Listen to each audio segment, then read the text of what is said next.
This is a microphone test for Cambridge City Council's Planning Committee, which will begin at 10 a.m. on Wednesday, the 24th of June.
Could you make us live, please, Sarah? Good morning, everybody. My name is Councillor Katie Porrer, and I'm the chair of this planning committee. I'd like to welcome you all to Cambridge City Council's planning committee meeting, which is taking place at 10 o'clock on Wednesday, the 24th of June, 2026. I will now roll call councillors alphabetically by surname, and if councillors could just press their microphone to respond so the public can see who you are, that would be fantastic. Thank you very much. Well, first up is myself, and I've just introduced myself, and I represent Market Ward when I'm not chairing planning committee. And we have Councillor Smart, who is our vice chair. Hello, yeah, I'm present, King's Edwards Ward. Thank you very much, Councillor Smart. Councillor Bagent. Good morning. I thought they'd hadn't given me a mic this morning. I'm Dave Bagent from Romsey, and I'm a member of Acorn. Well, that will come under declarations of interest, I would imagine, Councillor Bagent. Thank you very much, Councillor Clough. Hugh Clough, Newnham Ward. Thank you, Councillor Dryden. Robert Dryden, Councillor for Cherry Hindon Ward. Councillor Fisher. Hello, I'm Catherine Fisher. I'm the councillor for Petersfield. Thank you very much, Councillor Griffin. Hello, I'm here, and I'm a councillor for the Coleridge Ward. Councillor Illingworth. Good morning, I'm councillor for East Chesterton. And Councillor Todd Jones.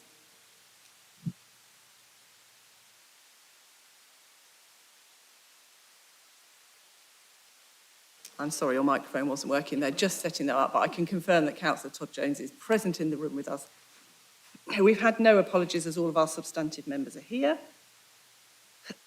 Officers joining me at the table today for this meeting are our delivery manager, Toby Williams. Morning, everyone. Our legal advisor, Richard Pitt. Morning. And our committee manager, James Goddard.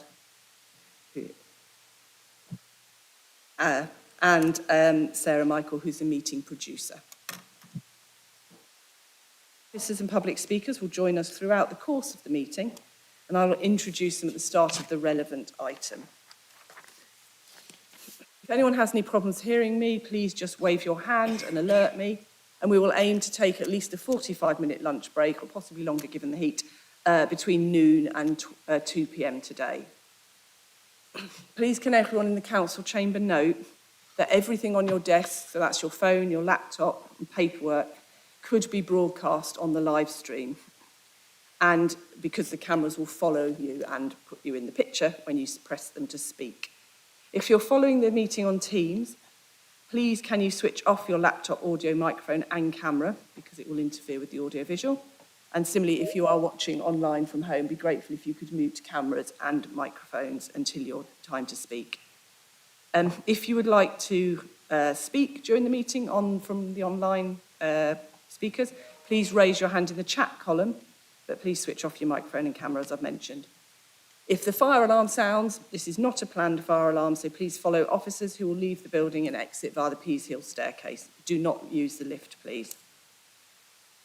If for any reason we lose an officer who's online, the senior officer present will take over their presentation and respond to questions, or if necessary, recommend deferring if we can't reach the officer again.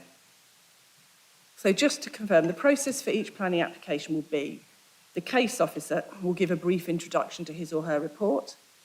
We will take brief and focused questions of clarification from members. Registered public speakers will be invited to have their say. Normally there's 3 minutes for those in support and 3 against, but the chair will advise if that's different for any particular application where we have a number of speakers. Our committee manager, James, will ring a bell when you have 30 seconds left, so please ensure that you wrap up your comments and finish within your time. Public speakers, or indeed ward councillors, are unable to join in the debate between planning members. The committee, so the 9 of us, will then discuss the item, debate it, and can ask questions from the case officer. And then Toby, as our planning delivery manager, will sum up the recommendations and any changes made during the debate. And we will then take a vote by show of hands on the decision. And only those present in the chamber can vote. And as I'm sure members know, but just to remind you, if you are participating in the debate and the vote, you cannot leave the room without permission. So if you do need to have a break for water or loos or anything, please put your hand up and we'll happily pause the meeting. But obviously, if you do decide, if we do have a break, please do not discuss the matter that is currently under debate. We're not allowed to do that. So I will be taking regular comfort breaks due to the heat and the fact that everyone's probably wanting to drink water, and there is some cooled water at the front there for anyone who needs to do that without leaving the room. So moving on to item 3, could any councillor voting today declare if they have any declarations of interest and declare which application that relates to? So we have Councillor Bajan. Chair, sorry for rushing, a bit out of practice. Member of Acorn, member of Council. Thank you very much. And Councillor Smart, did I see? Yeah, thanks, Chair. I don't have the speakers list in front of me, but I believe it's item 6, and there's a speaker on the speakers list that I know from my ward. I've chaired meetings that that person has been in. I don't know how much information I need to give exactly, but I'm not fettered. It's not a friend. It's someone I know. That's all from the ward. And I will also make 2 declarations similar to the Councillor Smart for the item 6, I believe.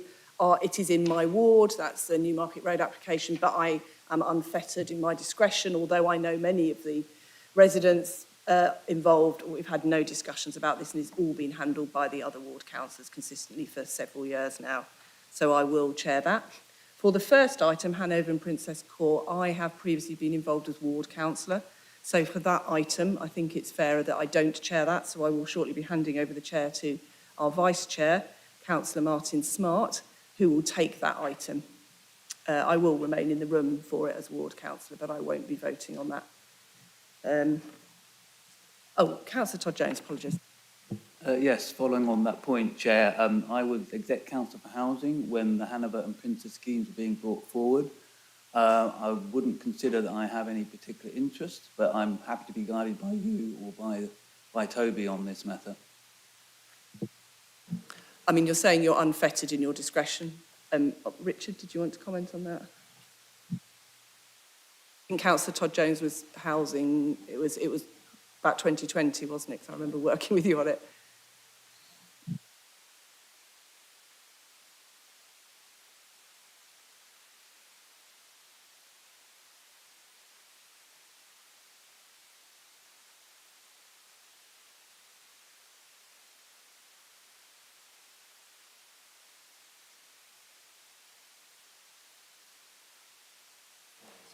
I've just been talking to Richard Pitt, our legal advisor. He just wants to clarify, Councillor Todd Jones, were you involved? My understanding is you were involved at an earlier stage, i.e. before these plans were on the table. It was more about the principle of redevelopment and relocation of residents, but obviously I'm not certain. So would you be able to clarify when your involvement stopped? I was involved at the very early stages, I think certainly before it came to any sort of the planning process at all. Richard, are you yes, happy? thank you. Through you, Chair. I think we're comfortable with that, as long as obviously no opinions were kind of offered at that early stage that gave the impression you might not change your mind. And I think you've accepted that it was not in its kind of final form, that in the same way that it reaches us today. Councillor Todd Jones? Just to say, I think if it's comfortable or more comfortable for members, I'm happy to sit out. We have a full complement of members for this planning committee, so I'll be happy to sit out and just listen to the debate and not participate in any vote on this occasion. Sorry, Councillor, I don't think you have to. It's as with all of these things, it's really very much at the councillor's sort of door whether they decide to or not. I think with this one, it's not one where you were involved at the last minute in the kind of final form of application that we see before us today. Thanks. Thank you. Obviously, I won't chair that, so it'll be up to Councillor Smart, but from my point of view, I think it's about, if your involvement was very early on. And Councillor Bajan, and then we've got everyone today, Councillor Bajan and then Councillor Smart. Chair, I'm wondering that, given the nature of the one that you're standing down from, that there would have been a decision made by Cabinet as to whether to proceed, if I'm asking the question, I suppose, if a decision was made by Cabinet to proceed with this, would that mean that any Cabinet members on this committee would have prejudged the situation?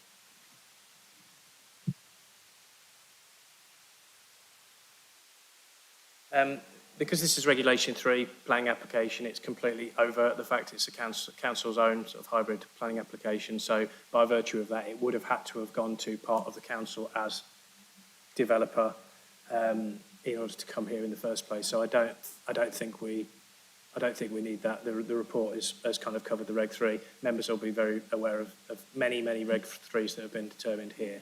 So I don't think members need to declare individual interests in if they're portfolio holders, exec members, cabinet members, things like that. Thank you. That was certainly my understanding. It's Regulation 3. Councillor Dryden. Chair, since everyone's making declarations, I thought one I could think about in the past with houses, council properties being demolished and built, I've actually publicly said that council homes, they should be replaced the same number of what they demolished and not going to 60 or 40% to going to private. And I've made that comment public that I think all council properties should be brought back into council housing, all properties. So is this in terms of whether you might have said something in the past that you might worry would preclude you today? Exactly, yeah. I mean, I think probably because you obviously are looking at a suite of benefits, pros and cons for each application, balanced application, and the case officer will have demonstrated that balance. I think there are other maybe things that might persuade you otherwise. So as long as you're saying, you would never vote for a application that didn't have that, then I think it's fine for you to remain. I never said never. I said they should be giving it all back to council properties, which I think that's probably part of the debate rather than for the interest. In Cherry Hinton, we said that, and we actually did put the whole lot back into council properties.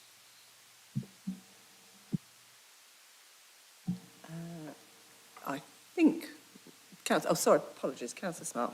I wanted to come back for a bit more. So just for full transparency, I've attended council briefings from officers about this development, as have many councillors, and I consider those to be informative and evidence-based, so I don't feel that I'm fettered from any of those briefings. Thank you very much. So before I hand over the chair to Councillor Smart, I will just ask people to move to item 4, which is the minutes of the meetings from Wednesday the 25th of March and Wednesday the 1st of April 2026. So I was not present at that meeting, so I'm relying on those who were to have checked them and let me know. I can see some nodding around the room. Yeah, I've got some thumbs up, so I'm going to take that by affirmation that I will sign off the minutes later. Okay, I am about to relinquish the chair and hand over to my Vice Chair, Councillor Smart, who will then conduct a vote for the Vice Chair just for this item. Thank you very much, Councillor Smart.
Right, apologies for the delay.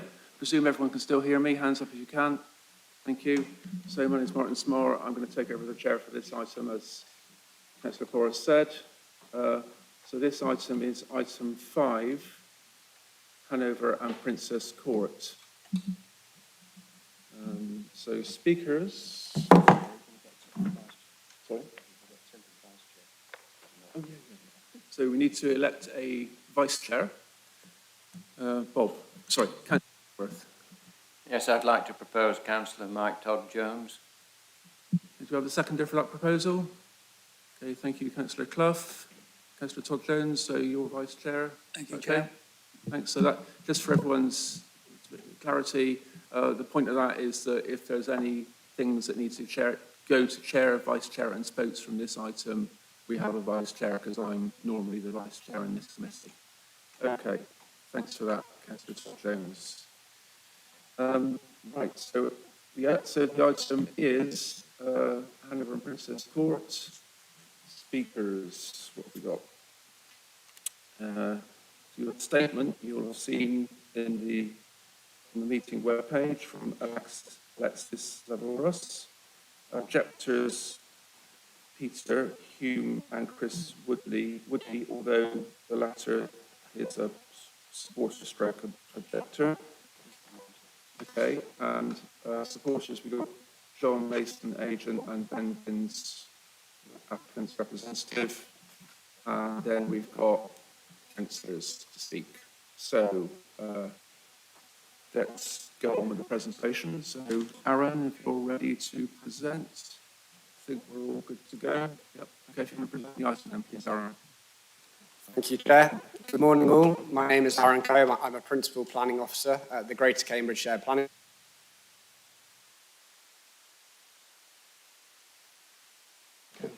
It will cut out if it thinks you're too loud. The microphones will cut out if they think the speaker's too loud, if you're just loud.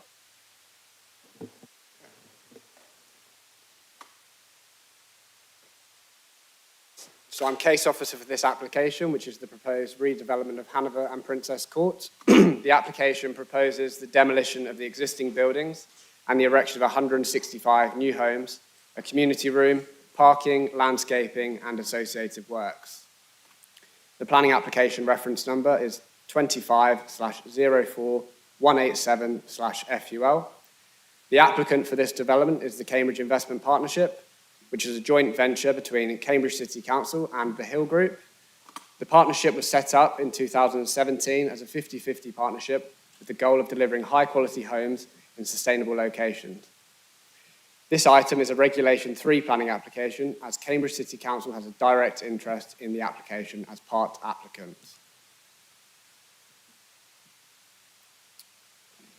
So the site as existing comprises Hanover Court and Princess Court, 2 apartment blocks built in the 1960s, together with a large garage block along the northern boundary, as you can see on the site location plan here, and a small community room located within the communal courtyard. The site is located just off Hills Road, less than a mile from the city centre, within the Newtown and Glisson Road conservation area. The site is within a controlled parking zone and contains a significant number of mature trees, including 6 Category A trees and 19 Category B trees. The existing buildings on site have significant fire safety deficiencies, which has led to a 24-hour waking watch taking place on site, and structural surveys have also identified the ongoing deterioration of the buildings. Cambridge City Council's Housing Scrutiny Committee in January 2022 approved a resident decant programme. And following this decant programme, only 9 properties now remain occupied on site. The City Council has undertaken a detailed options appraisal, including a full assessment of a retrofit and refurbishment option. However, due to the significant costs associated with addressing the building's fire safety deficiencies, structural issues and other substandard elements, this meant refurbishment was not considered an appropriate long-term solution. Therefore, full redevelopment of the site is now proposed to deliver modern, safe and energy-efficient homes whilst increasing the overall number of homes on site. I'll now move on to the details of the presentation. This slide shows photos of the existing buildings on site. We've got the top left image looking along Union Road, which is currently characterised by a blank, inactive elevation, which is a 3-storey garage block with a basement underground parking. Then along Benting Street, you can see this is a 5-storey block along Benting Street. This is looking internally within the courtyard. And then George IV Street, we've got an 8-storey block which extends along the length of George IV Street. These blocks form an N-shaped block which enclose an area of open space, as you can see in this bottom image here. And the existing apartment blocks are definitely an anomaly in this fine-grained part of the conservation area. The existing buildings are monolithic in scale and do not relate well to the surrounding buildings. Just for some site context and a look at the surrounding properties. This row of terraces along Benting Street to the west of the site, all in residential use along there. Then you've got along Coronation Street to the south, a mix of, you've got a school property there and then residential.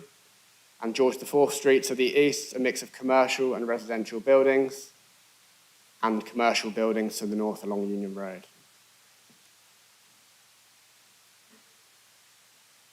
Moving on to the proposal, as mentioned, the proposal is for the demolition of the existing buildings and erection of 165 new homes, a community room, parking, landscaping, and associated works. As shown on the proposed site plan, the development proposal includes 5 residential blocks ranging in height from 4 to 6 stories around the perimeter of the site, enclosing a central area of communal open space. Block A is located in the northwest corner and it is proposed to be 5 stories in height, with its principal access taken from Benting Street, along with additional plant room and cycle store access from Union Road. Block B is positioned in the northeast corner, again providing access from George IV Street, and cycle store access again from Union Road. This block is proposed to be 5 stories in height at the corner of the Union Road and George IV Street, and then stepping up, as you can see here, to 6 stories along the remainder of George IV Street. Then Block D is proposed to be 5 stories in height and is located in the southwest corner of the site, so as you can see here on the aerial view, and a community room is proposed at ground floor level of this block. Got Block E, between blocks A and B, provided at 4 stories, and that's residential accommodation within that block entirely. So the proposal is 165 homes in total. 91 of these properties would be 1-bedroom properties, 72 bedroom properties, 8 3-bedroom properties. This provides an overall increase of 79 bedrooms compared to the existing accommodation on site.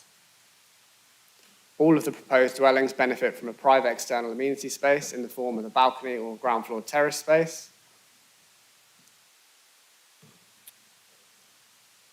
So this slide here shows a red dashed line, which is the existing building's height. This is looking from from Coronation Street. And this is along the Benting Street side of the development, with blocks A and D proposed to increase in height compared to the existing buildings, rising from approximately 13 metres to the ridge level to approximately 16.7, that's to the ridge.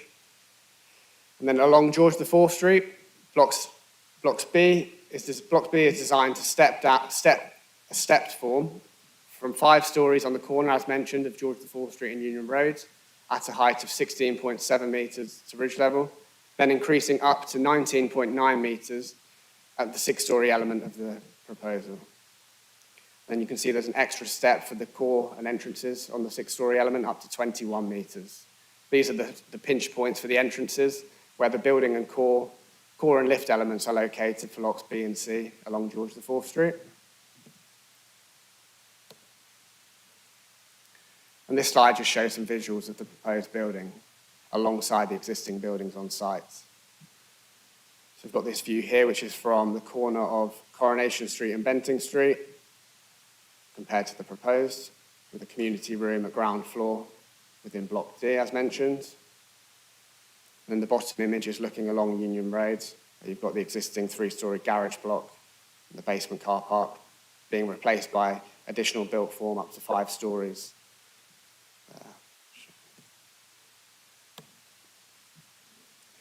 It's important to note that extensive pre-application engagement has taken place with the applicants over a number of years, with the initial pre-app discussions commencing over 5 years ago. The proposed development has been landscape-led, retaining mature trees along the site edges and creating a central open space as the focus of the scheme. Blocks A and B are connected by Block E, which is set back from Union Road to provide a greener frontage and improve the public realm. The design introduces active frontages, better natural surveillance, and improved connectivity across the site, replacing the existing blank and inactive Union Road boundary with a more welcoming and integrated street presence. The proposal improves the landscape setting along both the east and western boundary, by removing the existing car parking and hard standing along George IV Street and introducing a greener frontage with increased soft landscaping, creating a more welcoming and attractive edge to the site. So the development would reduce the number of on-site car parking spaces from over 20 existing surface level bays to just 4 parking bays, all allocated to the wheelchair accessible homes. The proposal would include an allocated car parking space, a car club space, to the south of the site. That's just down here along Coronation Street. The proposed apartment buildings would each incorporate flat roofs with a green biodiverse roof system, and photovoltaic panels are proposed on the apartment blocks A and D. The next few slides will just illustrate the proposed building elevations. This slide shows the proposed north elevation along Union Road. And then we've got the south elevation along Coronation Street. Again, active frontages being introduced with cantilevered balconies and the entrance community room at the ground floor of Block D. This elevation also illustrates how the buildings are angled and staggered to create pinch points that help define and emphasize the building entrances. This slide shows the east elevation along George IV Street. You can see the building steps up from 5 stories at the corner to 6 stories, creating that variation in streetscape while responding to the surrounding context and constraints. And then finally, we've got the west elevation along Benting Street, where both blocks maintain a consistent height of 5 stories, with a landscape space and connection between the 2 blocks. I'll now hand over to Greater Cambridgeshire Planning Services Urban Design Officer, Anne-Marie de Boom, who will talk through the materials and other elements of the design journey, which we feel will benefit members in terms of the review of the site.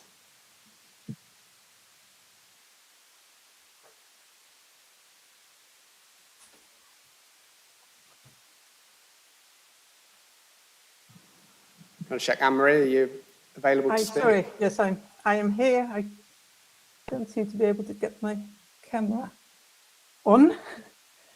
I'll just speak without the camera, if that's all right. That's fine. We can hear you clearly. Thank you. Okay, that's right. Yeah, my name is Anne-Marie de Boom. I've been the Urban Design Officer working on this application alongside Aaron. Just to reiterate what Aaron has said, it has been a very long pre-application process where we really felt we did test a lot of different options because there is a lot of, from a design point of view, there are a lot of different sort of things to consider and different things pulling in different directions. And after that very long process, we do feel the current scheme is supported in terms of balancing the very many constraints of the site, retaining as many trees as possible on the site, delivering as many as possible dual aspect homes on the site, etc. And with an urban form that we feel is definitely an improvement on what is there and is respectful to the existing development surrounding it. A key aspect of the site has been sort of, which I think is absolutely essential to get right, is in the detailing and the materiality of the scheme, to make sure that these buildings that are all quite modest in their detailing, quite sort of constrained in a way, which has been a deliberate choice because there is quite a lot of going on and different sort of things going on in the surrounding area. So it was a deliberate choice to keep it more, the materials palette and the design relatively constrained, and have the buildings to be all very, very similar in styling. And I think what is critical to the design process will be a very high quality standard of detailing. And some of the images that you see here show the subtle differences in brick color to express the various elements of the site. There's a change, it's not quite visible on these drawings, but there's a change in the sort of the density of the spindles of the balcony. So there's more screening on the lower floors and it opens up more towards the top. We've got color coordinated windows, rainwater goods, etc. that blend in well with the colors of the brick. And as you see here, we've got quite a nice expression of the entrances to the buildings, which create a sort of a threshold zone when you come out the door, and it runs all the way through from street side to the courtyard side. We feel could be a really attractive area for the local, for these occasional encounters, informal encounters between residents taking place. Furthermore, there is light coming into the stairwells and in the course going up, natural light, which we feel is, again, creates a good sense of that communal feel.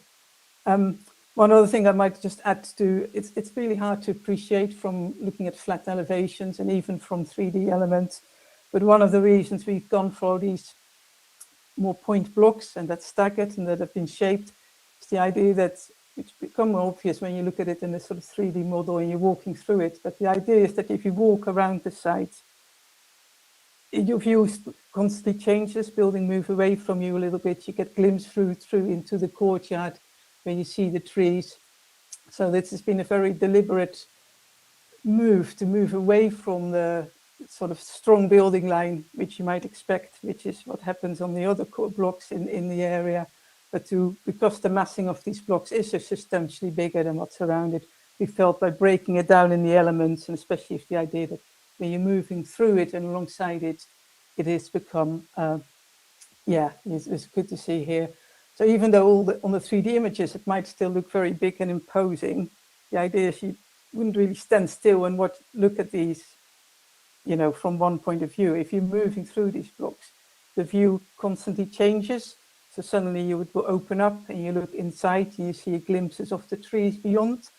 And that's been sort of the strategy we thought was the best one to deal with increasing, introducing this, what is, a much bigger massing and scale and massing scheme than obviously a lot of the buildings in the surrounding streets.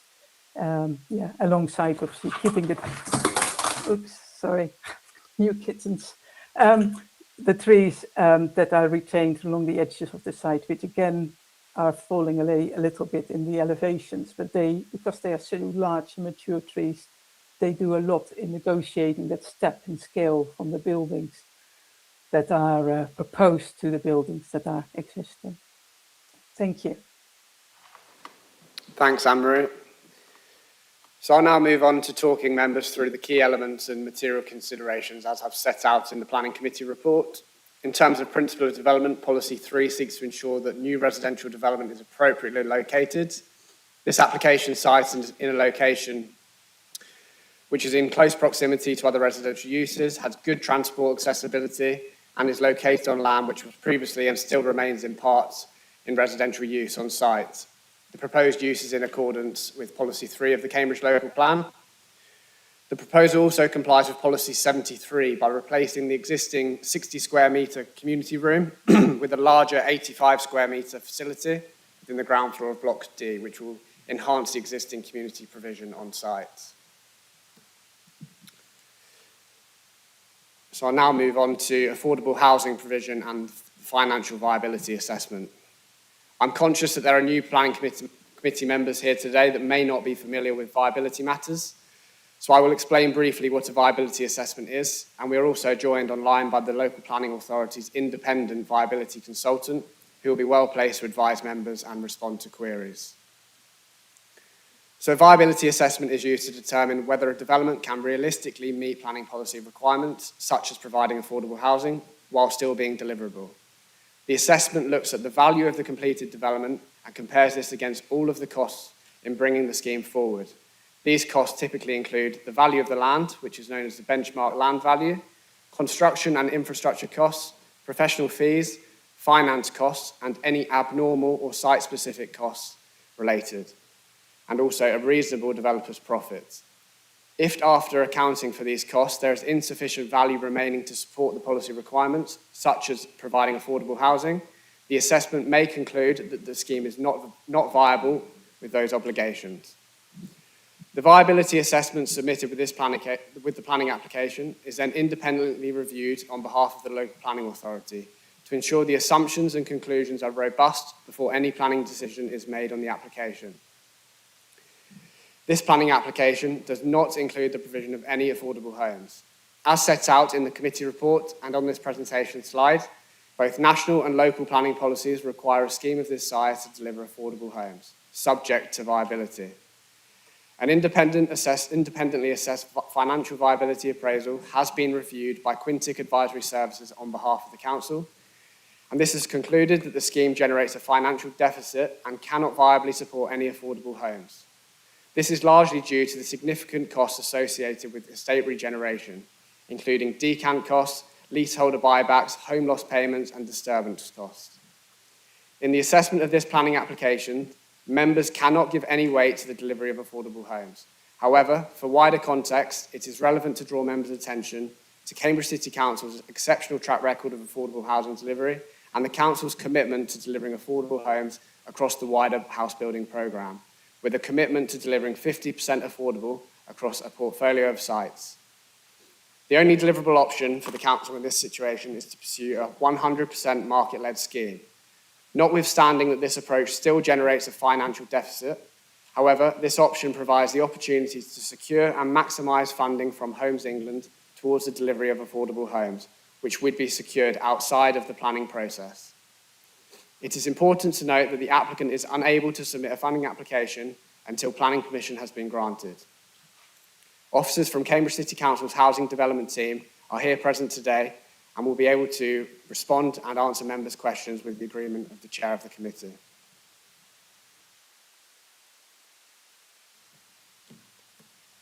So moving on to trees, the proposed development requires the removal of 3 Category A London Stop a plane. minute.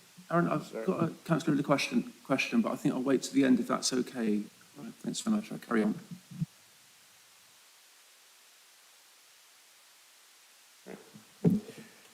The 3 London plane trees proposed for removal are shown on the site plan, tree protection plan, tree removal plan here, sorry. The removal of these trees is necessary to facilitate a safe demolition methodology. The Council's Housing Development team has adopted a safety-led approach, which means demolition will take place using a high-reach demolition excavator, and this approach is supported by the specialist demolition advice from the co-author of British Standard. Alternative demolition methods would introduce additional safety risks, including working at height and working within potentially unstable structures. The applicant's arboricultural assessment concludes that the retention of these trees is not practicable, with survival highly unlikely due to the demolition method and the need for essential services and infrastructure to be relocated and rerun within the proximity of the roots of these trees. While the loss of these trees is acknowledged, the scheme retains 15 mature existing trees along the site's boundaries, and the applicant has worked closely with their arboricultural consultant and also the council's tree officer to demonstrate that the trees proposed to be retained can realistically be protected throughout the construction period and beyond. It must be noted that there are limited views of the 3 London plane trees from the public realm, whereas the retained trees along the boundaries provide greater townscape and placemaking value. Whilst there remains a conflict with policies 59 and 71, officers consider that the proposed loss must be balanced against the wider benefits of the scheme. And this slide shows images of the trees. We've got the 3 London plane trees, the top left image. Can't see, the 3rd tree is in the corner here. Sorry, it cuts off. We've got the Chinese scholar tree along Coronation Street to the south. And then the majority of the trees along the western boundary are also proposed to be retained. We've got a Chinese scholar tree and Norway maple trees along George IV Street as well. Silver maples and cherry trees along Benting Street. Moving on to heritage considerations. The key heritage considerations relate to the site's location within the Newtown and Glisson Road conservation area and its proximity to listed buildings, most notably the Grade 2 style Wanstead House. The form and arrangement of these proposed blocks have been developed through extensive pre-application discussions with the Council's conservation area, with particular attention given to the impact on important views. Through the process, there's been a reduction in height at the corner of George IV Street from 6 stories to 5 stories to ensure that it appears recessive in views along Union Road. So you can see here the proposed view along Union Road compared to the existing where you can see the garage block in the distance.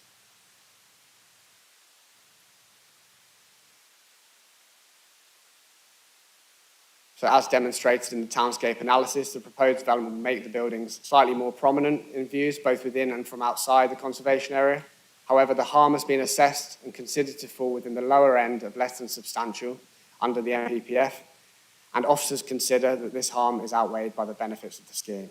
Both Historic England and the Council's conservation team have not raised an objection to the proposed development. In terms of neighbour amenity impact, 98% of windows meet the BRE guidance in terms of vertical sky component tests. This test relates to the amount of sky that is visible from the centre of a window. The more sky that can be seen, the greater the daylight available to enter the room. 3 windows fall below this target, and they are all located within Coronation House, which is to the south of the application site. The results show that the three windows retain less than 0.8 times the existing amount, but these are very minor deviations and sit within the recommendations for flexibility noted in the BRE guidance. It must also be noted that these windows impacted within Coronation House serve rooms which are also served by another window, meaning that these windows are not the only form of access to daylight within the rooms impacted. The VSC results, which are the vertical sky component results, should also be read in line with the daylight distribution test, and these 3 windows comply with the daylight distribution test and achieve full compliance with this requirement, meaning that these rooms remain lit to an acceptable level. In terms of the daylight distribution test, which relates to the areas within the room that will receive skylight, 85% of the rooms tested comply with the BRE guidance. 12 rooms do not meet the guidance requirement, 7 experience minor impacts, and 5 experience moderate impacts. Importantly, all of the moderately affected rooms retain good levels of daylight distribution, with more than 50% of the room remaining well lit, which is considered acceptable for an established urban context like this, which the site sits within. While some neighbouring properties will experience reductions in daylight, the affected rooms generally continue to retain sufficient levels of daylight, as mentioned. Taking into account the limited number of impacted rooms, the predominantly minor nature of the impacts, and the retained levels of daylight, this would not result in an unacceptable harm to the neighbouring amenity of these properties.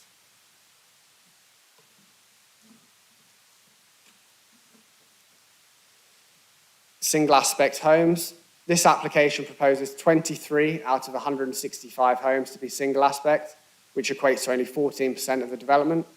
Whilst officers appreciate members' concerns with this, given that 86% of the homes are dual aspect or better, the applicants have clearly prioritised designing out the single aspect homes where possible.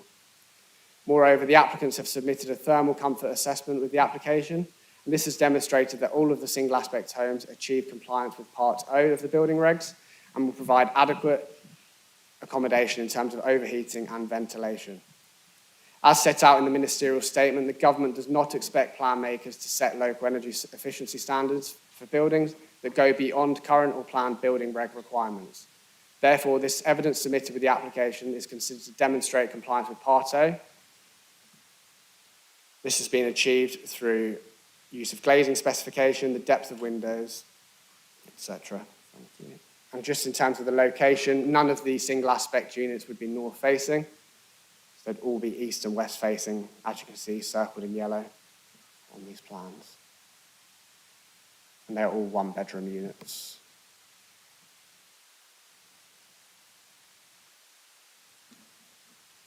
So amenity for future occupiers of the site. All properties meet or exceed nationally prescribed space standards.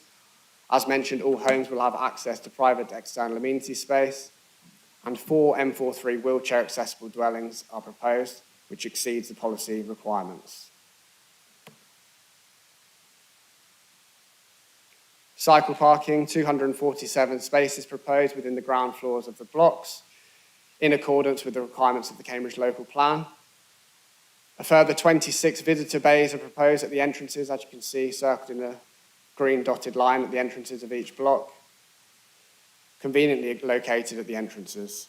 And then 14 spaces are proposed for cargo bikes and larger bikes, which is positive. Biodiversity net gain, 20% is achieved via a combination of both on-site and off-site mitigation. The submitted BNG assessment shows that 2.74 units are to be purchased off-site to achieve the 20% BNG target, which is the council's target, not the mandatory above the mandatory 10% target as required by the Environment Act 2021. This will be secured by condition 35, and this will also require details of the management and monitoring of this net gain for a 30-year period. Sustainability exceeds local plan requirements with a 71% reduction in regulated carbon emissions, above the 44% target. Low carbon design measures, including enhanced building fabric, triple glazing, and each apartment being served by an individual exhaust air source heat pump system with MVHR. Photovoltaic panels on blocks A and D, so 187 panels in total. Green roofs across all of the apartment blocks, and water efficiency standards of 91.74 litres per person per day, which exceeds the policy requirement of 110 litres. Importantly, there is no objection from the Council Sustainability Officer, subject to conditions 22 and 23, which secure the energy performance of the buildings, water efficiency and smart meter requirements. So as members will be aware, this, as mentioned in my presentation, the site is in close proximity to schools. We've got the Perth School, St Albans School and St Paul's Primary School within close proximity, so traffic management and the construction management plan from an environmental health perspective are going to be very important.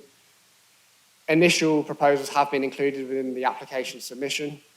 However, the highways team have requested further information, which means the condition still needs to be imposed on the permission rather than a compliance condition, as further information in terms of times of deliveries, for example, and contractor parking arrangements will need to come forward after permission through the discharge of condition process, which is a standard approach to dealing with traffic management.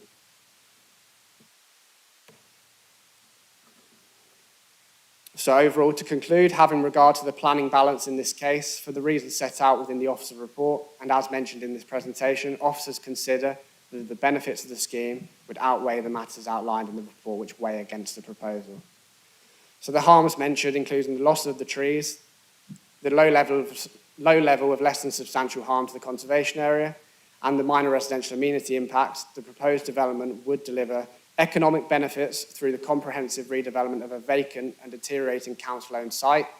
The scheme would support employment and investment during the demolition and construction phases, whilst contributing to the local housing market through the replacement of the existing 127 dilapidated, unsafe and structurally unsound homes, and replacing these with high-quality, sustainably constructed houses within the area, making a valuable contribution towards meeting the identified local and national housing needs. The other benefits include the provision of the community room for both new and existing residents, a number of jobs being created, public realm improvements, increased quality of open space, a comprehensive sustainability strategy, biodiversity net gain, and enhancements to the pedestrian and cycle connectivity across the site. All of these benefits attract significant weight consistent with the NPPF's emphasis on growth, efficient use of brownfield land, and sustainable development. The planning balance in this case is considered to tilt in favour of the approval of the application, subject to conditions and completion of the Section 106 agreement. Thank you, Chair. Okay, thanks so much, Aaron. Now speakers. Just as the councillor has just popped out, we'll just stop proceedings for the minute. Just stay in your seats. I don't think it's going to be too long. Hopefully. So the protocol is that nobody can leave, no decision makers can leave the meeting in the middle of an item, or else they won't be able to make a decision on the item. So Councillor Dryden has not missed any of the presentation. His presentation just finished as Councillor Dryden left. That's fine, Councillor. And Councillor Dryden has now returned, so we'll continue with the item. Now, as I say, speakers. So the first speaker is Peter Hume, who's an objector. Hi, Peter. Good morning. So the total time for objectors is 6 minutes. So if you want to stick to about 3 minutes, that'll be good. Yeah, if you press the button on the right-hand side, it should light up red. Oh, my God. Hello, my name's Peter. Hang on, Peter. Peter, I've made a mistake. Obviously, I've been out of the job too long. If you want to just turn your microphone off, please. Thank you. So questions of clarification first, councillors, and I saw Councillor Fisher, you had your hand up, so you want to go first, please. It is a question of clarification, is that, I presume? Yeah, well, it was about, I wanted clarification on the analysis that was done about it being not financially viable to build council housing. Is this the right time to ask a question on that? I think that's probably more a question of debate. I would suggest, Chair, because there's this funny thing that's questions of clarification. I would suggest aiming questions of clarification. Was there any points that members, for want of a better word, didn't understand or would like the officer to go over of their presentation and save detailed questions as part of the debate when you can get further for clarification? Yeah, that's fine. It's a weird technicality, I'm afraid. Yeah, Just anything unclear in the officer's presentation, we can go over now, then public speakers, and then councillors are invited to dig into the detail later. Thank you. Thank you, James. Thank you, Councillor Fisher. We will cover that off later.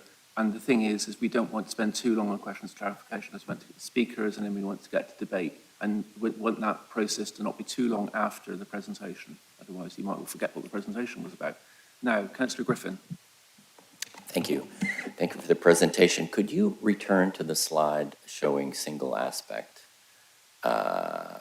flats, or maybe there were two slides there, which unfortunately were not in the plan pack for us to study. So you went by them very quickly. So I want to know why there are single aspect flats in this scheme, and I want to know if the designers are aware of the fact that the emerging local plan will probably prohibit them. That's my question. So before you go, Aaron, so Councillor Griffin, that's not a question of clarification, that's a question for debate. We'll have that later. No, I want to know why they're in the design. Why are they necessary? That's what I want to know. That's a clarification, I believe. So I see you're pressing the point, Councillor. So, Aaron, if you want to give a brief answer, but we'll cover off more sufficiently later, because it's on my list of things to cover off. Thank you. This is one of the trade-offs that was negotiated through the pre-application process, and at stages there were 100% dual aspect within the scheme. However, we need to make most efficient and best use of this site, and to achieve the numbers required, some one-bedroom properties were required to be single aspect. It is something that we pushed the developer team on, and they're present today to my left to vouch for me on that. However, we need to assess the proposal in front of us. We cannot refer to emerging local plans. We're assessing it based on the adopted local plan. And as you can see, none of them are north-facing, so from a light perspective, east and west-facing properties will receive sufficient light, and from an overheating perspective, as I mentioned, the thermal assessment has taken place in accordance with Part 2 of the building regs. Thank you. Thank you, Councillor Griffin. As I say, I've got something to say on that myself, as well as others, I think. Councillor Dryden? Clarify, we said there's 165 new homes. There's, at the moment, 127, and we've got 82 now of council properties. Is that then we're going to have a loss of 45 council properties? Aaron?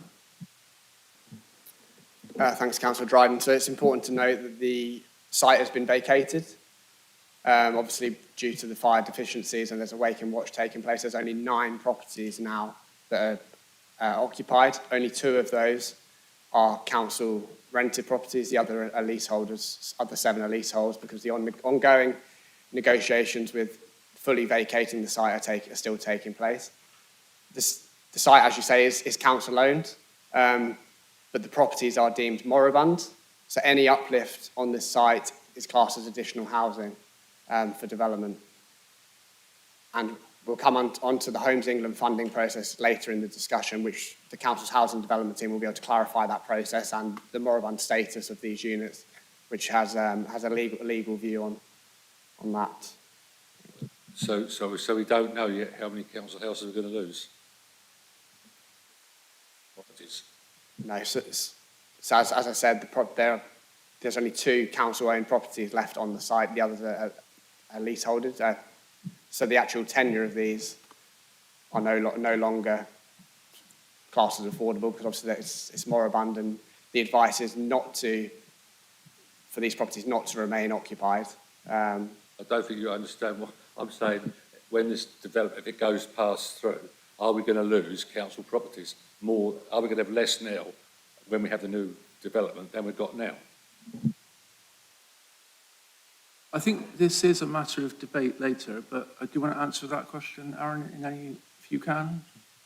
Yeah, so the 165 are proposed as market homes, private homes, but still the same use class, obviously, as C3. But council properties, yes, there will be 0 provided on site. Members must assess what's within the red line boundary, which is 0 affordable homes. Have you got the answer you want, Councillor Dryden? You don't like it, I'll just repeat what you said, but you understand the answer to your question. I just thought my question was quite clear. We've got X amount of council properties. Well, I know they're decamping it, but when we get into the new, how many council properties will we have to go to residents? I mean, normally residents used to get a choice of moving back into them when it was available, like other areas of Cambridge where we've done similar projects.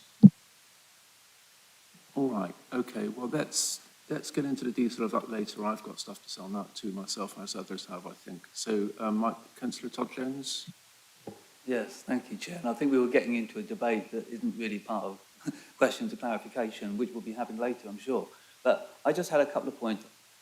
Simple clarification point. I believe, am I right in saying that Anglia Water have now removed their blanket objection, their holding objection across planning application, or is that still applied according to the report for this application?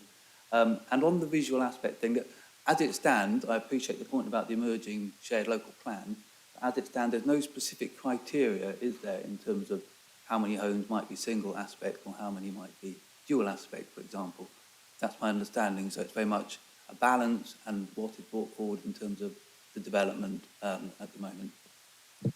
Okay, so on your first point, I'm attempting to enable decision makers to get clear answers to their questions, even if they might be borderline clarification questions. I don't want to have any lack of transparency. On your second point, Aaron, if you could answer that.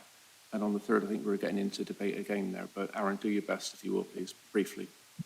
So as set out in the officer report, paragraph 17.4, the Anglian Water objection is still a holding objection. However, the applicants have submitted evidence to demonstrate that due to the low flow rates, there will not be a significant increase that would justify significant environmental harm or warrant the refusal of the application. On the point about single aspect, you're correct. There's nothing within the adopted local plan that requires all properties to be dual aspect. So, what was the third point, sorry? Sorry, the first one I go with, yeah. I think we're done. So, Councillor Illingworth. Thank you, Chair. Natural England have put forward an objection, but there's no detail about it in the documents I've got. Although the documents online, Natural England talk about the effect on sites of special scientific interest, but I can't see in the document what their exact objection is. Thanks, Councillor. Aaron? If you refer to paragraph 20.9 of the officer report, I assessed the Natural England's comments and conclude that the site is located, sorry, just bear with me. Officers are satisfied that the likely recreational impacts arising from the uplift in population have been appropriately mitigated through the provision of the on-site open space and play space. And the remainder of that paragraph addresses the Natural England objection. Yeah, I can see you nodding, Councillor. I think we're done with questions clarification then, so we'll move on to speakers. Thanks, Aaron. Oh, sorry, Councillor Bajan, did I miss you? I apologise. Thank you. That's okay. I'm a bit concerned about the use of the word moribund, and then that suddenly takes away the fact that there were 92 council properties there, or 90 council properties. And I don't think the answer was whole. I'm sure the officer's not trying to deceive us. But in reality, this site is sidelining the suggestion that it has to get permission to build houses on this site because they're already there. I think that you can't sideline that and at the same time say, because they're moribund, that there weren't 92 or 90 council homes there. And in fact, actually, right at the beginning, they were all council homes, and if they hadn't been bought by the tenants, then they would all be council houses. So I think that should be clarified a little more. I would like to know, as a point of information, what's the expected price for the properties that are going to go on the market for each type of property, if the officer would be able to provide us that. I think it's somewhere in the report, but I couldn't quite tease it out of the report in the viability section. And the other point is there a guarantee that Homes England will provide funding? Because at some stage in the report, the officer uses the words would, which would suggest an expectation. And I think these are points of clarification, Chair. Well, you may think they are. We'll certainly take them as questions of clarification. My main point, decision makers, is that we really should get to speakers and to debate as soon as possible, because that's the important part of this meeting, the debate about this item. So, Aaron, if you can do your best with those questions briefly, then please, and then we'll get on to speakers. On the Homes England funding, I think it's really important that members remember this is outside of the planning process. It cannot be given weight in the assessment. We need to just focus what's in the red line boundary. 165 new homes are proposed. We'll come on to the viability matters with our independent consultant who will be able to answer the question on the property.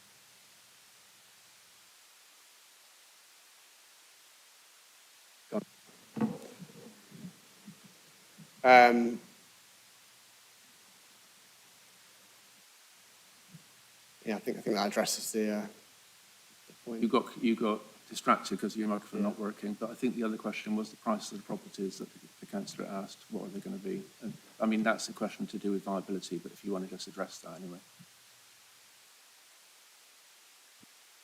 The price of the properties will be included in the viability appraisal that the local planning authority's consultant has addressed. So that information is online, and Nick Pell from Quintic Advisory Service will be able to give us more information on that. Thank you. Was there anything else, Councillor Bajan, or was that it? Sorry, Chair, I didn't put my microphone on. There was one other point, and that related to the amount of bedrooms that were in the previous development. So we know that there will be 91 bedrooms in the forthcoming one and the other list, but how many were in the previous development? Do you mean bedrooms or dwellings? Bedrooms. Bedrooms, okay, right. Bedrooms, Aaron.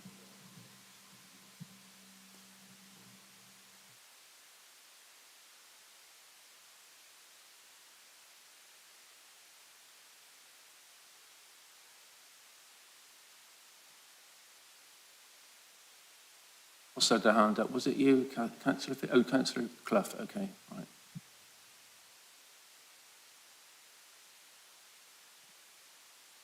Sorry, committee, just bear with me 2 minutes.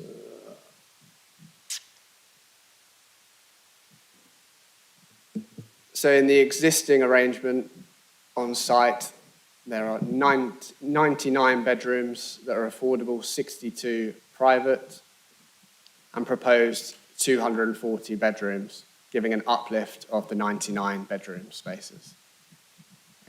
And that's bedrooms, not dwellings? Bedrooms, not bedrooms, okay. Is that clear, Councillor Bajan? Thank you. So, Councillor Clough. Pardon me, Councillor Bajan? I couldn't hear because your microphone was My query was about brick colour. Hang on a minute. Let Councillor Bajan finish off. Councillor Bajan? I keep forgetting to press the button. I'm thanking the officer for being so clear. Okay, all right. Councillor Clough? I think my query was about brick colour, because I just realised that the impact of the development is not just about the size and massing, but it also could be about brick colour. So is the brick colour going to match the, like the local red brick or gold that might be there in the neighbouring houses? Thank you. Okay, again, we can get into this later, but briefly, Aaron?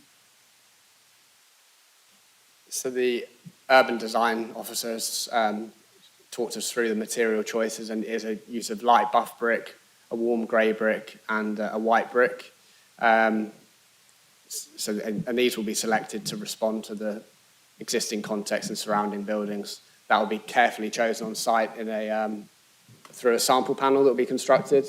The urban design officer and I will attend site with input from the architect team, from the applicant side, and make sure the bricks selected are appropriate and meet the conditions requirements. Councillor Clough, you look perplexed. Are you okay? Is that good? I realise that may come into a debate point, so I've just basically the point of clarification is that it isn't controlled by this application. It's going to be something that's going to be sorted out afterwards. Correct. Aaron? Yeah. Correct. I mean, if you, later on when we debate, we can get into that in detail if you want, and if you were concerned about it, that will be conditioned anyway going forward, but we could have it come back to Chair, Vice Chair and Spokes, and if you're not happy with the result, it can come back to this committee. I mean, we are in control here. Sorry, apologies, Chair, I didn't hear your last comment. There are options on brick colour. Yeah, no, I understand what's being said now. You can fully control what's happening, pretty much. Okay, now I've had a request for a break, so let's have a 5-minute comfort break, please, and then we'll go on to speakers after that. Please do not discuss the item while you have a break, as we're still in the middle of the item. Thank you very much.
Okay, welcome back after a short break. So speakers on item 5. First speaker is the objector, Peter Hume. Peter, sorry to knock you around earlier. So you've got about 3 minutes when you're ready. Thank you. My name's Peter Hume. I've lived opposite Princess Court and Hanover Court for the last 10 years, and I wanted to speak as a member of the local neighbourhood. The people who were told to leave their homes in 2022, many of them were my friends and neighbours. There was a vibrant community there of, as far as I understand, more than 80 council tenants and other tenants and homeowners, and they lived there because it was one of the affordable places that you could actually live in Cambridge.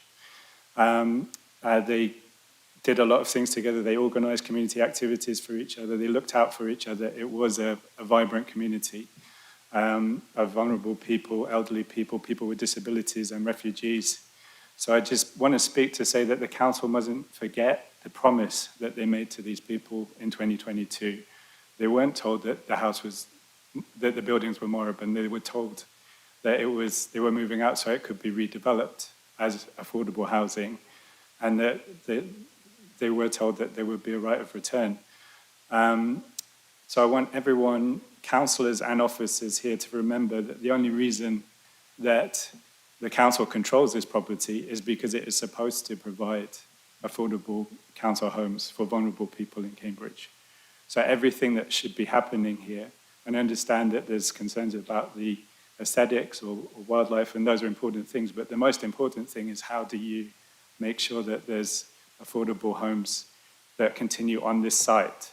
And the thing that I really object to in one of the application documents was the idea that council homes could be compensated for elsewhere in the area. We need these council homes in our area. This is a neighbourhood where we shouldn't see people being sent away from this neighbourhood and segregated into other areas. We need them in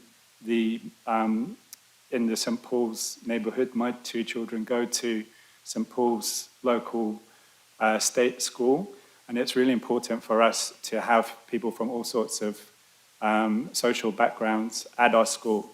Those are members of our community, and they're important to us, and it's important for my children to be growing up with people from all sorts of different socioeconomic backgrounds. So we really want to call for there to be homes in this development that are suitable for families. And I want to read out something that my friend Gwen said to me when I said I was coming to this meeting. She's a single mother who has 2 children at St. Paul's, one of whom is disabled. She said, I think it would be appalling to lose more social housing in this area. I've lived in social housing in Cambridge for 7 years. As we came to Cambridge after fleeing domestic violence, I was unable to work and not in a financial position to be able to afford private rent. When the flats that we were living in on Davy Road were set to be demolished, the opportunity to be rehoused within the city was so limited, and it was only by a sheer stroke of luck that we were offered our current house on the Accordia estate, which is a long walk from St. Paul's Primary School. I was so worried about being forced out of the city and having to restart the children's lives again in a new place, away from the school and friends they had worked hard to settle in with. I feel so fortunate to have been able to create a life for my children in Cambridge, and I feel very passionate about affording others the same opportunities. The head of the school said, we strongly believe that children benefit from growing up. Can you sort of wind up now? It's just going on for 4 minutes now. Okay, the other sorry. speaker needs to speak as well. Yes, I wanted to say that the head has also said that there's really strong benefits of growing up and learning an environment that includes families from a wide range of backgrounds. So it's not acceptable to say that we could just build affordable houses elsewhere in the area. We are watching what is happening with councillors, with the council in the St. Paul's community and in that neighbourhood. We know that the Cambridge Investment Partnership has 2 members who are councillors, and that they have a veto of power over anything that the partnership decides to do. Are you coming to the end now? Yes. So if CIP is not successful with getting national funding for this development, as I understand they're applying for, then CIP should have to come back to the planning committee with a new scheme which can provide affordable homes on this site. Thank you. Okay, thank you. I'll let you go on a bit. I wanted you to hear what your friend had to say when you quoted her. So, Mr. Woody's online. There are how many minutes left? Strictly speaking, we've had 4 minutes 40, but Chair Okay, can well, I'll extend give a if you bit of want. leeway and we can give extra time to the next speaker. So, Mr. Woody, if you're ready to go, please.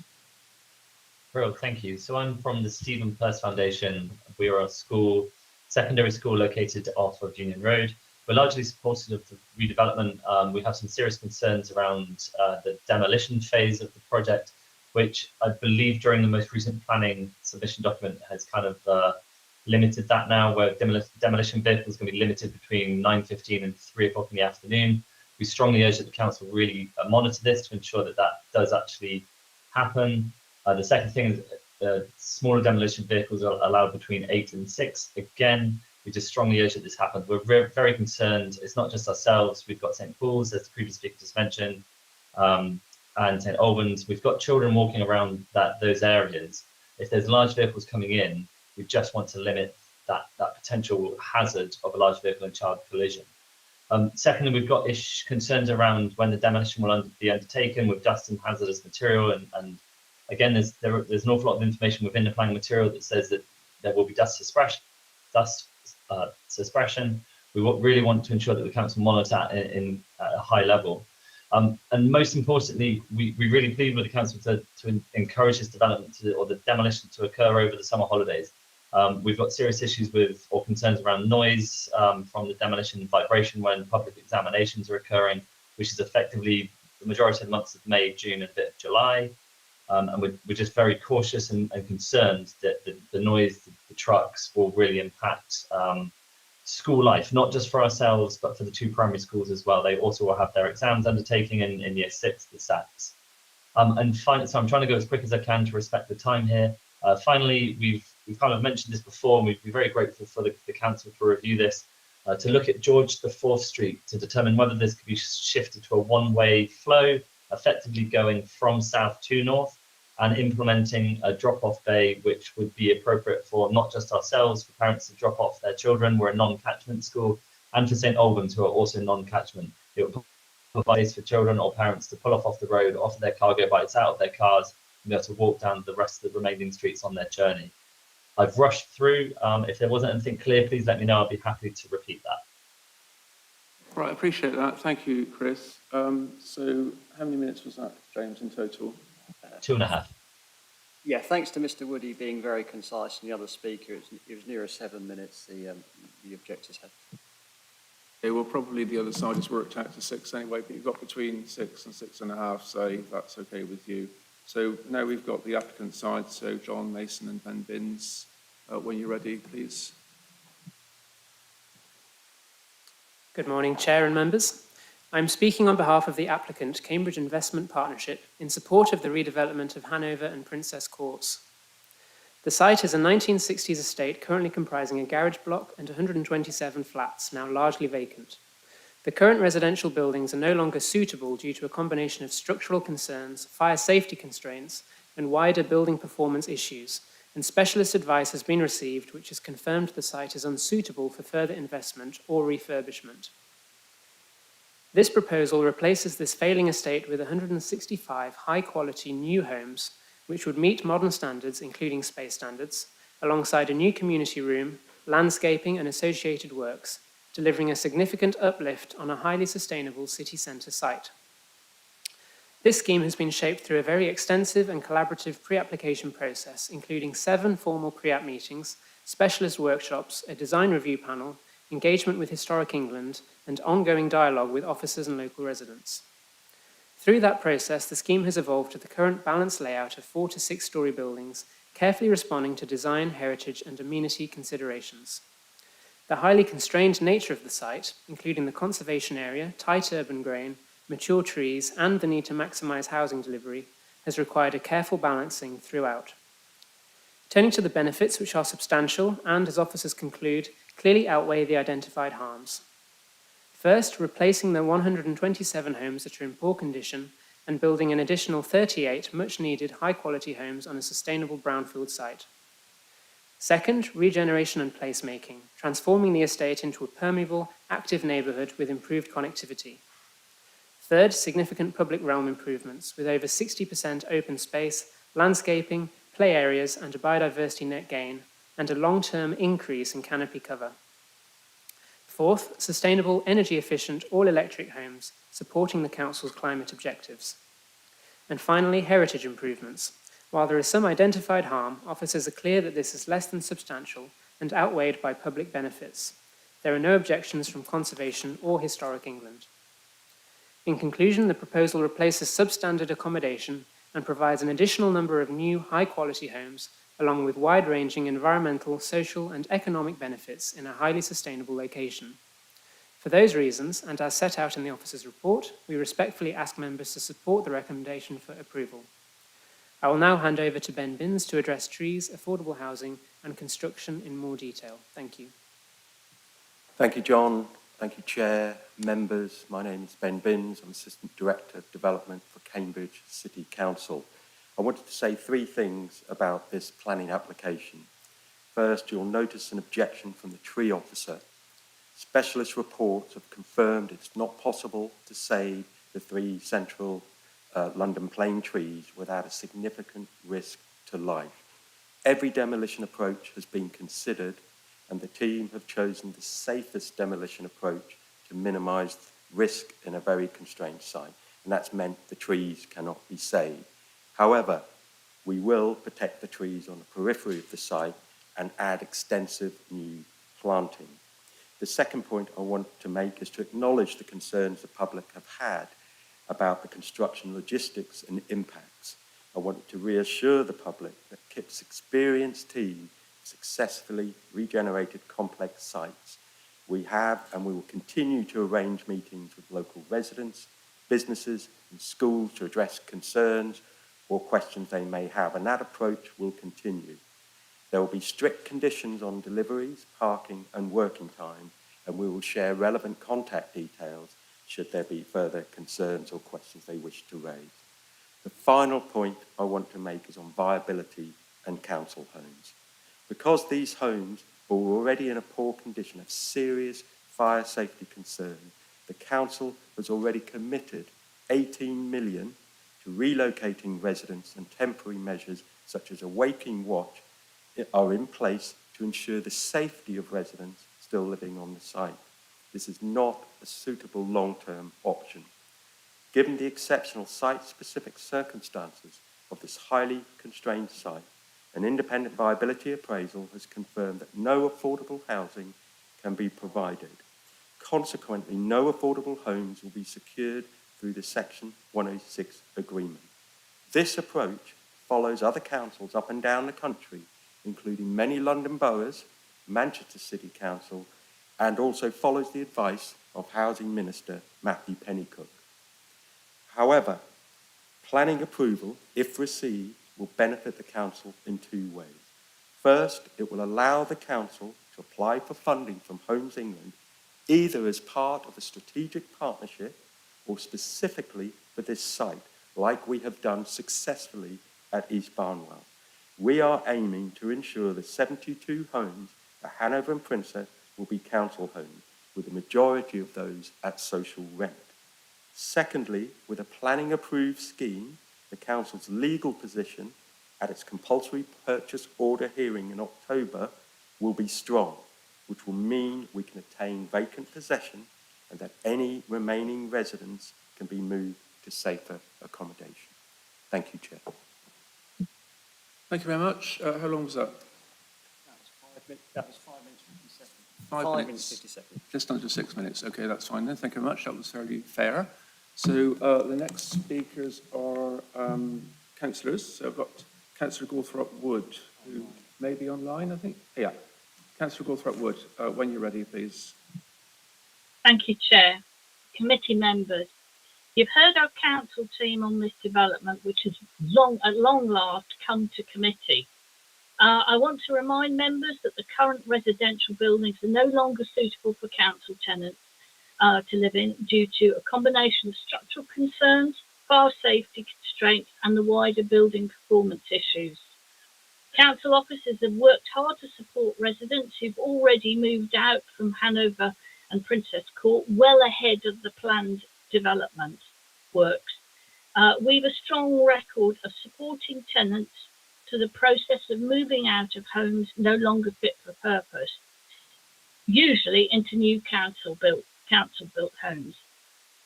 Hanover and Princess Court is actually one of our DCANT success stories. I'm really proud of that. Through KIP, we've helped over 300 families to move to better accommodation.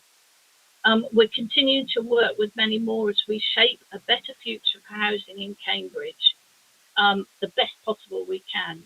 Our team really worked hard to get this community across to the Mill Road Ironworks and Timberworks developments. So that was a while ago. I want to remind members that we are one of the top 10 council house builders per capita, certainly for the last 2 to 3 years. And we're not slowing down now. We've built over 1,150 new homes, including 850 plus new council homes. That's across 24 sites. And our ambition is to build another 1,000 new council homes and 1,000 new sale homes by 2030. Now, we've maintained this level of delivery while increasing designing to high standards of sustainability and design. It's not an easy task, and we consider this an outstanding achievement. Our portfolio approach means that the council is committed to delivering 50% council homes on all the sites at developments. So with East Barnwell, ATS, Merkett, Newbury Farm, Fanshawe, we're delivering 60%. With Hanover and Princess, it would be at 56%. We'll be at 56%. As you know, building homes is costly. The council needs to ensure its investment in new council homes does not unduly impact its long-term finances or put delivery of other services at risk. As Ben said, the council has budgeted 18 million to make this site vacant. We just don't have a spare 18 million, so it's key that the council seeks additional funding to support the building of its council homes wherever possible. We can only get this funding if we can prove to Homes England that this development holds significant viability challenges. That is why the scheme in front of you acknowledges there will be no affordable housing unless there is Homes England's funding. That will be sought. Notably, the council has been successful in receiving funding on all its council schemes where it has bid, and we trust that Homes England will continue to see the strong benefits of backing our house building ambitions to ensure we continue to deliver affordable homes in the city. We've got a strong record in delivery. And finally, the Cabinet Member for Housing, Councillor Jerry Bird, has reiterated the council's commitment to building council homes on these developments. And securing funding to ensure this happens. Thank you. Thank you, Councillor. So the second of 3 councillors to speak is Councillor Nick Manus. When you're ready. Good morning. I just want to declare that I do work at St Albans Catholic Primary School, but I am speaking today as a councillor. According to the Housing Register Applications and Lettings report produced by this City Council last year, and I quote ad verbatim, there remains high demand for social housing, with demand far outstripping supply. This means that Cambridge City Council recognises that the current delivery of social housing in the City of Cambridge is woefully insufficient. Last March, this City Council reported there to be 2,878 live applicant households on the Housing Register. This means nearly 3,000 households in Cambridge City have been waiting an unacceptably long time for social housing, and many are unlikely to be housed within their lifetimes. Further evidence produced by this council shows that of the 1,049 council homes planned over the next decade, only 226 will be council rented at social rent, with just 4 for rough sleeper accommodation.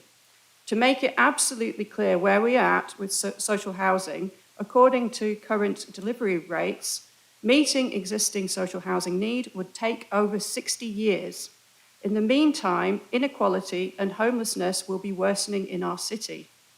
Increasing the supply of social housing is essential to ensure that this council addresses the significant need in Cambridge and fulfills the council's vital safety net role. This is why I recommend this planning application is rejected if it is to provide no social housing. It ignores Policy 45 of the Cambridge Local Plan 2018, which requires a scheme of this size to deliver 40% of the development as affordable housing. Removing 82 households who are presumably on social rent, the real council rent, which is 40% of market rent, as opposed to the affordable rents of 60 and 80% of market rent, is totally unacceptable and makes a joke out of this council's mission statement emblazoned on council material everywhere, stating, "One Cambridge fair for all." Even if the Homes England grant money was accessed and 72 affordable homes were built, it is unclear from the application how many of the new homes would be socially rented homes, which I emphasise is 40% of market rent, and would meet the needs of those who are homeless or at risk of homelessness on the Cambridge City Council waiting list. I strongly recommend that the application states clearly what the housing mix was going to be, rather than lumping social housing in with affordable housing, as social housing caters to people on very different incomes than those who are eligible for affordable housing.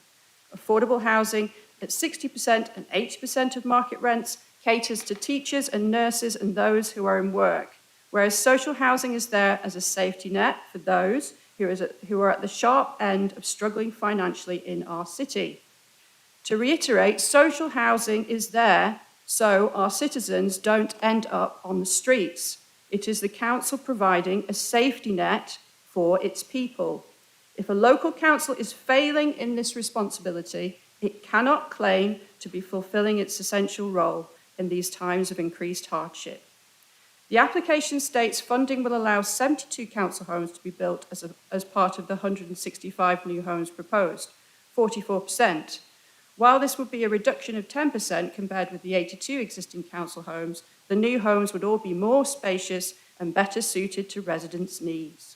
The fact that the new homes will be more spacious is a poor reason to be reducing our social housing stock and only exacerbating inequality in our unfair city rather than attempting to solve it. The application states that the current residential buildings are no longer suitable for council tenants to live in due to a combination of structural concerns, fire safety constraints, and wider building performance issues. The council considers that the only way to address the concerns surrounding the council homes here is to redevelop the site. I firmly believe that redevelopment is not the only way to address the concerns surrounding the council homes. Indeed, it seems that this planning proposal is suggesting to address the concerns of the council housing tenants by removing their homes altogether. The application further states that the proposed development will provide a meaningful increase in the number of high-quality homes within the city, helping to address local housing needs and contribute towards meeting housing requirements across Cambridge through the provision of 165 new homes. But what guarantees can Cambridge City Council give to assure its citizens that these houses won't be sold off to investors, as we've seen already at the Fanshawe Road and Flamsteed Close developments in Coleridge Ward, which I'm the councillor of? Worryingly, there is a very established trend of developers seeing Cambridge as an investment opportunity where they can rake in the profits, usually in developments which have decanted social housing tenants. We need to be wary that the looming development corporation will only stimulate this trend of rewarding those who have money to invest with even more money, at the expense of many who are finding Cambridge cripplingly unaffordable to live in. Turning from fairness now to sustainability, and specifically biodiversity, the proposal would result in the loss of 3 Category A London plane trees, which would take 20 years. 20 years of further accelerated global heating for replacement planting to exceed the existing canopy extent.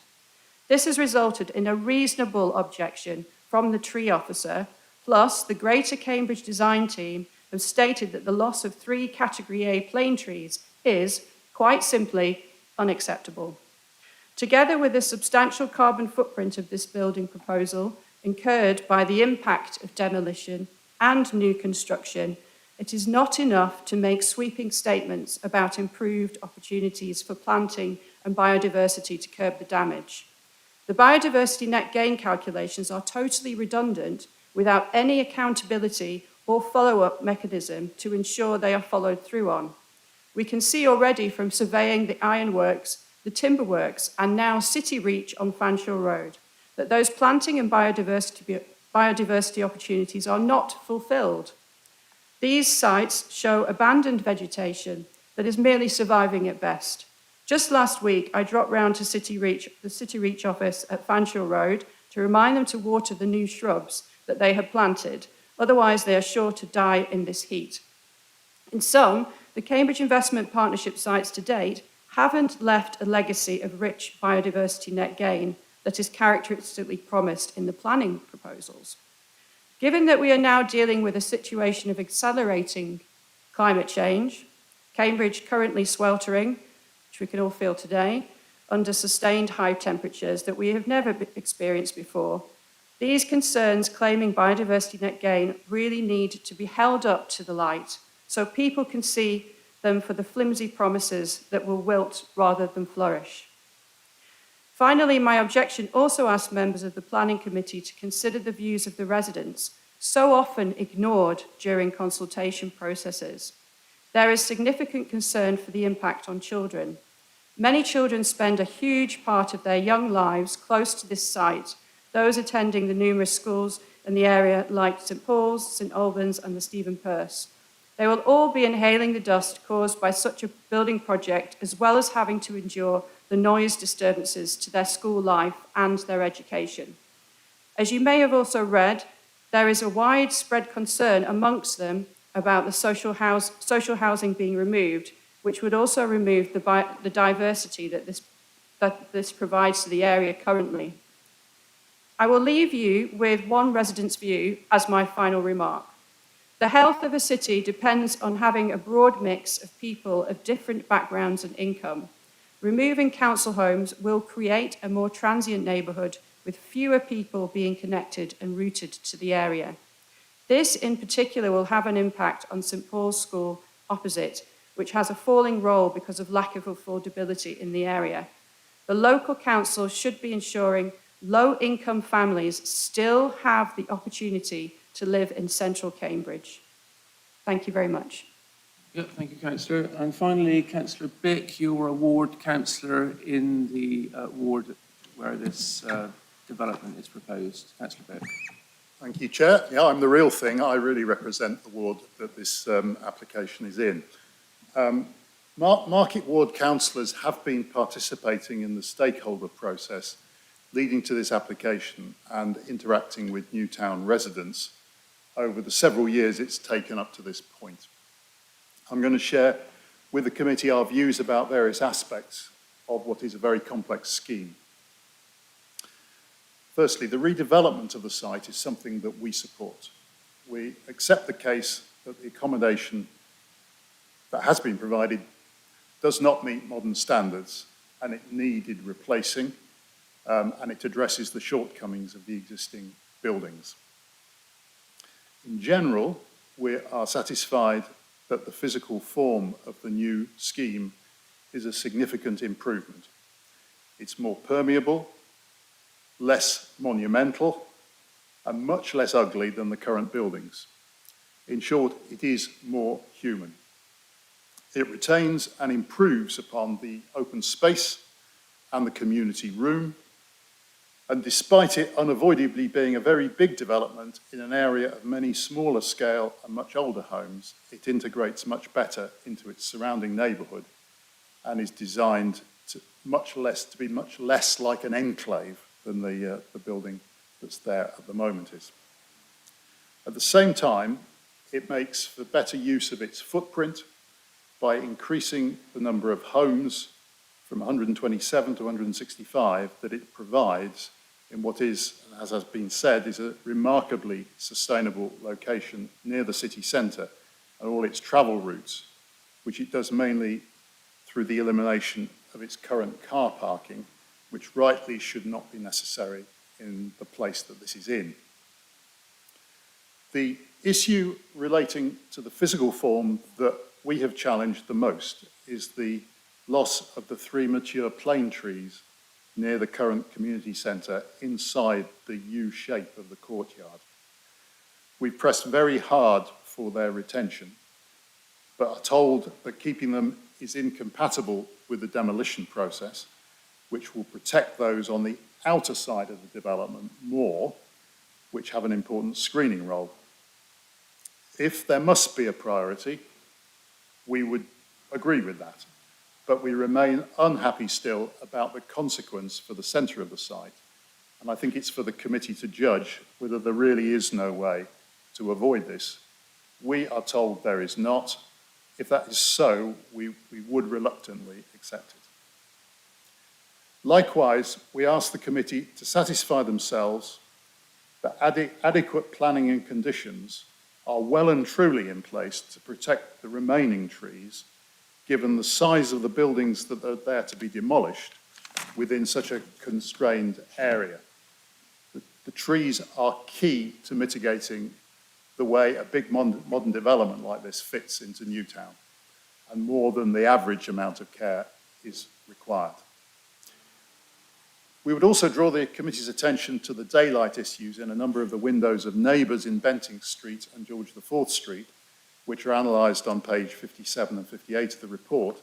And I think it's important that you are satisfied as a committee that the changes that people will experience here are reasonable to accept in the individual circumstances. Moving to the main matter beyond the physical form of the scheme, we are disappointed about the viability exemption that has been claimed for affordable housing. We understand that this is a necessary hoop that the council is trying to jump through in order to gain Homes England grant, which would ultimately enable 44% of the development to consist of council flats in a location like this, which with its accessibility enables people not to own a vehicle, and the building out of a scheme of purely private flats would be totally unacceptable. It would be rightly bitterly opposed if another developer came along with it, although they might not have the same relationship and possibility of grant funding from Homes England.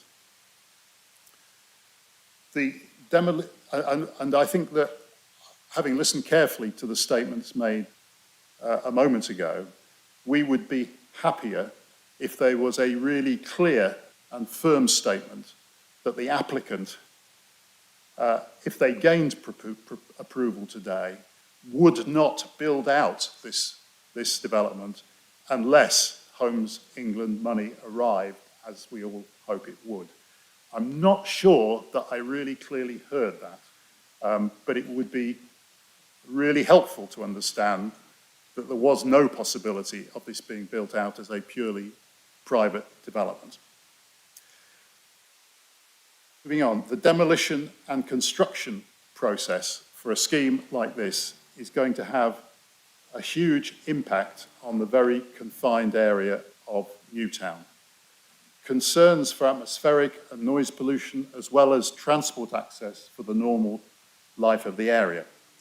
This is underlined by some of the representations that have been made, which are making, to our mind, very good points and suggestions. And if the committee is minded to approve this application, please could you ensure that the plans for these processes of demolition and building are subject not only to communication to residents, schools, and other organisations, but also to consultation with them about what matters most to them. It might not be what you think. This requires not just a boilerplate solution, but a really sensitive judgment and the maintenance of excellent relationships over what will be a considerable period of time. So, Chair, this is a very challenging application. it deserves very close scrutiny. We are uncomfortable with a number of aspects of it, but we recognise it's necessary to live in the real world and face the choices that actually do exist, not the ones we would like to exist. We do not want to lose the investment, the general improvement that it can bring to the neighbourhood, nor, importantly, the social housing that can be retained in the area, even though that might arrive through an Alice in Wonderland approach that Homes England have set out for us. And I therefore feel that you have a real challenge and quandary here, but don't let's lose everything by demanding perfection, which we may not get and may result in buildings that are currently empty and fraught with antisocial behaviour staying that way for much longer. Thank you. Thank you, councillors, and thank you to all the councillors who spoke and all the speakers. That's very useful. Now, members, do you want another little break before we get going on debate, or are you okay to carry on? I know it's a hot day, so just, yes? Okay, we've had a request for a break, so 5-minute break and then we'll get into debate. So don't discuss the item in between, please.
We go back live now. Okay, welcome back after a short break. We're on the first item of the day, so that's the one, item 5, Hanover Court and Princess Court. We're into debate now. There's been quite a few speakers. We started at 10, it's now 12 o'clock. We'll aim to get this item finished before lunch. If that doesn't happen, we'll have to have a lunch break and then come back to it. I don't want you going too late because everyone's going to get hot and tired because it's a hot all day. So my plan for this, and please let me know if you don't like the plan or you want to adjust it, is to get any questions that have arisen from the speakers answered by Aaron first, because quite a lot was said there. And because sometimes those things get forgotten in debate, that's the thing. I don't want that to happen. Then I'm not going to exactly have a structure, but I have got a list of things that I think we need to go through, and you can add to that if you want. And that's not a strict list. We can move around, but it's just I don't want individual members bringing up a whole list of issues and then the next member bringing up a whole list of issues. Let's just close them off one at a time if we can. And that's partly driven by the fact that I want viability done first, because we have a viability consultant available who will help to answer questions, but any questions that are not really to do with viability but are to do with council housing questions, that sort of thing, which is related. I'll have to defer to Aaron, I think, for those answers. And then the other things I've got is, in no particular order, are Anglian water objection, trees, conservation, design, light, including the some houses losing some of their light, single aspect. That's my list, but we can extend the list later or now. Yes, Councillor Clough. I think that the issue about there's only one way to do demolition is worrying me. So I'd like demolition on the list. Demolition, yes, okay, that's a good point, actually. And who have we got to answer questions on demolition, Aaron? That man at the back, right, okay, hello there.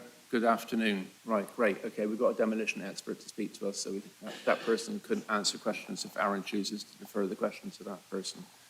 In that case, then, perhaps we'll put that up the list after viability. Right. No more? Oh, yes, Councillor Fisher? Is this just questions related to issues raised in the speakers? Because I have a number of questions.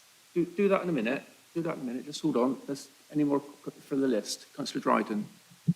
It's been mentioned quite a few times now, just Homes England grant. Now, if we go along with the proposal's recommendation, is that 100% guaranteed we get the funding from them? Just making a note, okay? England. We'll get that answered. Okay. Oh, Councillor Clough. Have you got traffic, noise and dust management on there? Don't think so, but good one, yes. Traffic, okay. Traffic.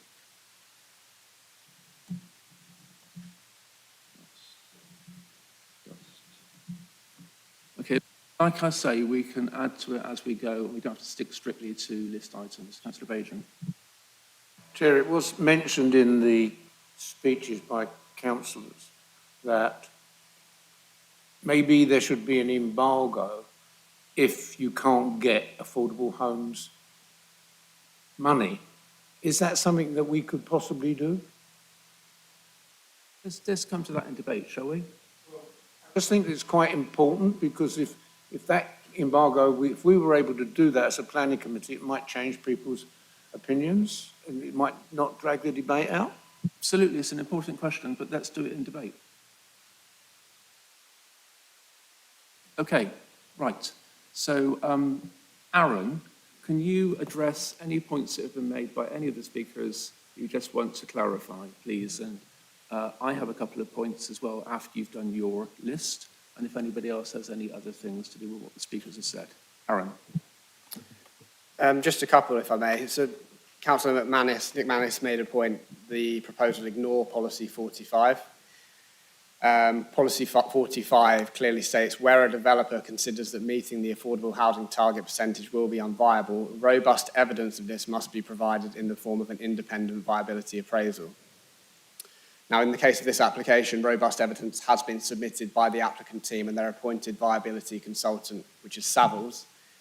As local planning authority, we separately appoint an independent viability consultant, Quintic Advisory Service, Nick Pell, who's online and will contribute shortly, has reviewed all of the information and they've come to an agreement. The robust evidence submitted demonstrates the scheme is not viable to provide any affordable homes.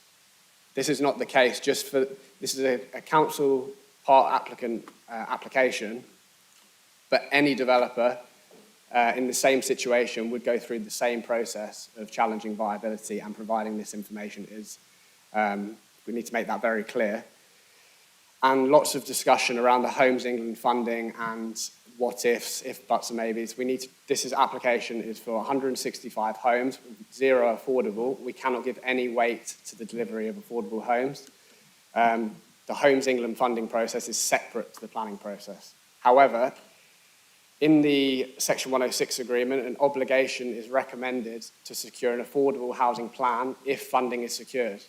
This does not bind the applicant team to deliver the affordable homes, but if funding is granted, the planning authority will still have control over the tenure mix within the affordable. So again, going back to Councillor Nick Mannis's point on the amount of social rent units within the scheme, that will be secured through the planning obligation requiring the affordable housing plan if funding is granted.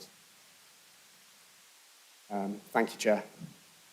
Okay, my couple of points were again from Councillor Nick Mannis, who I think unfortunately isn't here as far as I can see. So there were a couple of points. The councillor said that residents were ignored or are ignored in consultation, and that children would be inhaling dust. So can you comment on those two statements? I'm aware the applicants have engaged with the local community through, if we refer to the statement of community involvement that's submitted with the planning application, that clearly highlights all of the engagement that has taken place. And the applicant team have confirmed discussions have taken place with the local schools in relation to the traffic management plan, the dust and noise vibration details, which will come forward through a planning condition, and environmental health. The local highway authority will also review and have input into those documents. So yeah, from a community involvement perspective, the applicants have demonstrated that engagement has commenced and are present to comment on discussions that are taking place on that as well. Thank you. Okay, thank you. Oh, right, hands up. Okay, so Councillor Clough. Yes, I'm particularly concerned that we should have, if we approve this today, a written. Hang on, Councillor Clough, is this a matter for clarification from the speakers, what they've said? No, this is to do with. No, okay. Hold on then. Hold that thought. Anything else on the speakers? No, okay. So what I'd like to do first, as I said, is viability. That can include everything to do with viability, but ideally we'd start with the viability assessment full stop, but we can go on to council housing and all those debates as well. Councillor Fisher. Yeah, I have quite a lot of questions about viability. Is now the right time to do that, or is it in the debate? It certainly is, yeah. Okay. So I wondered, in terms of the viability, if you've considered that it might be the design that is actually reducing the cost value of each unit, because as an architecture graduate and as someone who works in design, I know the power of a beautiful building and beautiful design can increase the amount of money that people are prepared to spend on it. And I can cite various examples of different projects that have been really beautiful, really well designed. And the way that they achieve a kind of mix of a diversity of buildings is by using lots of different architects to design different blocks. My view is that the design is utterly boring and uninspiring, doesn't create a sense of place, wouldn't inspire me to part with £450,000, which I think is the unit price that you're proposing.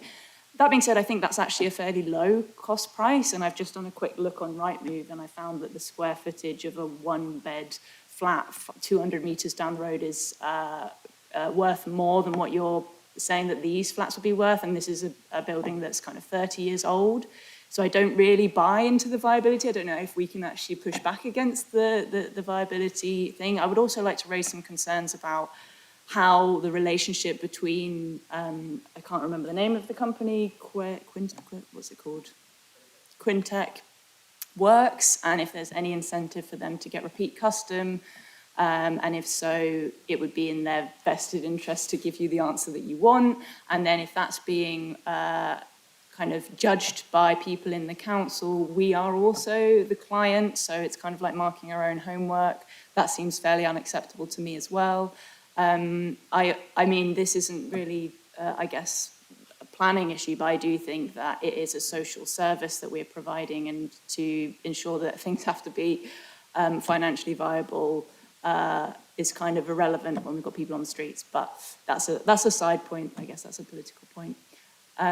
So yeah, I guess, can we design better buildings? There's also, I guess, this ties into another question I'd like to ask further along, but in terms of viability, those are my questions. Okay, thank you very much, Councillor. I mean, I think the design thing, and yes, Aaron wants to tackle it now. We can do that later as a whole subject in itself. I mean, the way the scheme looks. So I think let's do that. But your other questions, quite a lot of them. So I'm just going to go to Aaron now and then come back for more questions. I normally sort of collect up a few questions, but I think it's going to be too much otherwise. So Aaron, and if you want to defer to viability consultant, that's fine. Let them introduce themselves, please, if they do speak.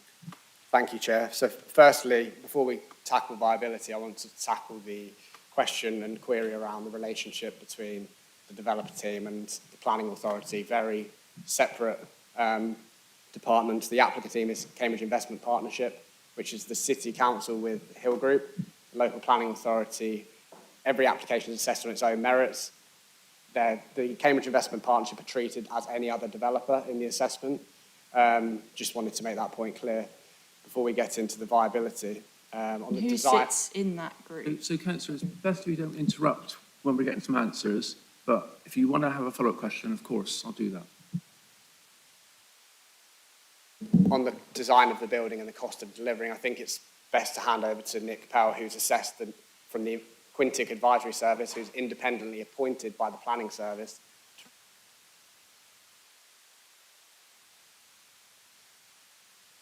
A metre, as you referenced, has been allocated against the scheme. I'm going to let Nick summarise that, who's just popped up on screen and available to speak now. Thank you. Hello. Good afternoon. Nick Powell from Quintic Advisory. We were instructed by the local authority to undertake, as you've heard, a review of the viability of the scheme. I've just noted, if I've missed any of the questions, do let me know. But in relation to the first question regarding design, our job as viability assessors is to assess the scheme that has been put in front of us, the application scheme. We work on the assumption that the design of the scheme has been assessed as part of the wider planning application, but design is not something that we would get involved in. So in terms of viability, we assess the scheme that has been put forward at design freeze, and we don't look at other iterations, as we assume, as I said, that would already have been looked at as part of the wider planning application. Your second question, Councillor, in relation to values, extensive research has been undertaken to establish the residential values. I think there was an earlier question that was raised in relation to what the values were, and I have those available. It might be useful to answer your question with those here as well. I can give you the average values of the unit types, but of course they are based upon a unit-by-unit pricing schedule which has been undertaken. But for one beds, they average around 350,000, two beds around 490,000, and three beds around £590,000. As I said, extensive research has been undertaken. That's undertaken both by the applicant and by ourselves, and the evidence can be found within both of the submitted FVAs, or the submitted FVA and our FVA review. In relation to... Sorry, who am I talking to? Nick. Nick, can you repeat the last sentence? I think Councillor missed it, please. Just go back one sentence. Yes, the research that's been undertaken is available in the submitted FVA from the applicant, as well as further research that we've undertaken in our FVA review. Chair, I'm trying to write down the value, and I didn't keep Hold on, up. Nick. Sorry, what was that, councillor? I'm trying to write down the value that the speaker's given, and I didn't keep up, so perhaps you could repeat that slower. So there's a councillor that's writing down the values that you're saying, Nick. So if you can say the values slowly, and then he can make a note of those, please, if you kindly do that. Thanks very much. Of course. The one bedrooms have an average value of circa £350,000. The two bedroom units have an average value of £490,000. And the three bedroom units have an average value of circa £590,000. Thanks, Nick. Carry on then. In relation to the third question about the our instruction and incentives associated, I would state first and foremost this is against RSES compliance, and therefore there is no incentive-based fee or association with receiving the instruction, and we are instructed by the local authority element of the council, not the property team. So we're instructed by the local authority, local planning authority. I hope that clears matters up. Thanks, Nick. So back to you, Aaron. Anything else you want to clear up? You done? Happy. Oh, you're done? Okay, right. So, Catherine, you wanted to come back. Sorry, Councillor Fisher, I apologise. That's all right. Catherine's fine. So the local planning authority lands under which body? As in, is that still the city council? Is that your only question, or are there any more? No. I've got other councillors waiting as well, that's all. Yes. So the other question, I guess, I couldn't find. Have we got the breakdown of how Oh, many? hang on. Questions that you want picked up from your previous question, we'll All get right. with you now, and then I'll go to other councillors and come back to you for another set of questions. Yeah, okay, so I guess just to confirm that the viability was done on this specific design, the way that it looks, and there weren't any like alternative approaches to looking at different designs that could maybe have brought in more fund, like more money, like been more sought after by house buyers, for example. Because there are various examples whereby if you don't provide car parking and you incentivize cycle storage or e-charging or workshop spaces that people can rent or communal growing areas or all sorts of things that you can add into a development, or if you make the buildings colourful, or arguably there's a whole other series of questions I'll ask later about reuse of materials and bringing down costs that way. But there are a number of design ways that you can increase the value of houses, and in so much that you could then, I think, squeeze in some council housing. I'm just interested to know that it is specifically about this design, the way it looks, and that no other thoughts were had about other designs. Okay, thank you, Councillor. Aaron, this design. Thanks, Councillor Fisher. So the purpose of this viability assessment is to assess the design as submitted. So the figures are based on the design in front of members today. The Greater Cambridgeshire Planning Service is a shared planning service which covers the city admin boundary and the district council boundary of South Cambridgeshire as well. So it covers both councils. That's that point. Thank you, Chair. Yeah, Toby, you want to say something? I don't know if our viability consultant might be able to kind of give members a bit more comfort about the methodology. Usually in terms of the values that they arrive at in terms of the kind of per square foot, per square metre, they will do a search around the local area to look at sales values that have been achieved to work out an average, then look at the scheme being proposed. Ordinarily as well, a viability consultant will look at individual kind of construction costs associated with a scheme down to materials. Now, I don't think I've seen anything in terms of this scheme, in terms of its design, that is out of the kind of ordinary in terms of what the committee might expect to see of a KIP scheme kind of coming forward.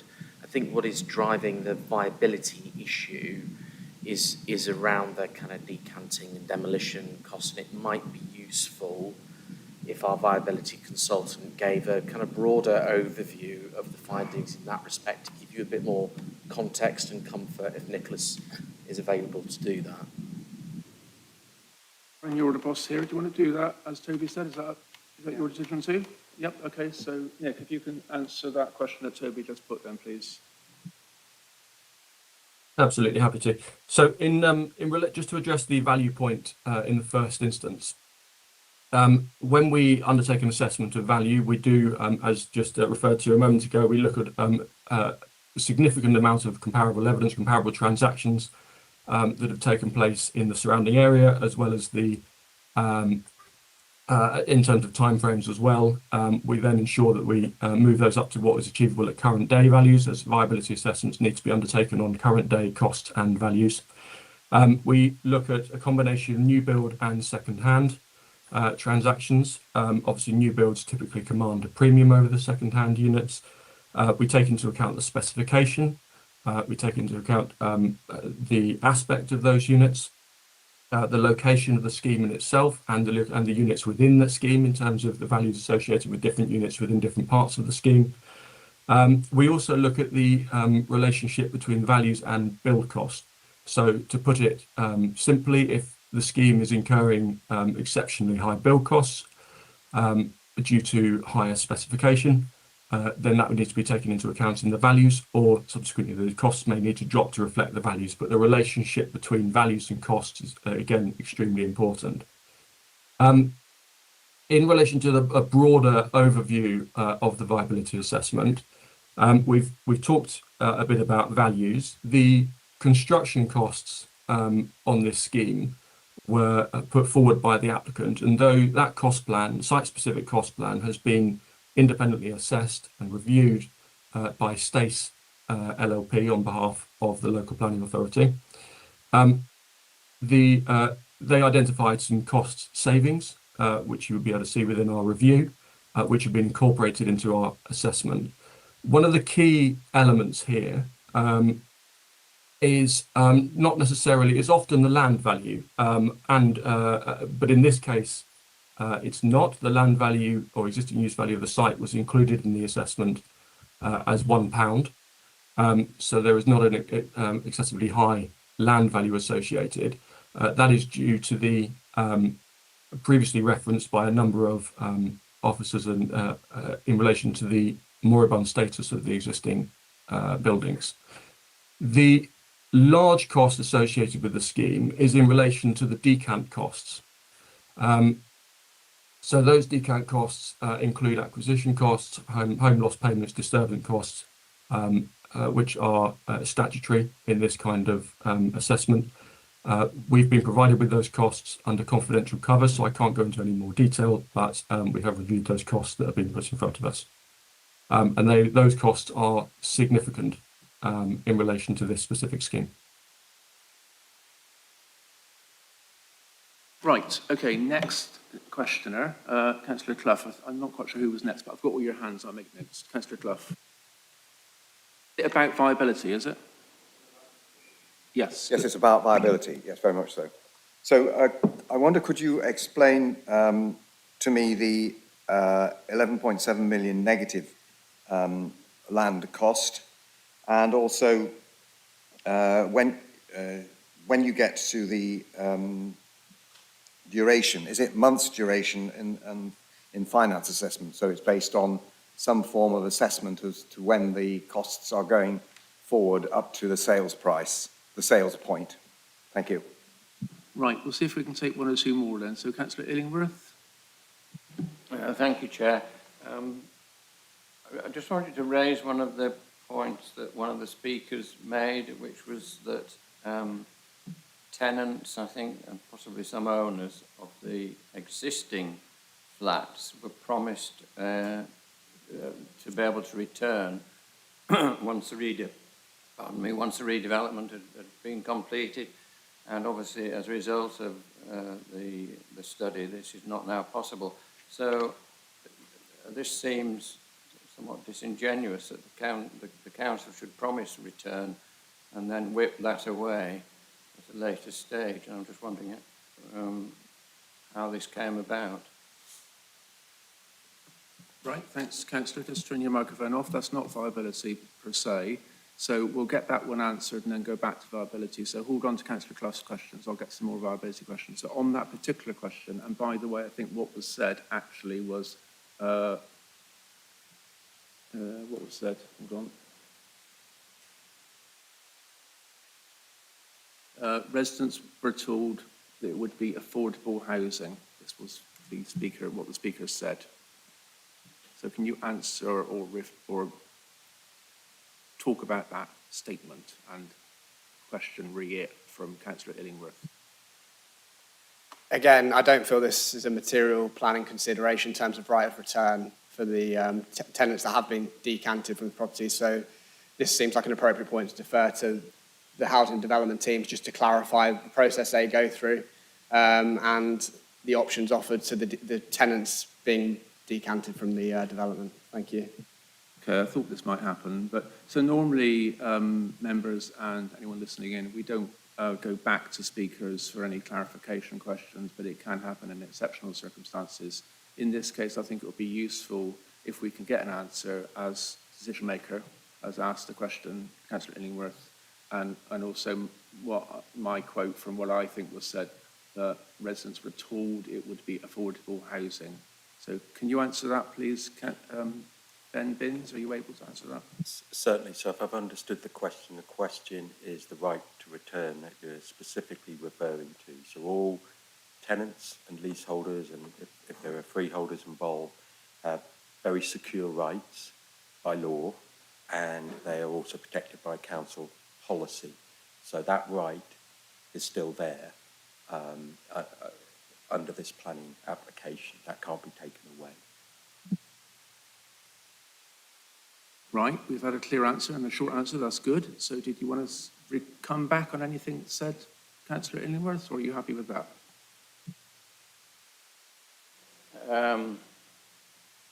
Yes.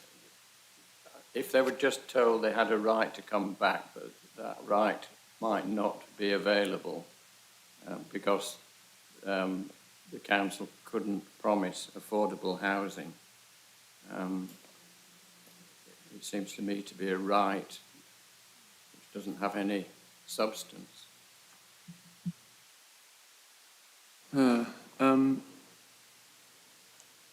As Aaron said, this isn't really a planning matter, as I understand it. Toby, do you want to say anything on that? I think Aaron's right, actually. I think this is probably a red herring, Councillor, what someone said at some point in time to a resident. The fact of the matter is, you know, it's not a material planning consideration. It is an issue that will be resolved outside of the planning process. So I think what we're trying to do here, members, is make a planning decision, not have a political debate about the rights and wrongs of operating a council housing portfolio. So if we can focus on the former rather than the latter, that would be good, but I appreciate they overlap to a certain extent. Now, I have someone else before you, Councillor, so just wait a minute. If I can just take the next Councillor, then come to you next after that, if that's all right, please. Councillor Todd Jones. Thank you, Chair. It is quite a difficult area, isn't it? Because obviously policy 45 is material consideration. It's in our local plan. And sections 10 and 11 in the report refer to that commitment to 44% affordable housing, subject, of course, to Homes England funding. And that's the big unknown, isn't it? Because it's not a material consideration and comes outside the planning process, obviously is dependent on the planning application being granted, we to some extent have to rely on our housing delivery team to negotiate that Homes England funding and then provide the affordable housing that right of return, which is a commitment, can apply to tenants and leaseholders that were moved out to Hanover and Princess.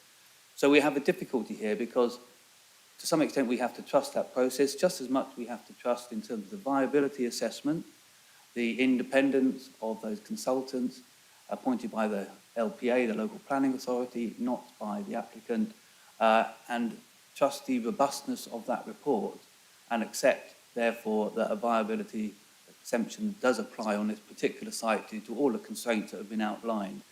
So that's, to some extent, the difficulty we have. And we all have to remember this is a quasi-judicial process, and we can only really consider the application that's in front of us. I've often been pulled back sometimes on saying, what if another application might have come forward? But this is what's before us. So it is really difficult and complex, as has been mentioned, but ultimately, this is the opportunity to develop this site, and we have to trust, if you like, our team to bring forward the affordable housing element and everything that goes with it in relation to that Homes England bid for affordable housing at 44% on this site. Right, thanks, Councillor. I think that's more a statement than a question, but was there anything that you need to refer to there? No, nothing wrong with that, but I'm just in case anything needs picking up. Okay, that's fine. Councillor Beijing, you're next. Chair, I think the two previous speakers have begun to make a point which is really important to this planning committee. It's about integrity. It's about part of our judgment process here is if we believe what the application is, if it will be followed through. I well know, and probably everybody else here, is that Councillor Bird always says that you can return to the property. We heard that people decanted on the basis of that. And had they been told, well, you probably won't be able to come back here, then probably they wouldn't have decanted so readily. So it's about integrity. Do we believe the planning applicants? Is it honest when they say to us, well, we've got ourselves into a situation where we're looking at a planning which will actually end up as a deficit to the City Council in the first place? So we're going into something which will actually cost the council money. We're going to lose money on it before we even start. Is the council allowed to do that? Certainly when we're setting budgets, we're told that we can't. The City Council, the people that have done the viability test agree that this is going to be built at a deficit. Now, there's a whole lot of integrity. I need to, when I make my decision, I need to know, do I believe what I'm being told in this planning application? And I think that already I begin to get this feeling that people were made promises and we're not going to keep to them. Why didn't we know that? Why didn't we know when we went into this application that it wasn't going to be able to build affordable housing within the process? If you look at Timberworks, which had a £25 million overhead when it started, because they had to buy the land, which the council are not having to do here, they managed to build them within cost. They managed to build affordable housing and council housing. Why is it not happening here? So why I'm listening to the person that's given the viability order or the answers, and this person will be of great integrity. He will have been employed because he has great integrity.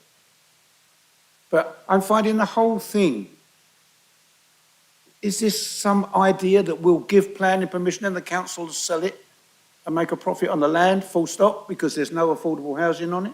So, Agent, you bring your question to a conclusion. Well, it's not a question, Chair, it's a statement. I'll stop there. Okay, thank you, Councillor. I mean, you've said a lot of things. I'm not quite sure if they're all correct or not. So I've got Councillor Fisher wants to speak as well. You're making it quite difficult for members, so I don't really want to keep referring to the applicant team for responses. I want Aaron, our case officer, to respond, but he doesn't necessarily know the answers with regard to the housing portfolio because he's a planner. We are here in planning committee members. So before I go on, is there anything that Councillor Bajan has said that needs comment, please, Aaron, or if you want to defer to the applicant team? No, I'll defer to Nick again, but just on the decant costs are in the public domain and the figures are Appendix 2 with the committee report. So I think we can give that information, Nick, at this stage, just in response to Councillor Bajan's point in terms of spending money before on the site, before permissions granted, etc. Okay, Nick, are you able to do that then, please? Yeah, absolutely. On the basis that the local authority has given me permission to release, the total decant costs within the appraisal are £15.3 million.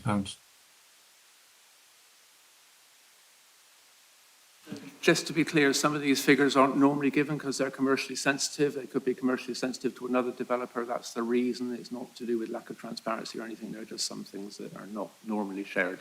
But thank you very much for sharing that. Okay, so who have I got next? So I've got Councillor Fisher next, and I've got you down, yeah. Yeah, I want to just clarify the viability, and that in a alternate universe, there could be another application that comes to the same site that is better designed, that does enable council housing, because the viability assessment is only done on this specific creation, this specific design. So how are we to judge this if it's like, because anyone could put any application and say, well, the feasibility for this specific design says that we can't have council housing. That doesn't mean that any design that we ever put there couldn't have council housing. It doesn't mean that a better design isn't possible. And I worry that the design process for this, instead of being how do we ensure that we get council housing on this land, has instead been let's just design something and then see if it can, you know, be cost effective. Like, why are we not building higher? Like, why are we not building like more creatively? Why are we not? There's so many things that could be done differently, and there are so many different versions of something that you could have viability for, but instead we've got this very narrow viability study based on this one specific arrangement. I guess it's just, my question is, are we always only limited to this one viability, or can we? Thank you, Councillor. I've got three things to say on that first. Good question, and I'll get your question answered. Secondly, in an alternative universe, there would need to be a national planning policy framework, local plan and local policies. And thirdly, on the design of the thing, we have to see what we've got on the table. I know you're a trained architect, I believe, but we can't be redesigning the scheme in any significant way, otherwise it won't work. So if we don't like something, we say no. If we like something, we say yes. That's the way planning works. On answering the question, the first point, can you or Nick answer that question, please, Aaron? I feel like Nick's already addressed that part of the question, Councillor Fisher. The design in front of us is what the viability assessment is based on. An alternative scheme might be cheaper to build, but ultimately, this is the application in front of us. It's in accordance with the guidance, as Nick mentioned. He's assessed it correctly. Thank you. Yeah, Toby wants to come in. I'm just going to say something else as chair. So, you know, your choice, Councillor Fisher, is to make a decision. You're a decision maker. You can vote against it or for it. But if you're voting against it on the basis that you think a better scheme could be designed, that's not a good planning reason. But I'm good. Can I just let Toby say something first and let you come back after that? No, that's. I mean, Councillor Smart is absolutely right, and it's often a case that committee members want to think about alternative schemes, but you've got to judge the scheme. You know, it will stand or fall on the basis of the scheme, not something else theoretical. I just want to kind of remind members what the viability assessor appointed on behalf of the LPA has said, that actually what's driving the viability issue is not the design, it's the decant. It's the decant cost, and that is a particular cost associated with this scheme that certainly in my experience the council's not come across on other schemes where viability, you know, for example, kind of timber works, etc. I don't think we were looking at kind of levels of decant costs anywhere near what we've got here. So that was the point that our viability consultant was making to you. And I would say again, all of the construction costs have been benchmarked as well. Thanks, Toby. So, Councillor Fisher, you want to come back? Yeah, just to confirm, the decant costs come because you have to remove people because you're demolishing the building. Is that correct? Or because you can't construct things around them? Because I wonder, there will be a whole debate on the demolition. I think that's the elephant in the room. I personally think in this day and age, we can't be demolishing anything to call it sustainable or environmental, have any environmental credibility. So, yeah, I guess, sorry, I'm so hot, my brain is malfunctioning.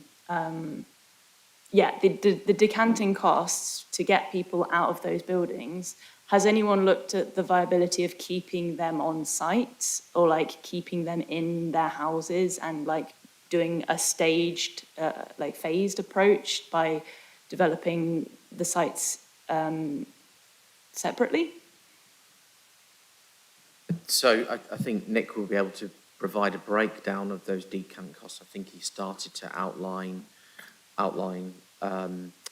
what was involved and what the council's liabilities are in that respect. So yes, if we could turn to him, that would be useful. So, Aaron, if you want to get Nick to respond to that, then I don't know if you want the applicant team to say anything as well. They've been waving their hands, but as I say, I'm not keen to have applicants speaking in debate if it's all possible, but if there needs to be a question answered, I will do it.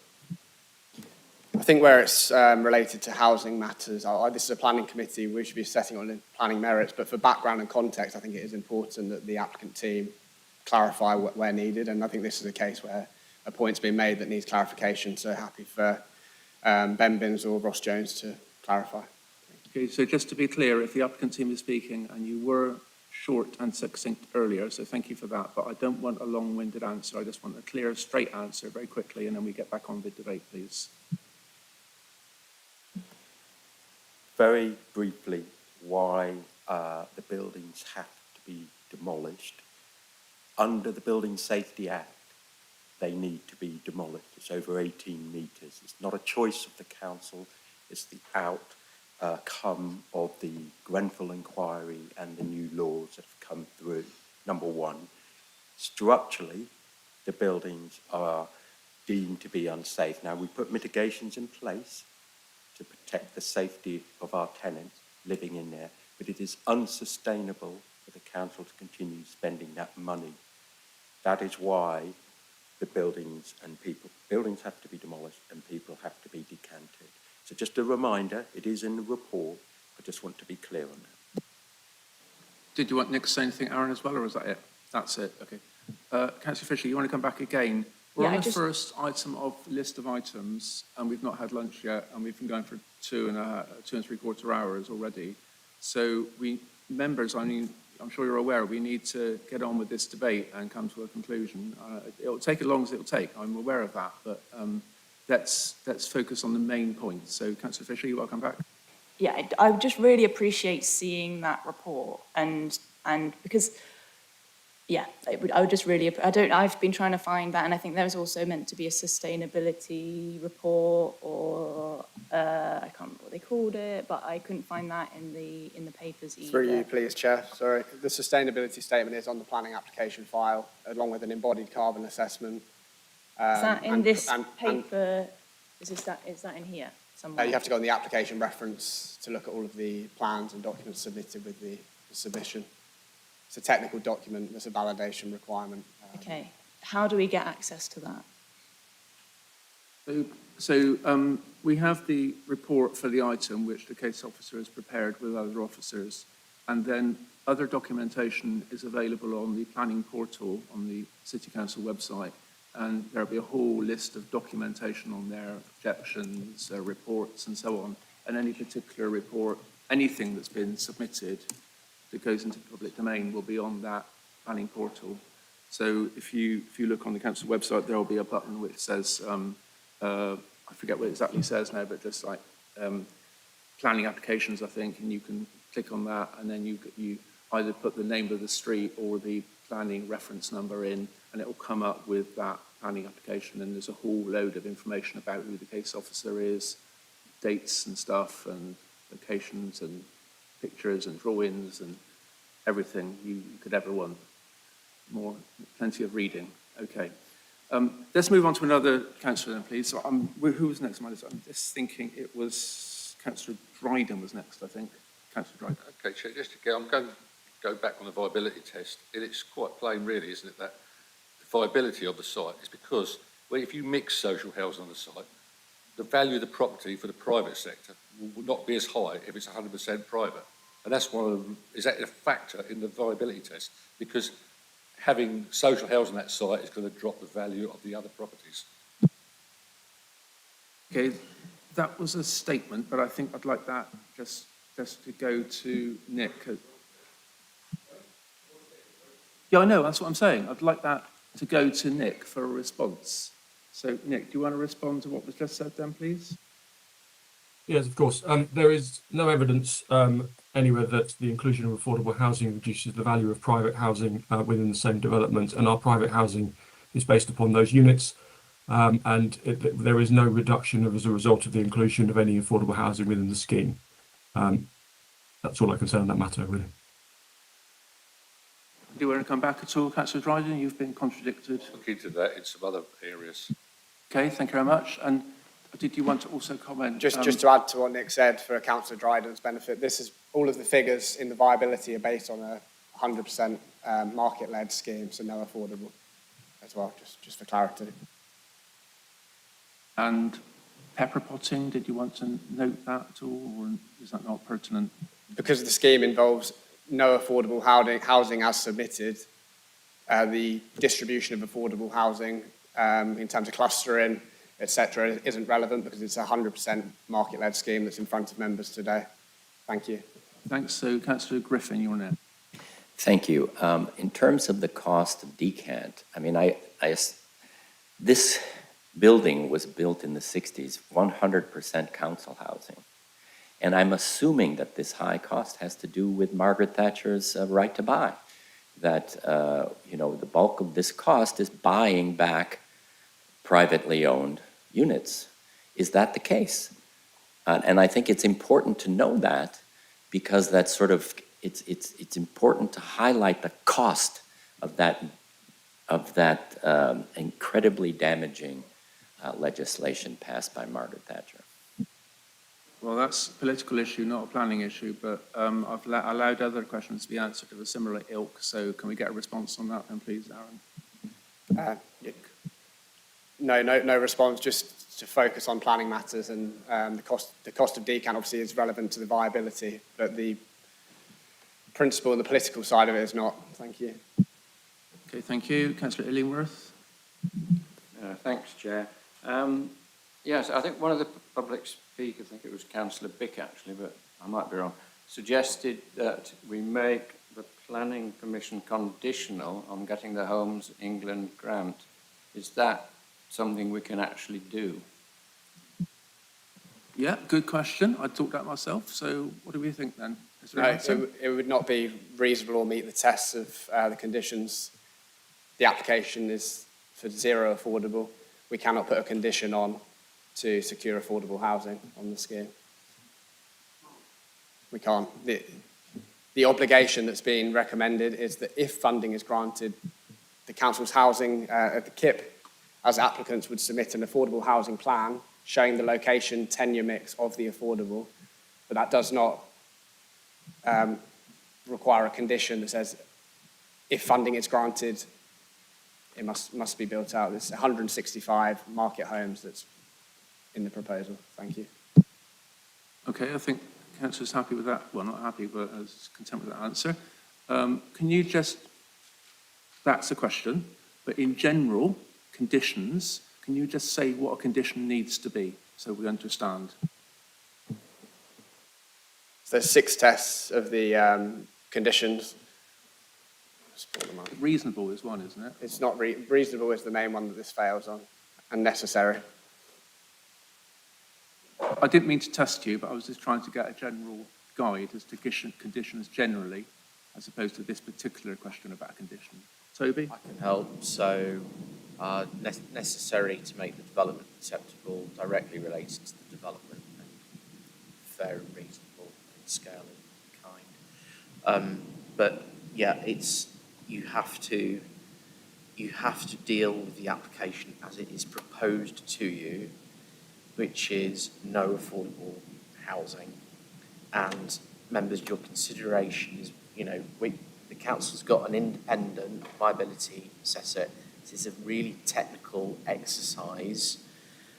You're not experts. He is the expert. He is advising us that there is a viability issue here. I would see it extremely unlikely that we could ever really kind of challenge that position as kind of lay people on, unless one of you is a viability expert. I think you're in a pretty weak position to challenge the independent advice that the LPA has been given here. So just to add to that, that's why we have informatives. So sometimes we want something to happen, but we can't, it's not reasonable to have a condition on it, but we put an informative on, then we are encouraging the applicant to do what we want them to do. Councillor Clough.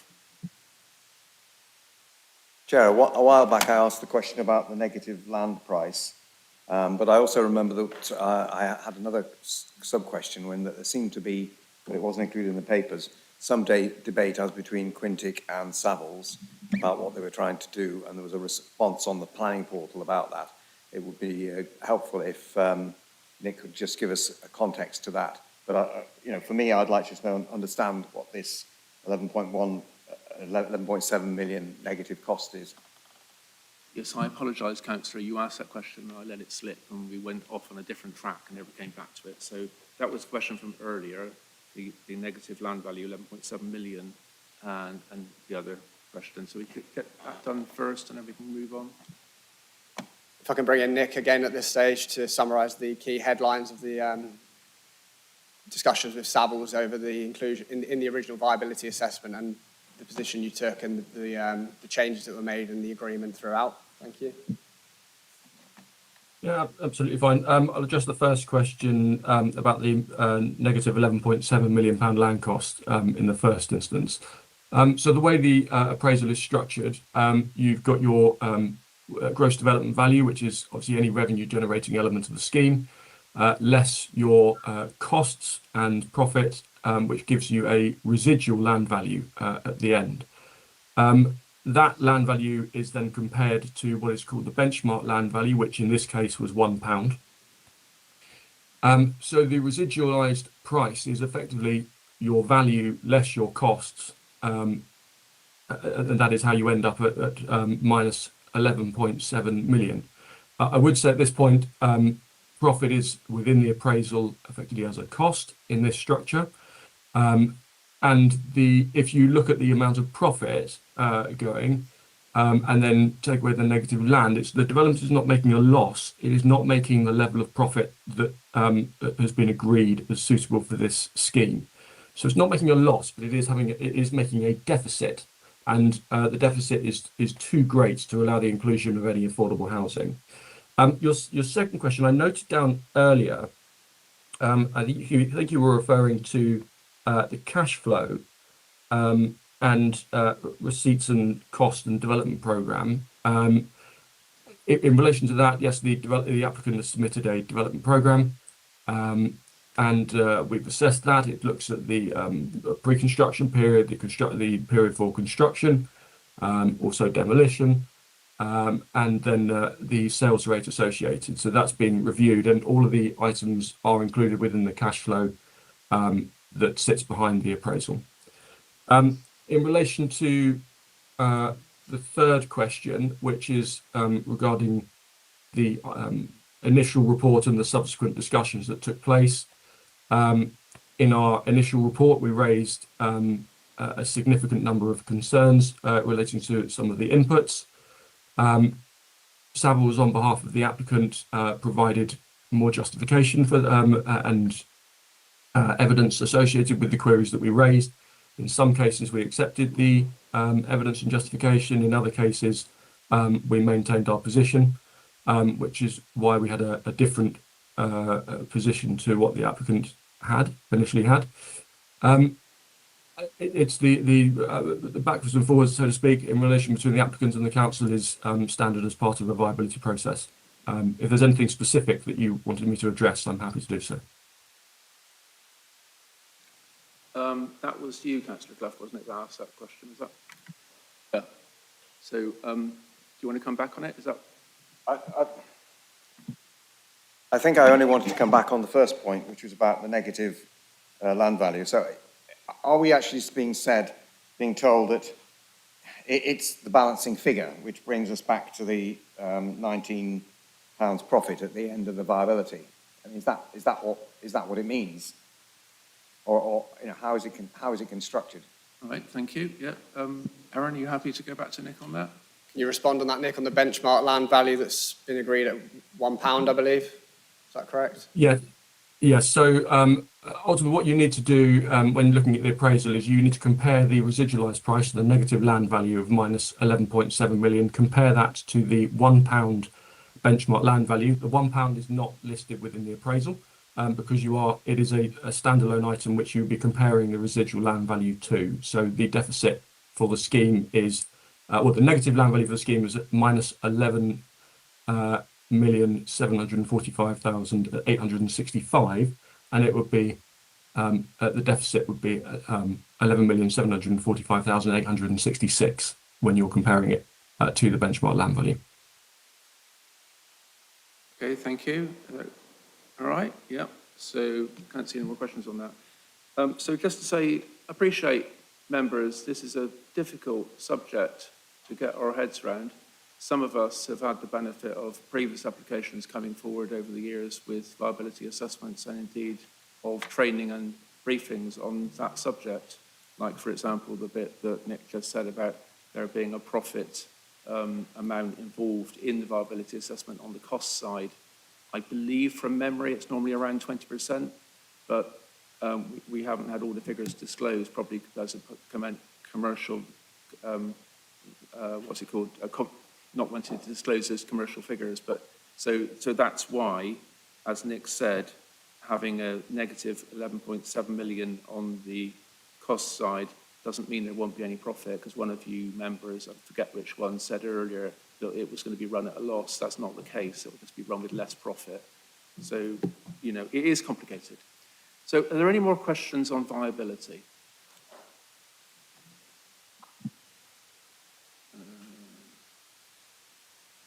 Okay. And when I say viability, I mean all of those other things that cropped up earlier around council housing and all that sort of thing. Yeah, Councillor Fisher. Would someone just be able to tell me the name of the file for which the demolition, like the reasons for demolition are listed and the analysis done there?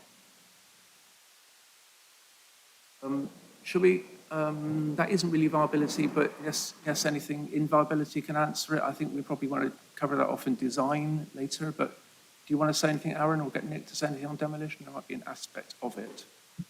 I'll find the relevant document and inform Councillor Fisher of where that is on the file. The name of the file relates to demolition. Right, okay.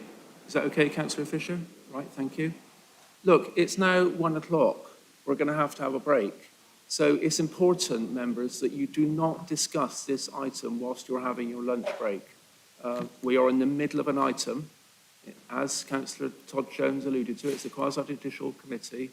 We can't be coming to conclusions together about what we think about things. You make a vote, you have a vote as an individual member, okay?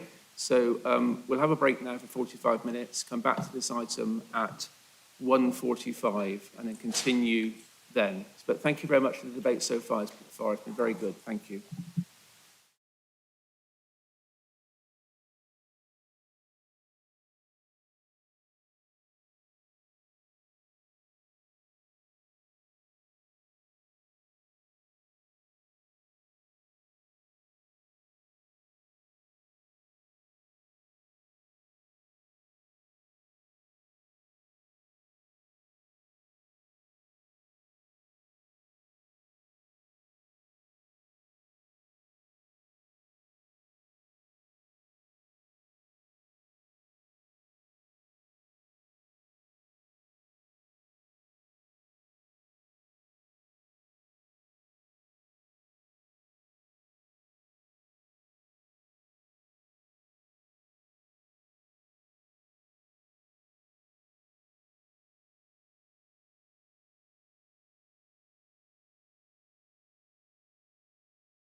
Then please, Sarah.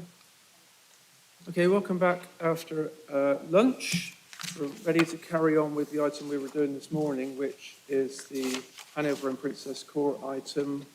That's item number 5, I think, from memory. And we started on debate on that, and we finished with questions on viability. The next thing we're going to go to is demolition as a subject. So any questions, and I think we have a demolition expert here that Aaron can defer to if he needs to. Any questions on demolition, members?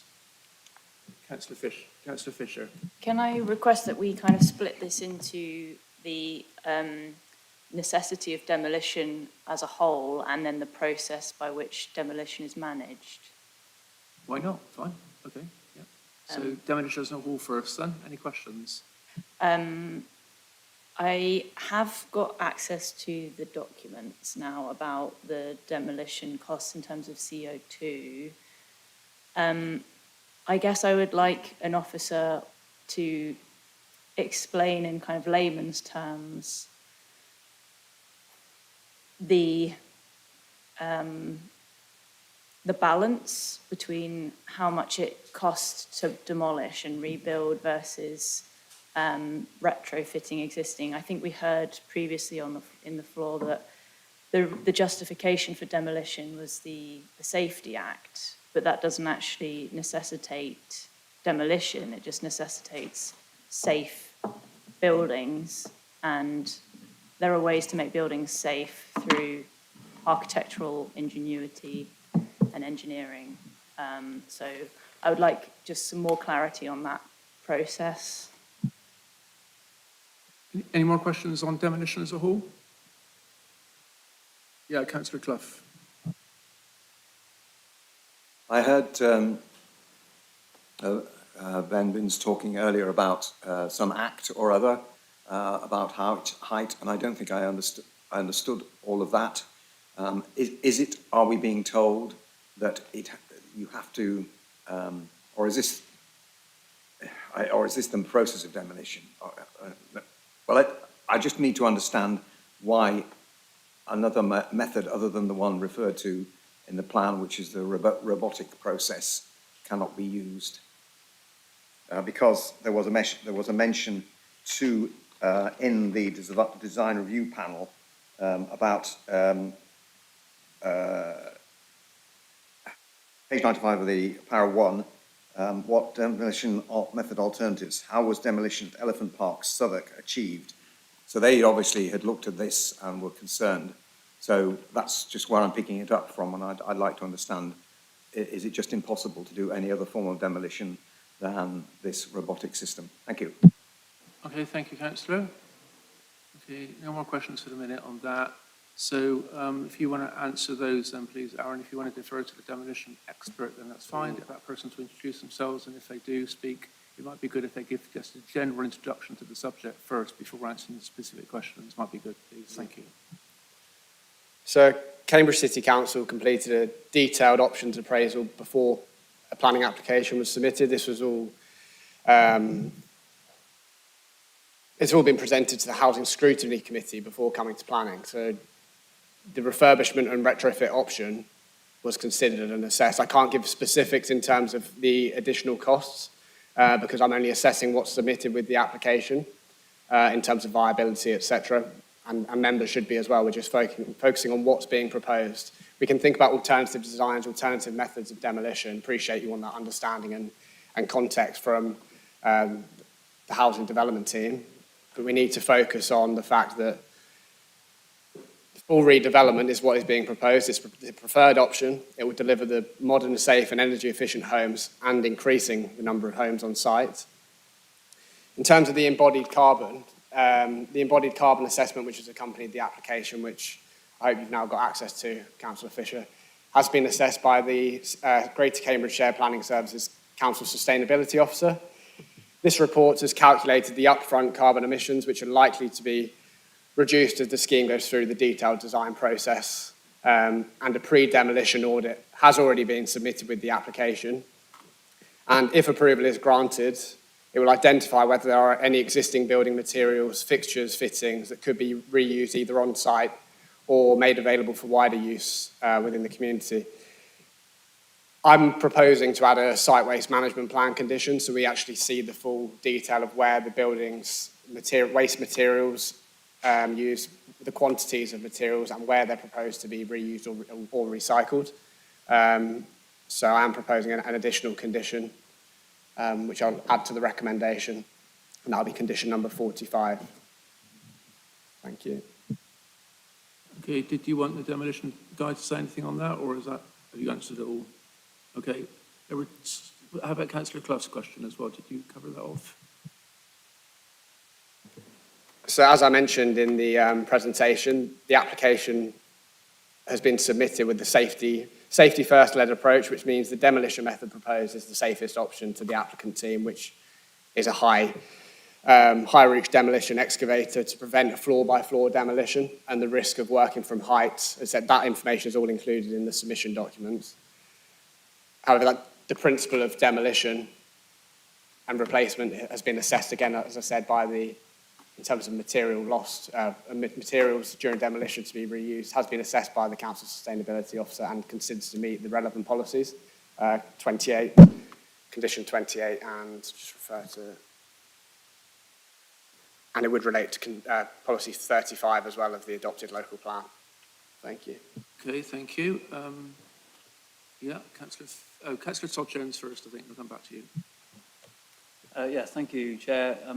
Obviously, I welcome the construction and traffic management plan and any additions to that, and also particularly welcome the limitation on the 3.5 tonne construction vehicle hours. I think that's really helpful. And in some other past applications where we've had a very constrained site, I think not only is obviously the site management and communication with the local residents really critical, but also there's been commitment to a banks person, I think we ought to call them, and other things to put in place. Anything that is required that might be additional to the usual traffic management plan, construction, demolition and construction plan would be really helpful in consultation with local residents. Okay, I think that was a statement. Okay, Councillor Fisher. Yeah, I think it would be really helpful because half of this planning application is about demolition and half of it is about constructing buildings. I think the presentation we got given focused entirely on the buildings and didn't focus on the decision-making in order, like the background work in terms of the demolition. And it would just be nice to have somebody to quote from the sustainability report or something, or just some numbers. I'd love to have some numbers of the CO2 and embodied energy to demolish and rebuild from scratch versus retrofit. And I'd like to see them kind of robustly offered. Or if someone can point me to the right page in a document somewhere, that would be helpful. Yeah, that's a good question. Aaron, do we have the sustainability officer available? No, we don't. Okay, can you cover that off then, please, to some extent, at least in general? As I mentioned, the sustainability officer has reviewed all of the submitted documents, including the embodied carbon, and confirmed they are satisfied it meets the policy requirements in terms of embodied carbon, but also the energy statement itself, the water efficiency measures, the overheating analysis, all of those matters have been considered. So members need to trust in the technical advice that has inputted into the report and for you to make a judgment today. The sustainability officer's comments are available on the file, so if you wish to review them, I'd refer you to the planning portal again. Councillor Fisher. And the numbers. I'd like some numbers. Can you give any numbers, Aaron? So I presume when you say numbers, you're talking about carbon use or loss or use, the carbon, yeah, in terms of demolishing and or refitting and rebuilding, the option to refit and rebuild the scheme, or to demolish and build a possibly more energy efficient scheme and calculate that. Yeah. Aaron, any chance of that? Just pulling up the Sustainability Officer's comments. Bear with me, please.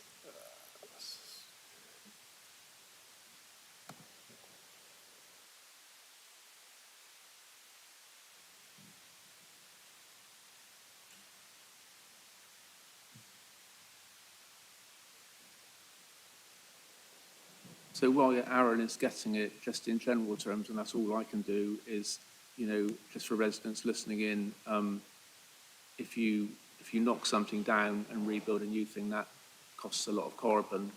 But then on the other side of the spreadsheet, I suppose, is the carbon that's saved through a scheme, a more modern scheme that could be more energy efficient, have better insulation and all of that. And two are played off against one another, and you get an equation about whether it's better to keep a scheme and refurbish it, or whether it's best to knock it down and build something new. I think that's the way I see it often. So just sharing my screen so everyone can see the Sustainability Officer's comments. Confirming no objection, subject to some clarifications which have been addressed in a separate comments. These are from the original submission. And in terms of carbon emissions, the submitted embodied carbon report has calculated upfront carbon emissions, including emissions associated with demolition, 783.41. What that means in technical terms, I'm not a sustainability expert, I can't clarify that, but it shows that it has been considered and it has been assessed in their technical advice. Thank you. I mean, just before I go back to you, Councillor Fisher, what we're all about here in Planning Committee really is policy compliance. That's our sort of guide, really. So, Councillor Fisher, you want to come back? Yeah, I mean, the National Planning Policy Framework says using natural resources prudently, minimising waste and pollution, mitigating and adapting to climate change, and in moving towards a low carbon economy. So I think this is really, really important. Like the number one way to reduce carbon and energy output in developments is about whether you demolish buildings. The Royal Institute of British Architects advises not demolishing things. They say that's the number one way to improve the sustainability of a development. So I'm just disappointed that there isn't a kind of comprehensive presentation with like nice, clear visual numbers to say this is the cost if we did this and this is the cost if we did that. Just saying that it's 700 and something thousand CO2 per whatever means nothing to me, but I would like to see a comparative data set. And even if someone can just point me to the page where that's made available, that would be helpful.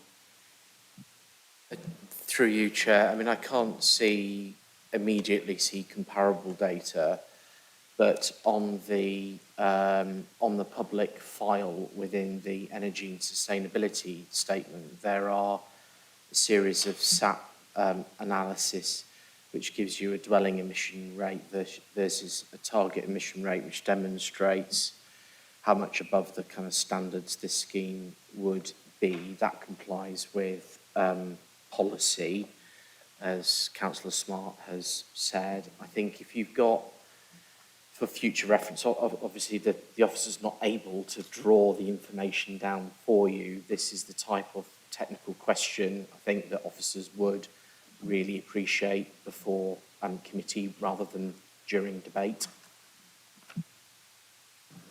Okay, so Councillor Clough, is it still on demolition as a whole, is it? Yes, this is just, I'm just still following up on the demolition question as to what Aaron said. I wasn't absolutely, so I got the word sort of, it is better to do it through this robotic scheme, that's safer. But what I'm trying to get at is whether that is the only option. I mean, I'm particularly minded by this, the statement in the design review panel, page 95, where it says, referencing the plane trees that have been retained and incorporated in the public realm at other regeneration projects such as Elephant Park, Southwark. So I'm just wondering, if there was another way to do the demolition, other than this robotic thing, which seems to be the reason why the plane trees have to go, then I think we should at least have had that as an alternative so we could understand the implication of it. If it's prohibited in an act, then we also need to understand that in the report as well. Thank you. Okay, thanks for that. Councillor Bajan, still on demolition, yeah? Chair, there seems to be some concern from at least two, if not including me, three people, as to we don't have this detail. The council will have considered this, so the detail will be somewhere. Can we adjourn or postpone this application until we get that detail, because it is reasonably crucial to us making a decision? I think you do have the detail. It's all been printed and produced. But if you haven't read it, that's another matter. Well, not the comparison details on the CO2, I don't think. But just to be clear, as Oscar has said, I mean, what we do today is we look at the application on the table and make a decision on it. We don't design a scheme based on options. Not designing, Mr. Chair. I'm not trying to design the scheme. I'm trying to look at a comparison.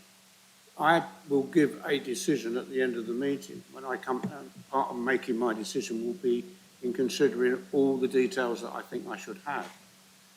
We've been given the cost of doing it one way, but we haven't been given the cost of doing it refurbishing or doing it in other ways. And I think that is pertinent to my decision. So can we, if the data is available, which I guess it must be, because nobody would have gone ahead with this without the comparison, can I ask for an adjournment till we find that? Toby, you want to speak? To be frank, I don't think you need to. The question is whether the scheme accords with our policies on sustainability. It exceeds the policy requirements. It's performing exceptionally well. You've got the council's sustainability officer supporting the proposal. There should be no question of any conflict with policy in terms of the advice that we've given councillors on sustainability. Okay, now there's been mention. Chair, I'm not exactly comfortable with that, because we have policies, one of which is that we have 40 or 50% affordable housing. This is asking us to put that to one side. What I'm asking for is to look at not what the sustainability officer tells us, but what he made his decision, what he or she made their decision based on. Chair, through you, there is a 49-page sustainability statement online on the public file that any member of the public can access, including councillors, upon which the sustainability officer has made an appraisal.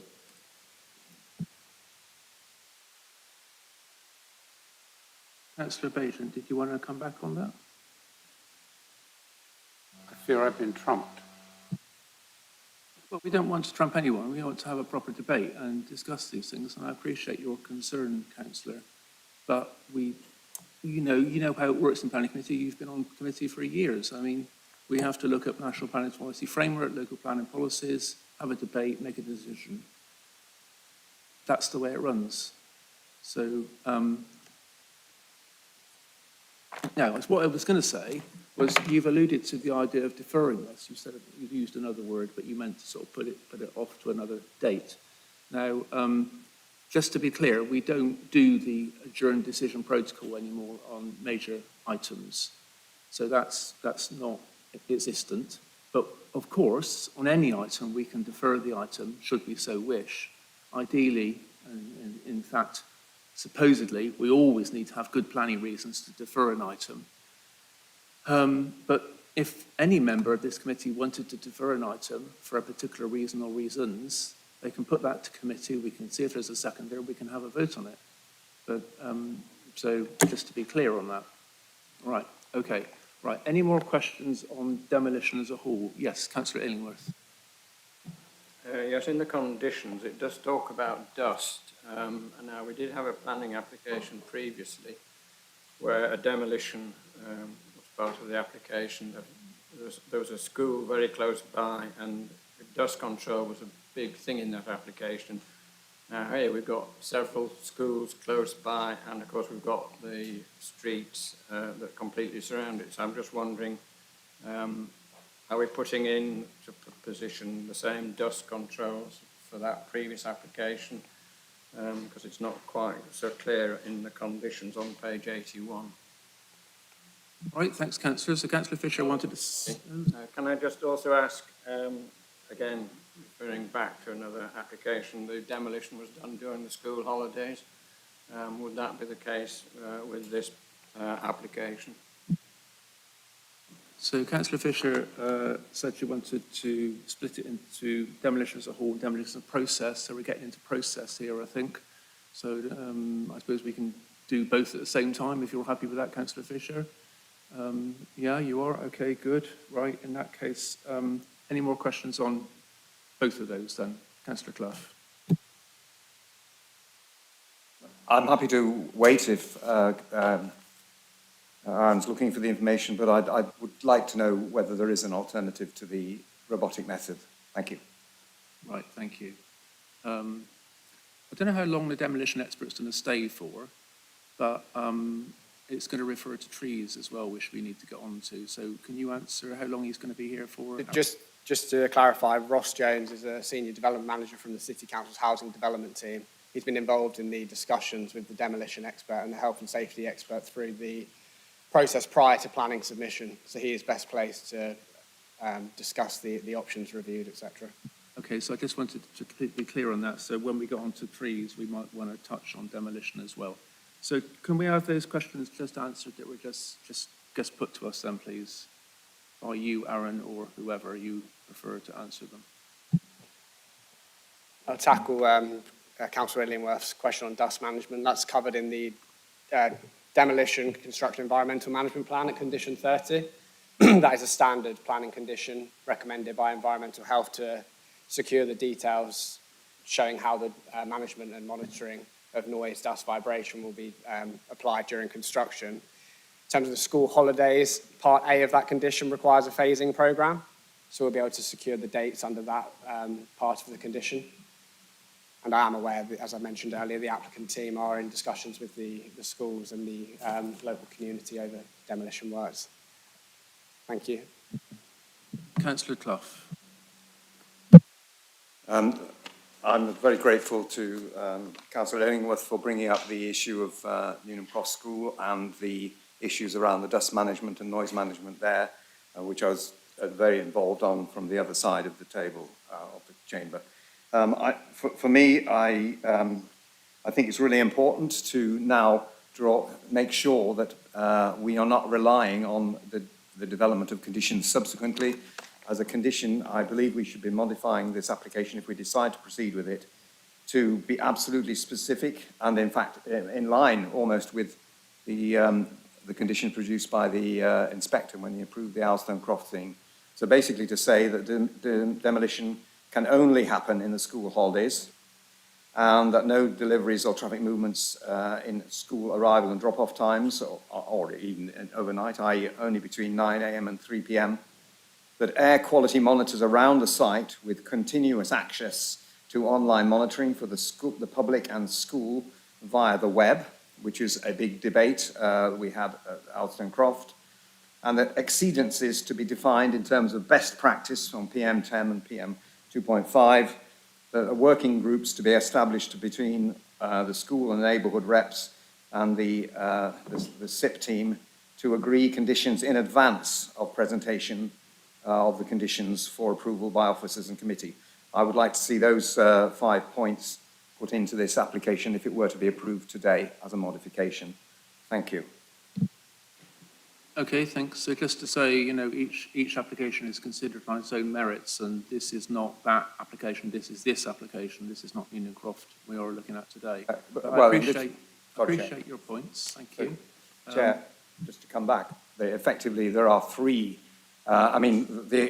when you go back and have a look at, there are not just one source of sensitive receptors, as it was in the Alstone Croft, there are 3 sets of sensitive receptors in this area. So it should be there's a lot of walking traffic and older children going down that alleyway, so down the roads there. So it's even more important that the whole community is aware of those sort of issues. Sorry to come back. Thank you. You don't have to apologise for coming back. I mean, I think you misunderstood me. I'm saying that what applies to this application may be the same or it may be different to the Alstone Croft application. It may be that conditions are more severe on this application for the very reasons you just laid out. We don't exactly know yet, but can you respond to that, Aaron, then, please, for these points? My report has recommended the condition based on the specialist advice from the environmental health team, with the construction hours, delivery hours, etc. Also advised by the local highway authority. So I have drafted and recommended approval based on that information submitted and the technical comments received. If we're minded to amend that condition for the demolition construction environmental management plan, which is a pre-commencement condition, I would need agreement from the applicants to amend that condition. But from my understanding, from discussions, the applicant team have got the contractors lined up to complete the works during school holidays, so I think the amendment in that respect would be okay. I'll look to my left and nod. Yeah. So that's acceptable. Is this something that should come back to Chair, Vice Chair and Spokes, perchance? So that Councillor Clough has comfort? Happy with that. I think that's advisable. I didn't manage to take down absolutely everything that Councillor Clough said verbatim, but we can go back to the Alston-Croft decision notice and make sure that, and through the recording of this meeting, to make sure those points are covered, Councillor. Okay, thanks. Well, I mean, I think Councillor Clough is right to point out that there are schools in the vicinity. It's a very important subject, and we should do everything we can to make sure that the development, if it's approved, does happen safely. Councillor Fisher. Hello. I am now reading the Energy and Sustainability Statement, 49-page document. I can only find one paragraph that talks about demolition, and it just talks about mitigating the effects of demolition. I would like to see a substantial document about the decision-making to demolish versus not demolish. And that, to me, without that, I can't make a decision as to whether the demolition of existing buildings aligns with our national planning policy. And I'm a new member, so I'm sorry that I didn't ask these questions earlier. I tried to ask a question yesterday, but I emailed the wrong person, and then I got forwarded to someone else's email that had a spelling mistake in it, so it bounced. It's not been easy trying to access the correct people to ask these questions to, but it is a massive thing. Demolishing all these buildings is a big deal, and I think I would like to make a more informed decision about whether this actually aligns to national planning policy. Yeah, I'm sorry you've had problems, and I appreciate this is a very important matter. Is there any more comfort you can give in terms of answering that question, Aaron? I think it's an appropriate time to just, on the demolition side of things, defer to Ross Jones and Ben Binns. Okay.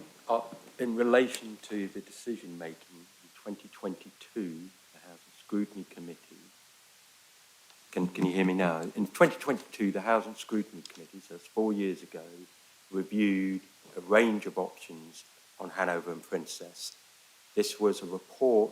But just stop a minute, Ben. I'm not happy with this because I, without thinking there, I allowed Aaron to allow you as the applicant to start to speak on a subject that I was thinking about an expert speaking, but of course you're the man on your right-hand side is a council employee as well, so part of the applicant team effectively, I presume, or maybe not, I'm not sure.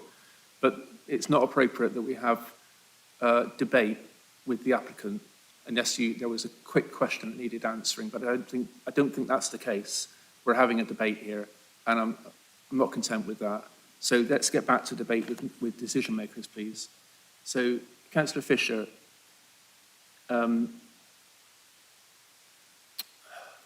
we have a scheme. You need to make a decision on the scheme you've got. Sometimes, some applicants, I don't think in this case, don't give us very much information, but we have to make a decision. That's the nature of planning committee. Sometimes it's a bit difficult, but you're going to have to. I'm happy to move to a vote now then. No, not yet, but I'm just saying we can't explore this. If it had been built a different way, it might have been better thing. It needs to be what it is presented to you today, and you make a decision on that. Yeah. that's the way it's going to be. I'm sorry I to be understand, so but I curt. understand that any demolition is like just not possible on a survivable planet. So I just want to see the justification for it. Okay, well, I mean, I think there are arguments to and fro on that, but I don't want to get into that now. So any more debate on demolition? I just want to move between demolition and trees, which is the next subject, trees. All right, guys? And on the trees, it has been said that the three big trees, the plane trees, need to be removed because that's the only safe way of enabling demolition. So can you clarify that or confirm that, please, Aaron, so that we're all aware of that? And then any more questions on trees? As set out in the officer report, the 3 London plane trees located centrally are removed. And as shown on the site plan, they will be replaced by built form along that northern edge. The applicants, as Councillor Bick mentioned in his speech, have been pushed to retain the trees within the site. My officer view is that we have to acknowledge the harm of the loss of these 3 trees, but weigh it against the trees retained around the perimeter of the site, which from an officer's perspective are more important from amenity value. They're more visible, they're more prominent in the street scene. They're better at screening the additional height proposed. The tree officer's comments clearly acknowledge there's a conflict with policy, which seeks to retain high-value trees. However, they are proposed for removal, and in the planning balance, I have concluded the benefits of bringing the site back into use and retaining other important trees on the site outweighs the harm of the loss of the 3 London plane trees. Thank you, Chair. Thanks, Aaron. Any more questions on that? Yes, Councillor Clough. So am I correct in having looked at the, I think it's the report by Applied Ecology, that effectively the loss of those 3 plane trees constitutes the major obstacle which was identified by the design review panel in trying to achieve any BNG at even and 0. So I think in that report it said that there was a cumulative loss of 27% of BNG on the site, and that, you know, the actual loss of those trees is you know, is a significant, if not the major driver in the unfortunate BNG position that the site is facing. Thank you.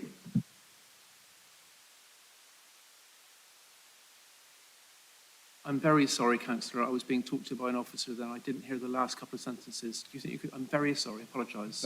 Sorry, that's no problem. It's essentially, when I looked at there's a report on the portal by Applied Ecology. My reading or glancing at that report this morning was that that report suggests that on the site there will be, in the scheme as planned, a BNG loss of 27%. And therefore, that's why we are talking about having to buy significant amounts of off-site BNG. I just wanted to clarify that the loss of those trees is the principal driver in that projected BNG on-site loss. Got it. Thanks. Any more? Yes, Councillor Todd Jones. Yeah, sort of following up, I mean, obviously the design review panel expressed serious concern about the loss of the 3 Category A London plane trees and did make some suggestions regarding the location of the community room, plus where else that might be relocated in terms of the blocks of flats. Can I just get some clarification from the planning officer how much those were considered, and sort of essentially the outcome is where we are, but I'd be interested to know what the options were explored in that respect.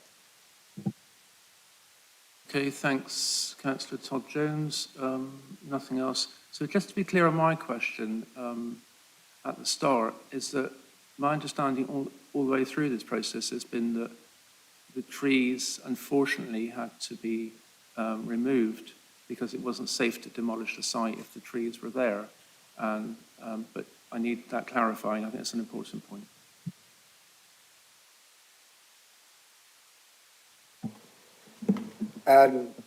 Councillor Clough, biodiversity net gain is proposed to be achieved at 20%, in line with the council's biodiversity net gain target, which is 10% above the mandatory requirement under the Environment Act 2021. But you're correct, on the site itself there will be a loss. The council's ecology officer has reviewed the information submitted, is satisfied it meets the policy requirements and the requirements of the Environment Act as well.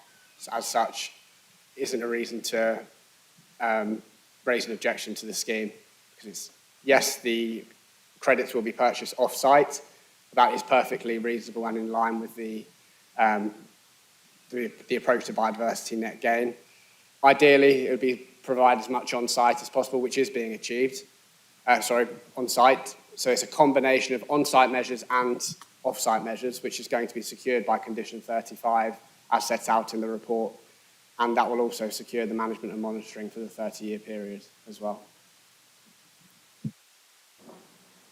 Shall I respond? Do all the questions and then we'll come back.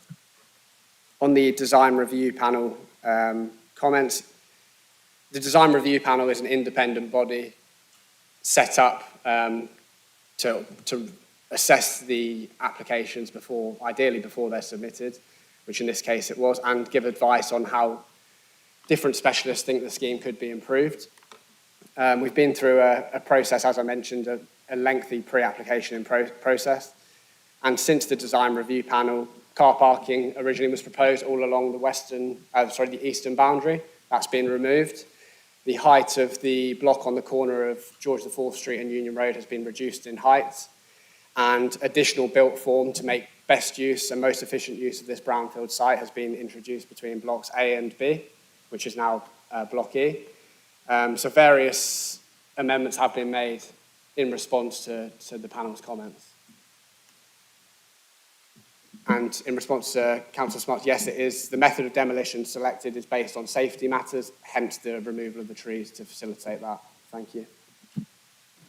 Okay, and just to comment on what was said there, obviously biodiversity net gain off-site is not preferable, but it is policy compliant. Now, before we move on, you wanted to come back. You come back then first, Councillor, then I've got something else. Just as a general question, is the biodiversity, what will be the cost of that biodiversity off-site purchase, just so that we sort of understand the consequences of this approach, and is that included in the viability? Thank you. I believe it'll be variable, but I mean, is this some planning matter, Aaron, or can you give a figure, or? It's variable. It's a competitive market, so it depends where you purchase your credits, Councillor. We've got our insight on the off-site. We do, but it's down to the developer where they choose to purchase their credits. But we have no idea what approximately it would be, no? If you don't have it, it's fine. Credits can range, so it depends on the nature of the biodiversity that's lost. It's got to be comparable, so credit prices can range from anywhere, in my understanding, from 35,000 per credit up to 49 or more if it's river credits. I mean, we could have an informative that we would prefer the developer to use our own biodiversity net gain site that we run. Couldn't we, I suppose, Aaron? Yeah, I mean, I think that would be, I would hope that would happen anyway, but... Happy to add an informative. Yeah, so I'm going to propose that. Anyone against it? No? Okay, that's that then, informative. Right, now, just going back a bit, Councillor Fisher was very concerned, and others too, about the sustainability credentials of the scheme.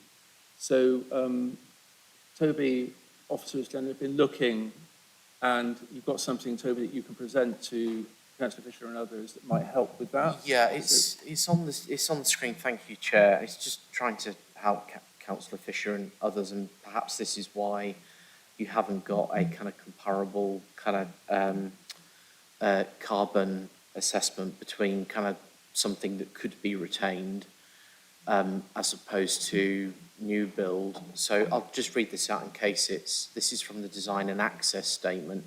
So this is existing building reports on condition. This says several reports have been commissioned to review the condition and safety of existing buildings with a view to establish whether they could be retained, adapted or retrofitted in any meaningful way. The conclusion was that this was not possible given the summary of items below. These reports evidence key issues with the existing buildings that mean that any meaningful retrofit or adaptation is not viable.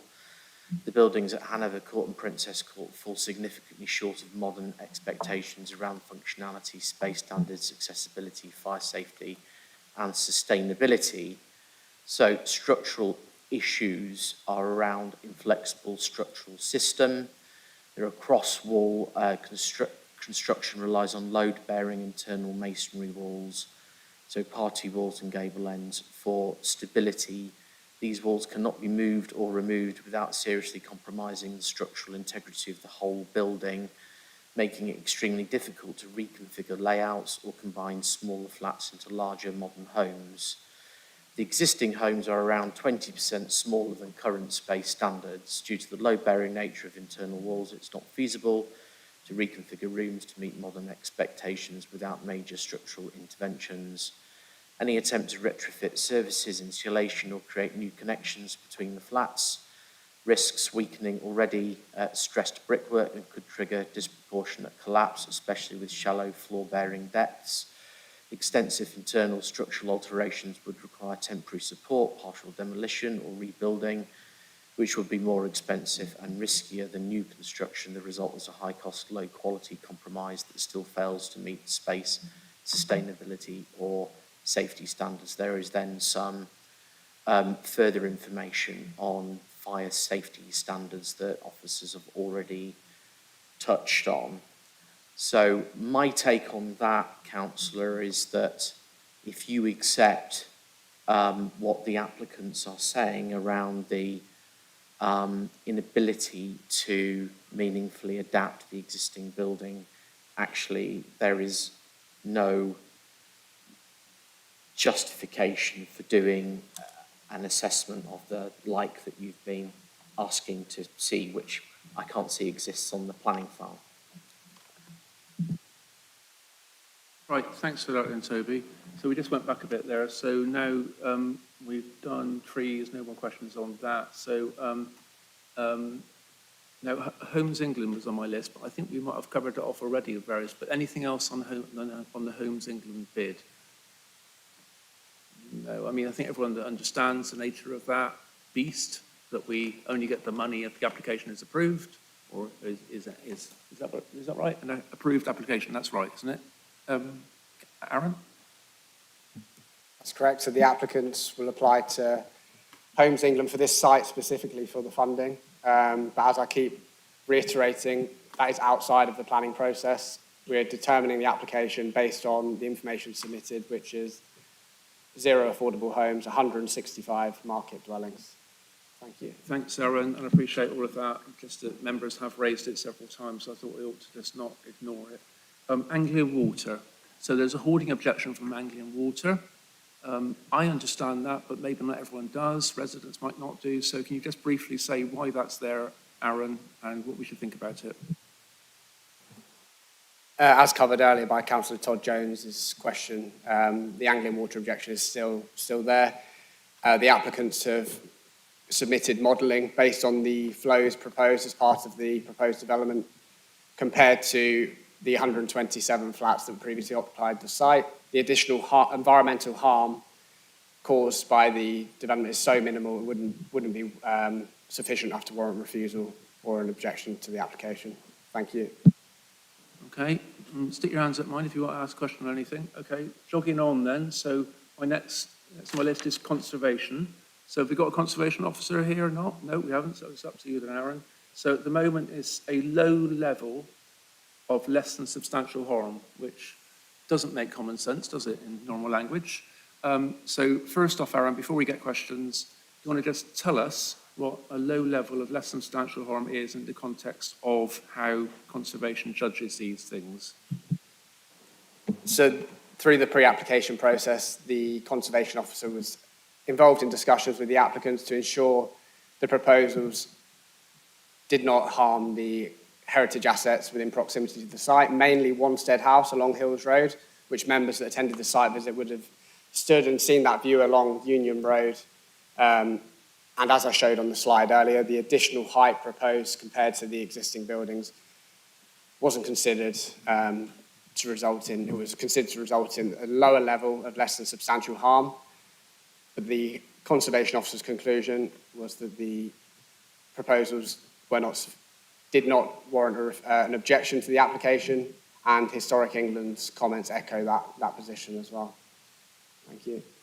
Thanks. So just on that, my understanding, correct me if I'm wrong, is that the applicant working with officers came to the conclusion that that would be conservation officers, case officer, design review panel members, that conclusion that looking from Hills Road with that listed building there on the right-hand side as you look down the road, I forget the name of the road, the original scheme had a 6-storey block on that corner. That was reduced to 5-storey on the basis of basically conservation and urban design issues. And that had there were knock-on issues with regard to that, which meant that the design of the scheme changed. And whereas originally, I believe the scheme was completely dual aspect, that meant that some of the dwellings became single aspect, and just a general redesign of the scheme because of that, to get the viability, go back to that, on the site to make it a viable site to build on. You know, it makes sense. Any questions? Yes, Councillor Clough. Looking at the Newtown and Glisson Road Conservation Area appraisal, it mentions some proposed BLIs at 15, 16 and 17 George IV Street. Do you know whether these were ever made BLIs, and if they were made BLIs or should have been made BLIs, does that have any impact on the impact that the scheme would have on the conservation area? Thank you. Right, thank you. Any more questions on that? Okay, Aaron? As set out at paragraph 14.15, 18 George IV Street is listed as a locally listed building, and that was considered and assessed by the Conservation Officer. I think all members will appreciate from the existing buildings on site that they are an anomaly, as stated in the report in the conservation area, the monolithic nature of them. Effectively, the replacement buildings aren't considered to cause that additional harm to that heritage asset, and hence the no objection from conservation in that respect. Could I ask? Yeah, come back, yep. Which number George V Street we were talking about there? Number 18. Okay, so that's next to number 17, 15, 16, 17 then, is it? Really what I'm saying is were other houses on that row perhaps should have been created as BLIs, were they considered in the conservation process, conservation assessment process? Just to be clear for anyone listening, BLI is Building of Local Interest, and there's a hierarchy. That's a lower down building in terms of importance, but still important, obviously. Okay, Aaron? Yeah, just to reiterate, 18 George IV Street is the only building of local interest on George IV Street. And that has been assessed in terms of the heritage harm as set out and concluded at 14.23 of the report. Yes, do you want to come back? So the conclusion is that those 3 BLIs or not BLIs were overlooked in the process? Only 18 is the building of local interest. Thank you. Yep, okay, thank you. You're right, Councillor Bajan. Do you want to have a break? I wouldn't mind, Chair, but I'm just going to move. Oh, I understand. All right, well, have a cheek. We will have a break soon, I think. See how we get on. We're getting towards the end. I think now we're getting through my list anyway. So we'll see how we get on. But we'll have a break in any minute if it looks like we're not going to finish soonish. So if we're done on that, conservation. Oh, did you never said about what a lower level of less than substantial harm is, did you? Or did I forget? So there's different tiers of the level of harm, and the lower end of less than substantial is obviously the least substantial harm there could be. And substantial harm means? Lots of harm, a high level of harm. It doesn't necessarily mean a high level of harm, does it? It depends. Toby? It means they've got to be kind of more wholly exceptional circumstances in the context of the NPPF. That might mean, for example, total demolition of a listed building. So we haven't got the conservation officer here, unfortunately, but so I've been through this a bit myself, but I'm not an expert, but less than substantial harm, understandably, is less than substantial harm. And what we've got here is less than substantial harm, and what we've got is the lower level of less than substantial harm. So that's what you've got in terms of this item.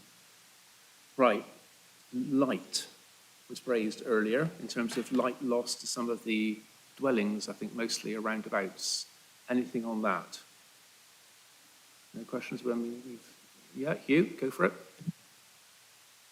I was very grateful for Aaron showing me the two windows on, I think it was two windows on Coronation Street, and explaining why they were not so significant, given that they were inner windows on a balcony. So I understand that, and I believe that was the vertical sky component element of that. But I would also like to understand, and I think it'd be useful for everybody else to understand where on Bentinck Street the loss of daylight is, and which houses it relates to, because obviously any loss of light in the relatively small houses, especially on a, I don't know whether presumably it's on the lower level of the houses, their front rooms facing out onto the street is quite important. So I think it would be good for us to all understand exactly where that is and the extent of loss that is involved. Thank you. Right, thanks, Councillor. So that's no more questions on light. So you answer that question on light then, please, Aaron. The slide showing now lists each of the properties that fails to meet the BRE guidance. There's 12 properties, as you can see in this column here. It lists the proposed reduction. So along number 1 Bentinck Street, there's 3 rooms which have a very minor reduction, but still retain, as you can see, 64% of the rooms lit area, 72% and 69%, which within the parameters of the BRE guidance is flexibility needs to be applied in urban areas and is considered acceptable. The reason for the, obviously there's additional, I'm trying to find a better slide which shows where the building's moving closer.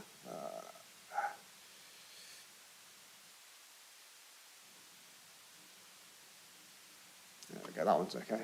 So the red outline on this plan here shows where the existing buildings are positioned. So obviously where this garage along Bentinck Terrace is proposed to be removed, that's a 3-storey height building, effectively 3-storey high building, which is stepping up quite significantly to 5 stories. But there's a bigger offset from the existing buildings proposed. However, the additional 5 stories, let's find a view of that corner. Everybody see the pointer okay on the laser pointer per chance?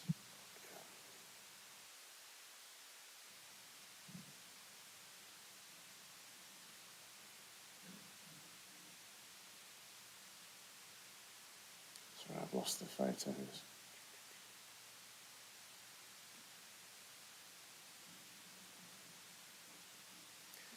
So on this corner, you can see the existing building, which is proposed to be demolished and replaced by a landscaped boundary of the site. Is additional 5-storey building to that corner, which is obviously going to have some daylight sunlight implications.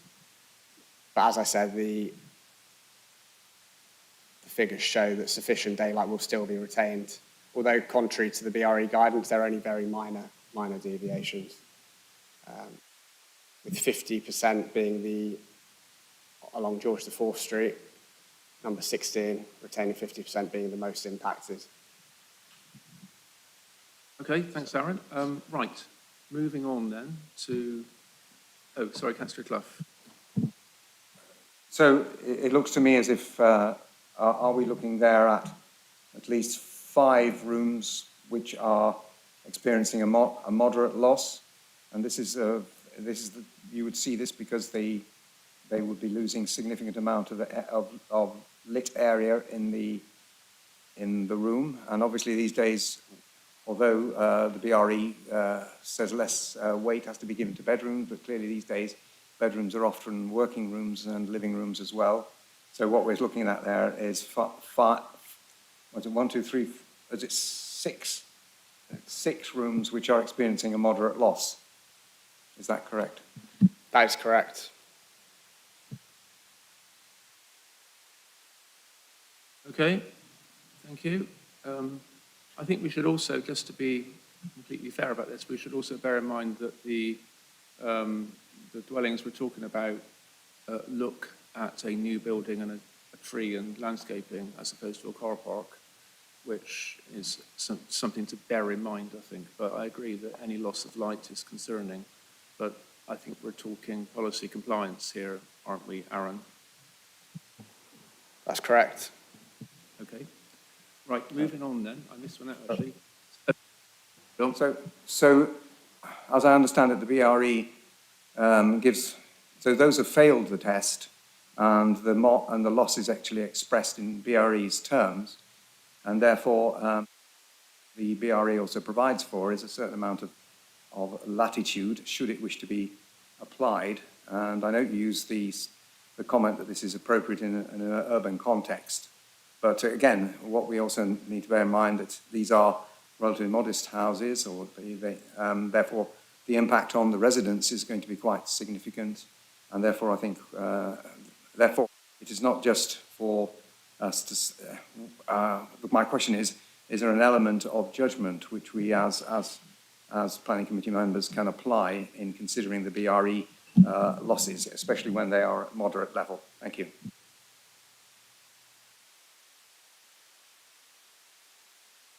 Toby, yeah.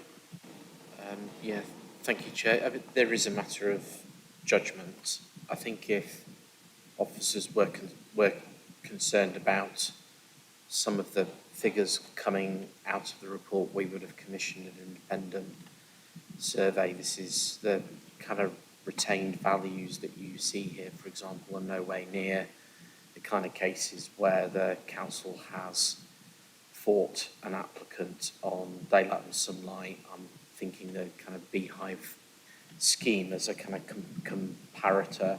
So it's a matter of judgment for councillors. Officers are comfortable with the outcome of the report and with what the BRE guidance says in terms of latitude for city centre urban sites like this, where one would expect a degree of intensification on any redevelopment proposal here, which is what we have. Councillor Clough. So again, the Rapley's report is extremely complicated for those who are not involved in it. So I think one of the questions, if it is worth, while the officers may be confident, I think it's also a question of whether the inhabitants of those, the residents in those houses are even aware of the risks to them. So I think to a certain extent it's also a responsibility upon the planning committee to consider the impact. And maybe these people have or haven't written in. And certainly there's one question that we ought to be considering as a council as to whether we are offering to those residents the CAD files from the Rapley's report in order for them to consider their options going forward. Thank you. Okay, I think that was more of a statement, but in terms of files, I think you said CAD files, like computer-aided design files, those will be available on the public portal, planning portal. Aaron? So the documents produced by Rapley's have been included in the on the application file, and the modelling and the positioning of the windows are there, available for assessment. Councillor Clough? I think as a council policy we should be, and particularly in the event of these SIP investigations, I think we should be offering to the impacted residents' CAD files, which contain the actual specifications that are used inside the Rapley's computer model, in order for them to be able to make the judgment. So at least they've got the opportunity to make further investigations if they so wish. I think it's more of a sort of almost a sort of moral question that we ought to have that going forward. It'd be interesting to hear what the officer feels on that. Thank you. Okay, well, that's an interesting comment. I mean, I don't feel that you should be burdening members of this committee with a moral commitment to produce CAD files for residents. I think they have a right to access those files. They're in the public domain. So I can't quite concur myself with that, but others may think differently. But those files will not be in the public domains. They will have to be supplied by Rapley's because they will devise them themselves. The Rapley's report sits on the file. The CAD files wouldn't. Okay, and perhaps I misunderstood. I thought Aaron said they were available. Aaron? The modelling and the Rapley's assessment is available with the outcome and assessment details, with the images of the windows impacted, the amount of daylight retained for each bedroom. Requesting CAD files for the, I think that goes beyond the remit of what's required from a validation requirement for the application. We've seen which windows are impacted, we've seen the rooms and the amount of daylight from the modelling that would be retained. As set out in my report, that information has been assessed. The neighbouring properties have all been consulted and would have had access to the documents submitted and the evidence that my assessment is based on. So I'm satisfied the relevant policies are addressed and it's acceptable. Thank you. Okay, I think we are where we are with that. Maybe we beg to differ. Councillor Clough, officers. Thank you very much. Thank you. Yeah, okay, thanks. All right, so now, are you okay to move on? I think I've got 3 more things on my list and a catch-all at the end. But we can have a break now before we finish off. No one's put their hand up for a break. Okay, well, just say if you want a break, right? So next is design. Design is a planning matter. It's often sort of forgotten about in planning committee. We talk about all sorts of other things, but not design. And I know, Councillor Fisher, you mentioned that earlier. So anything on design? Councillor Fisher. Yeah, I just wanted to quote from the National Planning Policy Framework, which says on page 40, I think it's paragraph 135, establish or maintain a strong sense of place using the arrangement of streets, spaces, building types and materials to create an attractive, welcoming and distinctive places to live, work and visit.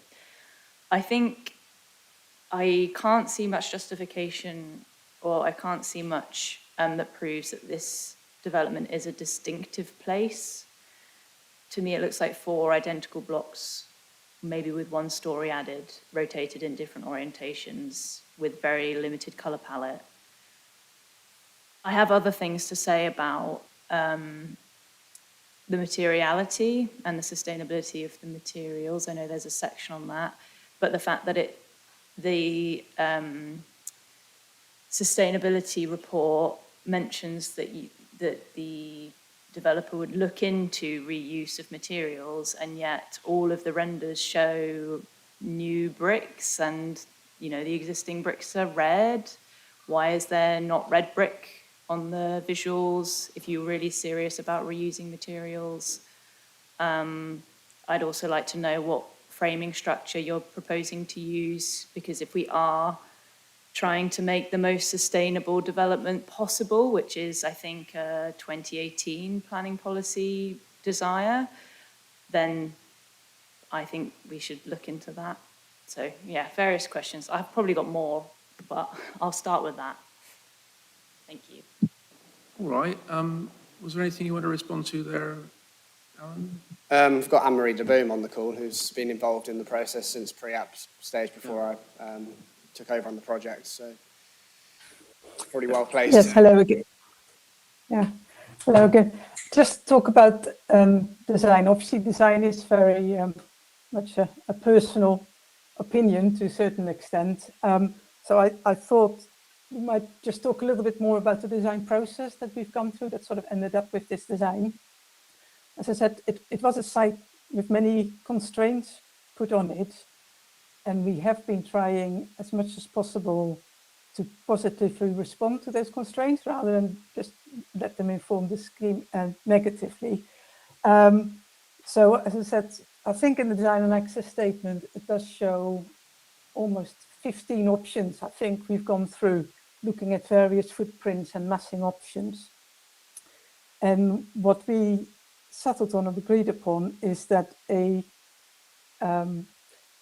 combining the need to deliver and making the most of this site in terms of number of homes, but also being respectful to its conservation setting. We said we came with this solution of 4 sort of almost freestanding blocks that then were shaped and pinned to respond as much as possible to the surrounding context. So although they all look, I agree, they all look sort of similar, or they're a family of buildings, they are all quite different in the way they angle and in the way each block has sort of 2 volumes, and the way those volumes are pushed and pulled is actually very responsive to the site, because it does try to stay away from tree canopies, root protection zones, the way they sort of curve around those key features. It's also we considered very carefully, which I know it's hard to appreciate on these static views, but when you're sort of walking through the site or past the site, as it is already mentioned, a lot of people do use these streets as walking routes. The subtle angling of the block does then give you looks into the courtyard, so you start glimpsing some of the trees, behind it, that you would see from 3 of the streets, not on Union Road, but on all the other 3 streets. As you're walking through the site, you get sort of trees to the front of the buildings, but you also get views into the courtyard and get the greenery behind it. As we already talked a little bit about the Building Safety Act, which basically limited the story height of the buildings to 6 story. So I think in earlier options, we looked at varying the massing a little bit more to create perhaps a more articulated sort of building heights with some taller and some lower elements.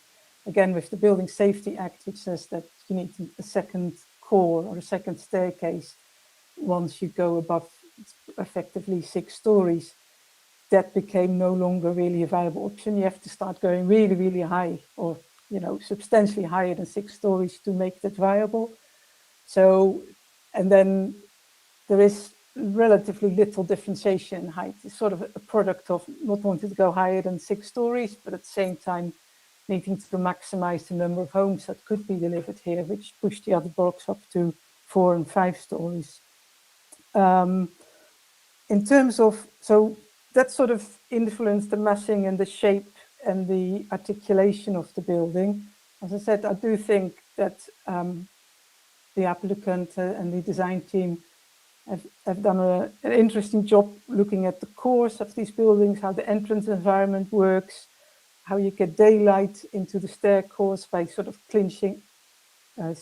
I don't know, I can't remember how they call the blocks, but they sort of, they've got this waistline, which is, and I think by doing so, you create daylight in your communal circulation spaces, which I think is really important and really positive aspect of the scheme.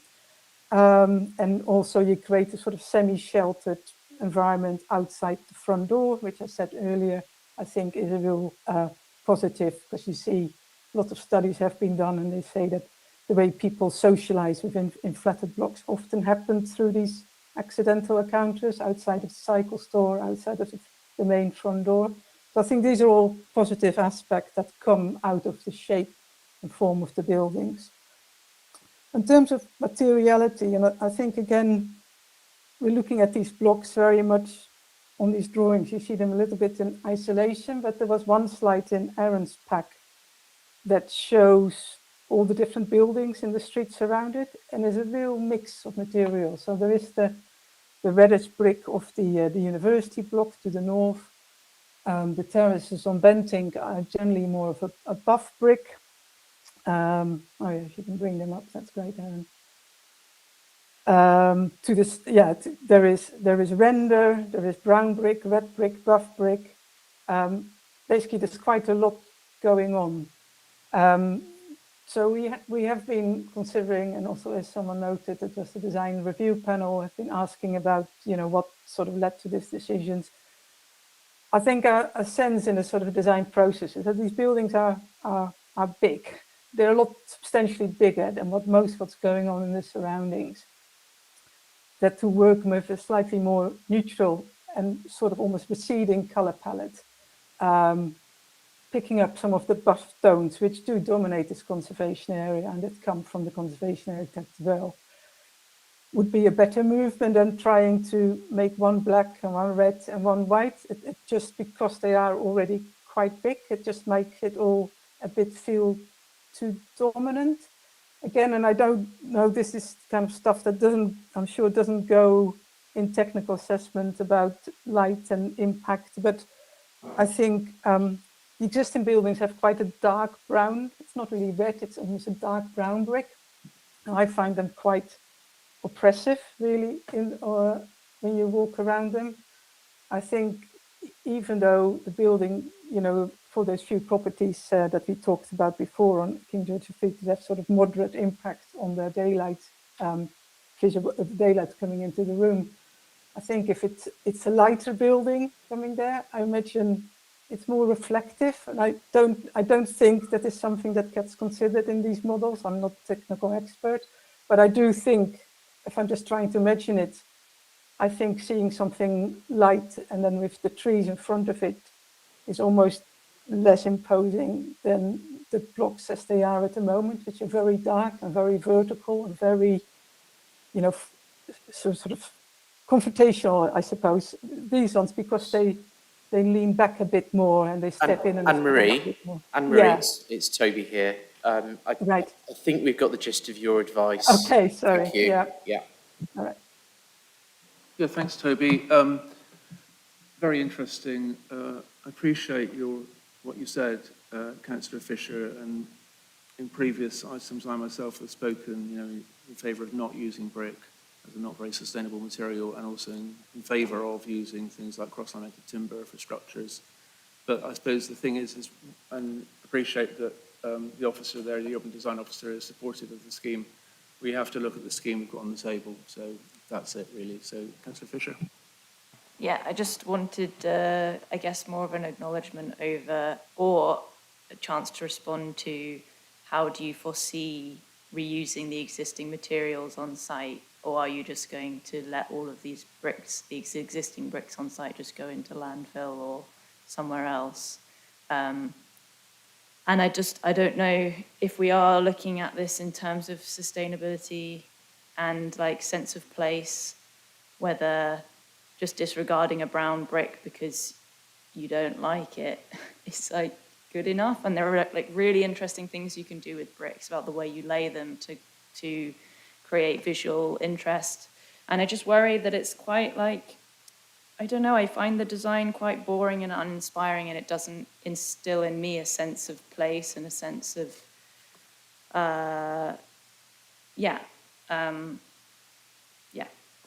that's my response to it. So I don't know if there's much that can be said to change my mind. I completely understand your response, and I mean, I'm a part-trained architect myself. Housing is often said to not be architecture. A house or housing can be architecture, but it often isn't, which sort of implies subtextually that perhaps housing isn't such a beautiful thing as some other buildings in the city. Although I actually find this scheme quite attractive, but we differ on that. You know, it's a subjective thing. Councillor Clough. Yes, I hadn't really considered that before. I was more concerned with the colour of the bricks and whether they were going to match with the Galt brick style of the smaller houses. But really, you know, as I look at it, I can see that these are big monolith structures, and I just can't help wondering whether if some patterning had been put into the brick, you know, so you had courses of red running through it. I've no idea, because I don't know whether that was evaluated or it was just bang, this is what we get, and it goes up from the bottom to the top. But certainly, as I look at them, there's nothing to break the face of those blocks and make them more human scale or attractive. Thank you. Okay, thanks for that. Would just note that the urban design officer has just said there's a variety of different brick colours around the site. So it's not just Cambridge Galt, yellowy colour brick, there are other colours as well. Councillor Todd Jones. Thank you, Chair. As always, we probably all have a different opinion in terms of the design and the materials used. I personally actually quite like the coherent and light-coloured aspect of the proposals, and there is a real mixture of styles and materials surrounding the site.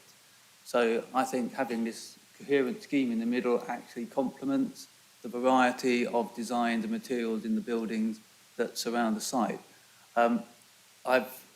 As I say, I personally think the light effect of the facade and the brickwork is, I think, necessary. I agree that it helps lighten the whole area, given that it's quite a tight, constrained site and you're putting in quite a lot of buildings. So I think that adds to what currently we have, which is quite a, I don't know, sort of brooding and oppressive set of 1960s blocks of flats at the moment. So personally, I think this is a significant enhancement. And what we haven't really touched upon much is the substantial improvement in residential amenity for those future occupants if this is agreed. And I think that is really, really important. Balancing the similar height to what's existing, but with those floor to ceiling heights and the space standards, this is a significant improvement of what we currently have. Yeah, thank you, Councillor. Councillor Bajon, I think you said for rich people. Do you want to sort of enlarge on that, or is that just all you wanted to say? Use your microphone, please, Councillor. Are we getting to that point of the meeting where we're summing up where we feel? Two more things than that. Oh, right. I'll hang on then. Hold your horses. Okay. Councillor Fisher, still on I'll design. save my rich people come in for a little later. I was just going to ask for acknowledgement of my previous question about structure and what that will be made out of, or if that's not decided I'm not sure yet. that's a planning matter, but Aaron, can you say anything on that? It's a traditional build, I believe. I'll look to my left at the applicant too. Traditional build, beam and block.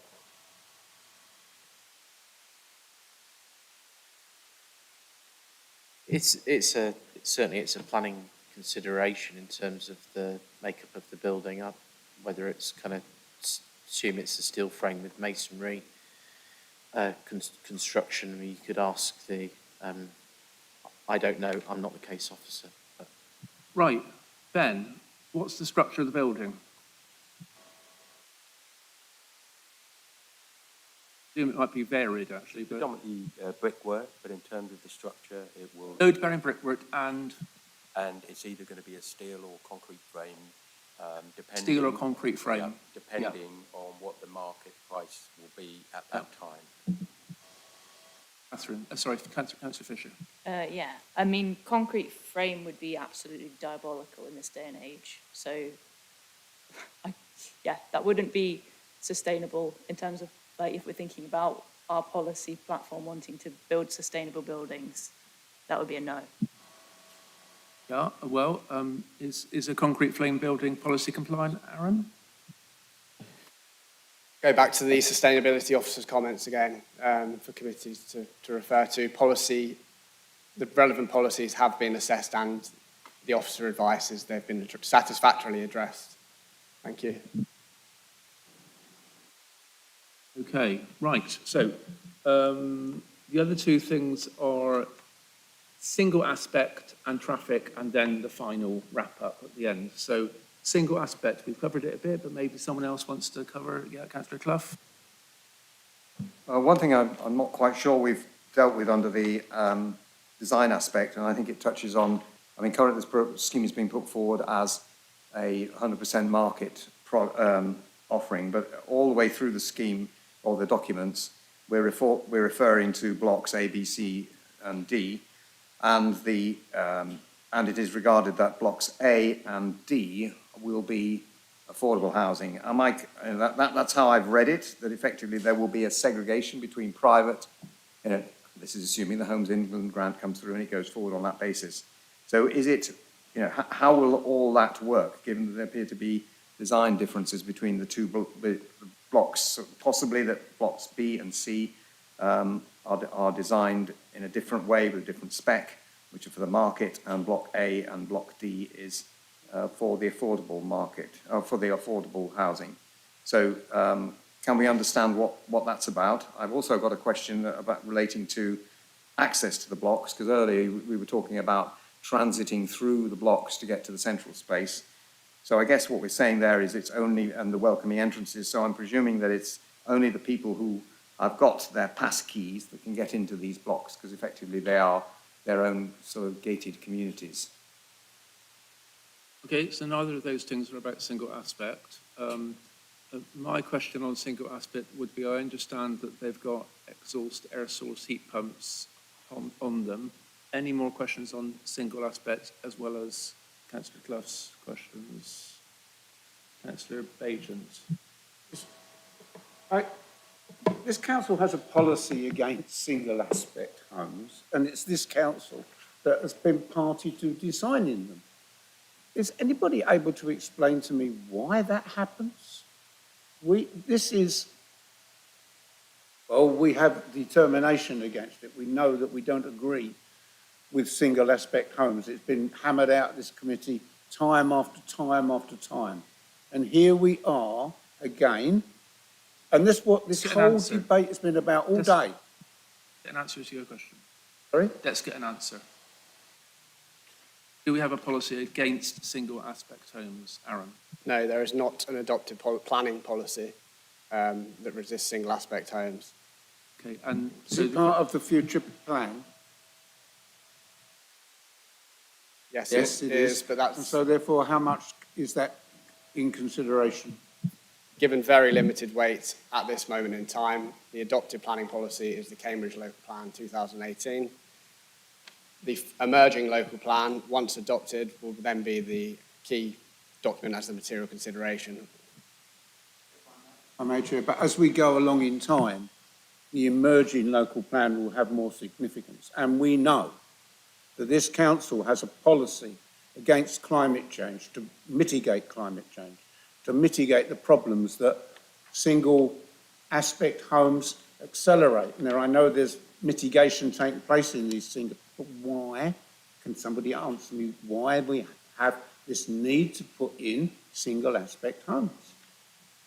So I think you're confusing what the council does as a set of councillors and what planning committee does. So as a council, that is us councillors together, we have passed a motion which says there is a climate emergency and also a biodiversity emergency as well, in fact. That's that. Today we're in planning committee and we're looking at sustainability of the building, and we've got the sustainability officer who has said that, I think she is content with the scheme. And there's documentation to back that up. I do know what you mean, Councillor. I do appreciate what you're saying. But you know what we have to do in planning committee. We have to work to national planning policy framework, local planning policy, etc., and make a decision on that basis. Now then, Councillor Clough had some questions that haven't been answered yet, and I also asked about the heat exchangers things. So can you, air source heat pumps? Can I respond to Councillor Clough first? Forgive me if I'm not being clear, there is no affordable proposed. You've referenced again affordable. Appreciate the submission documents do reference them as affordable, but the description of development and following the viability assessment and conclusions, the scheme is not viable to deliver any affordable homes. Blocks A, B, C, D and E need to be assessed as market homes, not affordable.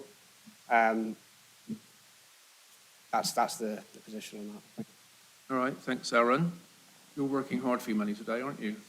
Okay, so single aspect. How about my air source heat pumps? Do the single aspect dwellings have air source heat pumps? Exhaust, yeah. Yes, each unit has an individual NILAN unit, which is an exhaust air source heat pump. To take the heat out of those yes, flats. Okay, right. Finally, hands up, right. Councillor Illingworth. Well, I just wanted to ask if these are ducted air systems, not wet radiator systems.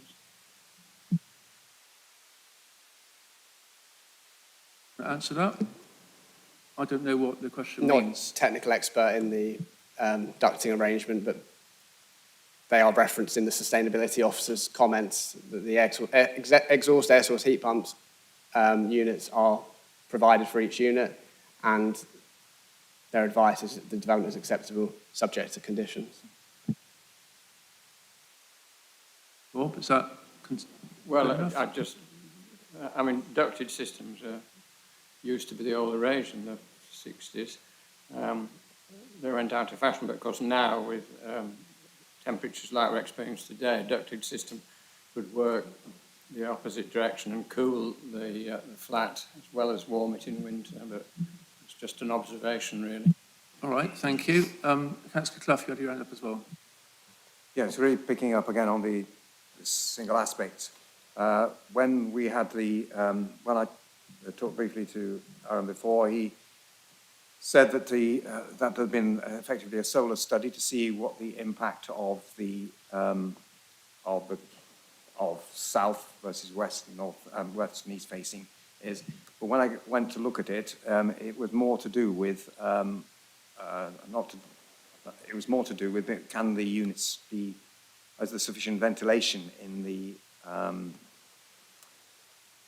residential properties? So, am I correct in saying that there isn't a solar study showing impact on the units? Because I think the impression I'd got was that you were going to have on the south facing, you were going to have smaller windows, and has that been included in the design? I'm sorry if I've missed that point. Sorry, I'm misunderstanding the question and statement there.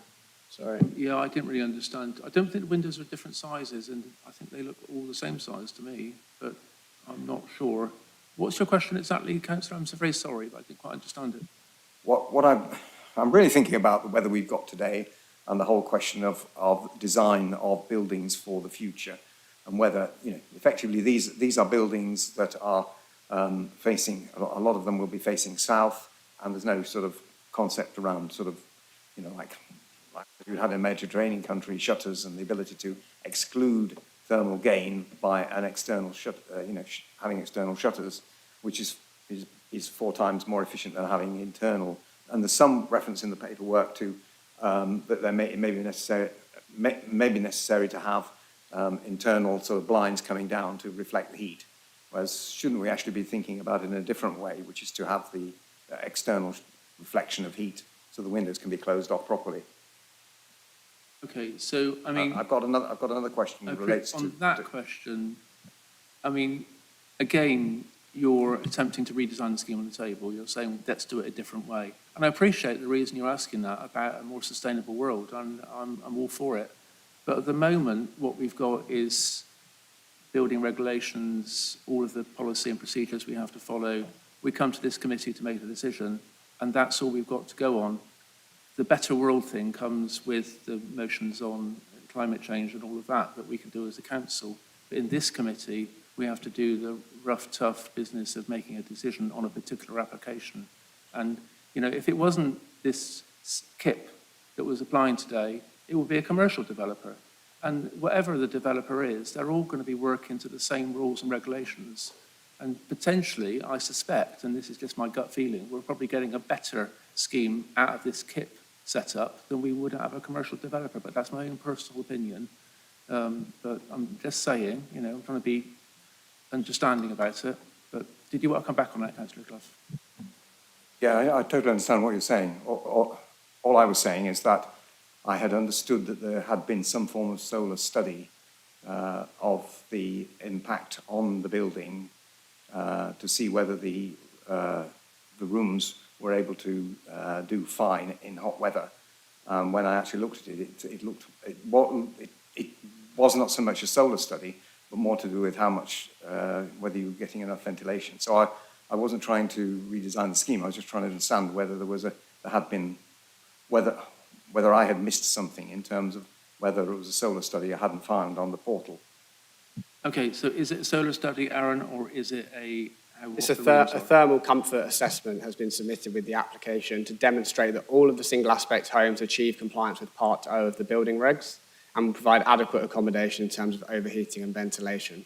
That document has been assessed by officers including the sustainability officer, and is considered acceptable. Right, thanks for that, Aaron. And your second question, councillor? Yes, well, this is a bit, cutting back to the nylon units. Does the design currently include provision for retrofitting for the district heat networking, if that comes forward in a few years' time? And is that planned? And is there space for the heat interchange units within the properties? Because clearly, as this is going to have a substantial number of people who would benefit from affordable housing. So does the design include that? Is that provided for in the services? Because I understand that that's certainly been thought of on other KIP schemes. Okay, thank you. Aaron? I appreciate the point that's being made, Councillor Clough, but this is going beyond the remit of the application in front. We're assessing what's in the red line. The City Heat Network project is a separate project. This is the application that we're determining today. Please assess and determine this application. Thank you. Okay, thank you. Councillor Todd Jones. Yes, just a very quick query, Chair. I may have missed it earlier, but was there an explanation as to why only blocks A and D have solar panels and not the other blocks? Aaron? So as originally submitted, and as noted by Councillor Clough, the blocks were listed as affordable, as originally submitted before the viability challenge, and the PV panels is shown on all of the affordable blocks, which is the council's commitment to CAM standards, the adopted sustainable design standards, and the market homes just have the biodiverse green roofs without the PV panels. Thank you. Okay. Right, finally, almost, traffic. Any questions on traffic? Councillor Illingworth. I just wanted to talk about bicycle parking. Yeah, go for it.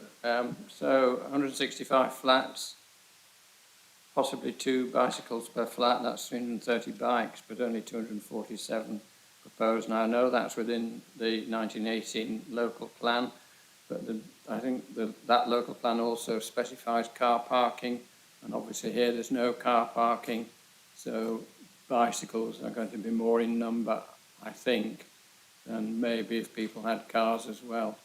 So I think there should be more bike spaces. Okay, thank you. Any more questions on traffic? Councillor Bagent. I'd like to congratulate the developers on the fact that there are no cars on site except for those for disability. I think this is a massive move forward. It is something that I've been advocating for years. We should have been employing before, but I've got to say, this is a great step forward to be able to build something and say, you can't have a car if you live in this, or you can't practically have a car if you live in this development. And I think that is a massive step forward and something that we can be proud of. All right, thank you very much. Councillor Fisher?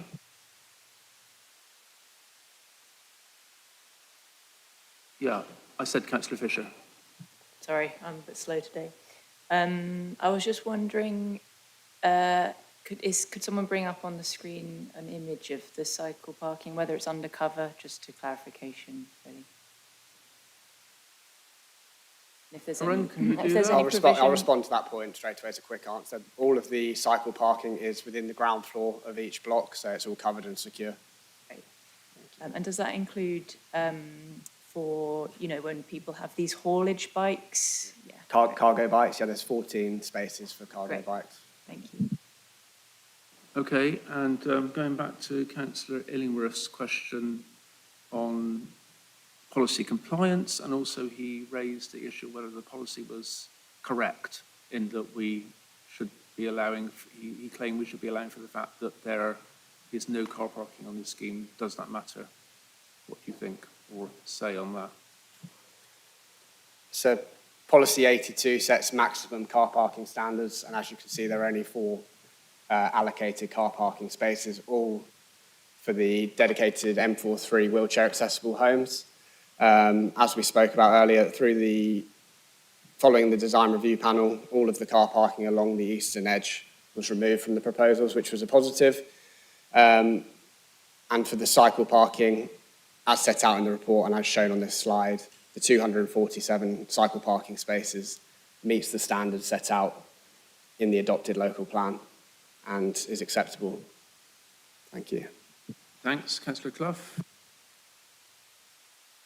In the design review panel, it talks about saying, and this is page 105 of the agenda pack, it talks about 412 cycle spaces. Is that a relevant consideration, or is that just something we've got to accept as something that's not quite up to scratch with the scheme? Thank you. Aaron. As I mentioned earlier, the design review panel is there to scrutinise and assess the proposals as they come forward. They can make suggestions like 412 cycle parking spaces, but my assessment is based on the adopted local plan policy, and 247 cycle parking spaces based on the number of units proposed, the number of bedrooms proposed, is in line with that policy. So it's acceptable. Thank you. Right, thanks very much. Councillor Clough. Oh, sorry, I forgot to ask about visitor parking, and if that's already been covered and I've missed it, I apologise. So you're saying you've got 26 visitor cycle locations for the whole site, is that it? Aaron?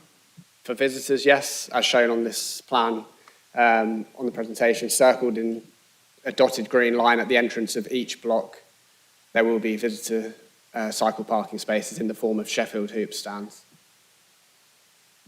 Okay. Thank you. Anything else that you want to say? Ideally a question for Aaron before we go to the recommendation. Councillor Bajan. I'd like to sum up a view. I'm coming to a decision, but not quite there. But how I feel is we're in partnership with Hills. This is a Hills partnership thing. But in reality, this is the council building homes and subcontracting the job to Hills. So this is our development. It's something that we as a council should be proud of. And there's a number of niggly problems, aren't there, when you look at it like that? We're a council formed around a concern for the planet. Sometime in the past, not so long ago, a council in this room agreed to the building of a 100% council site. People moved in, formed a community, but the homes were built with internal load-bearing walls. There'd been no foresight to what might happen if you wanted to change it. Because of this site's now moribund, and we've got to demolish it. It's a sort of my way or the highway thing, I suppose. There's no choice, we're being told. All right, that's how I see it. But I do have a choice.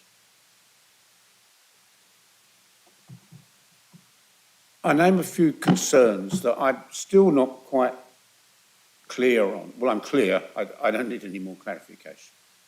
There's a matter of integrity here. Promises were made to residents to decant them.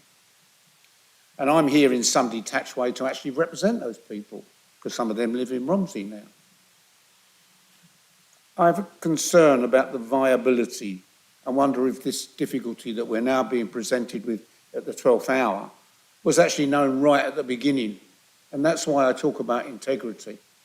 Did the council know, did somebody know that this was never going to be viable to build 40 or 50% affordable homes? So I'm concerned about that. I'm not an expert, and I shouldn't be actually, I shouldn't be. But I don't see the comparison in cost. I haven't easily found that between demolishing and saving. I haven't seen that comparison. Maybe it's out there and maybe I should have found it, but I didn't. A massive development which in some way it's the three trees' fault, 3 A-class trees. It's their fault for being there, not the demolishing of the flats. And so we'll just cut them down as part of this. In another place, at another time, there was nearly a civil war in Cambridge over 3 trees in Petersfield. So there's a lot of ironies in this. You're going to wrap up soon, Councillor. I am mapping up right now. Single aspect homes on this site and no affordable housing. That's what I'm being asked to consider as a councillor representing people. Not as an expert, not as a planner, not as an architect, but as a councillor. And I don't think particularly the case has been made for me to vote in favour of this, I've got to say. Thank you. You sound like you've minced yourself for your own argument. So just to say, obviously you're entitled to your own opinion, Councillor, but I just would like to say that in terms of any conspiracy theory or integrity and the idea that officers have lied to us, I haven't seen any evidence to that effect, so I can't concur in that. But thank you for that. Any other comments from councillors? Councillor Fisher. I was just wondering if there'd been any work done on what happens once this building inevitably has to be demolished or gets destroyed in a natural disaster, as is more likely with the climate collapse. And this should tie into sustainable design. There is a real push in the industry to be building modular homes that can be deconstructed easily and reconstructed into new buildings. So we're not in the same situation again where we have to demolish a building and we can't use the bits. So has there been any work done on the circular economy for this project? Aaron. Again, that's going beyond the remit of the application and the adopted policies for the assessment today. Appreciate the point that's being made, and its developer team are here listening to that point, but material considerations are set out in the report as listed with the assessment clearly weighing up the harm against the benefits, and the officer recommendation is that the material considerations in support of the application outweigh the harm and reasons for refusal. The aspirational documents are not a vision that you've referred to, and the assessment of the longevity of the buildings is not a validation requirement for me to determine this application, and members need to assess the details based on what's in the report and the information provided to you. I'll leave that there. Thank you. Thank you very much. Councillor Fisher. Just because I'm new, I want to just confirm whether we are using the National Planning Policy Framework to make our decision. Is that what we're using? Well, when we say we, I mean you, Me, yes, and all of us. we. Yes, we all are. Okay. Yes.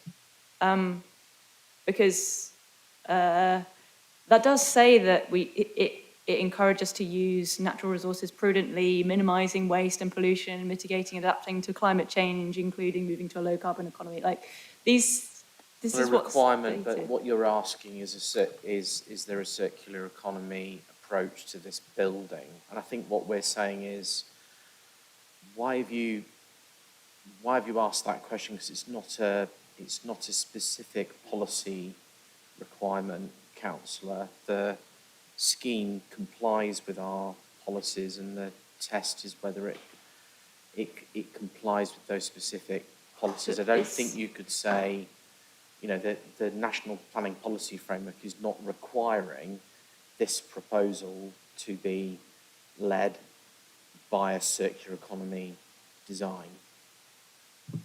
Is section 2.8c, what I've just quoted, not something we should listen to? Is it just the details that we have to listen to, or can we not listen to the overarching principle of the framework? And I think there's lots of things we have to listen to and come to a conclusion in the end. But, you know, I spoke earlier about the balance between conservation, single aspect dwellings. I didn't mention cost, but that's a factor too, obviously, in the whole deal. And at the end of it, we have to have a scheme that's viable in all sorts of ways, not just financial viability, but just a scheme that works. And that's what the applicant think they have. But you have to be your own judge on that. Okay. So, Toby, you wanted to say something as well, I think? Unless you can point towards a policy that requires circular economy to be part and parcel of this application, it's not a point that officers need to address in terms of assessing the application, Councillor. It's a nice to have, but it's not a requirement. Okay, it's a hot day and we're all getting a bit tired, and perhaps nice to have wasn't what you wanted to hear, Councillor Fisher. I appreciate politically what you're thinking about there, the future of the world, the planet, making things sustainable and all that. But as I said, we're in planning committee and we have to make a decision based on this application. So that's what I'm trying to guide us to. Yes, speak. I just want clarification on what you classify as a policy, because I'm not clear. Is this necessary to make a decision on this item? Yes. It is, right, okay. Aaron, do you want to answer that, or is that Toby? Toby. Yeah, through you, Chair. Yeah, just to give assistance to the councillor. As a decision maker, you're required to make decisions in accordance with the development plan. So that is the Cambridgeshire local plan. That was made compatible with the NPPF. And there are various neighbourhood plans as well, which further complicate things, which again have to be compatible, subject to inspection, etc. So they've gone through that rigorous process, unless material planning considerations dictate otherwise. So you start with a local plan, backed up by the NPPF, so they are relevant. It's not a case of Toby saying it's not relevant. I think the words were encouraged, rather than being an absolute requirement. But from time to time, there are other material planning considerations that can crop up that can weigh towards the balance. But certainly we wouldn't want to dissuade you from paying attention to the NPPF. It's not the fact that it's not relevant, but it's part of those suite of other documents. And as we've seen in this really comprehensive officer's report, from lots of dialogue, I think we've had about 5.5 hours of question and answer session, actually, rather than some of those questions sort of had a slight edge to them, rather than debate. So I think members have probably got all of the information that they need to make a decision. So just encourage members, but happy to sort of address that particular point as you're a new councillor. Thanks. Yeah, thanks very much. Right, Councillor Clough. This is a procedural question. If we're now moving to the point where the recommendation is put to the vote, as I raised earlier on, I was very concerned that the 5 bullet points I read out, which Toby Woods didn't quite get down, but I think it's very important that if it does move forward, can the recommendation be put subject to adding those into, i.e. if the vote goes through, that it is subject to those being added into the planning permission as an explicit item, rather than disappearing into the whole conditions process. Yeah. Okay, thank you, Councillor. I think it's a while ago now, but I think I did say at the time that that could come to Chair, Vice Chair and spokes. So that's exactly what is going to happen. And if you want, you can be included in that as well, so you see it too. So you're not excluded, so it's fully transparent, and you can see those things that you've asked for will happen.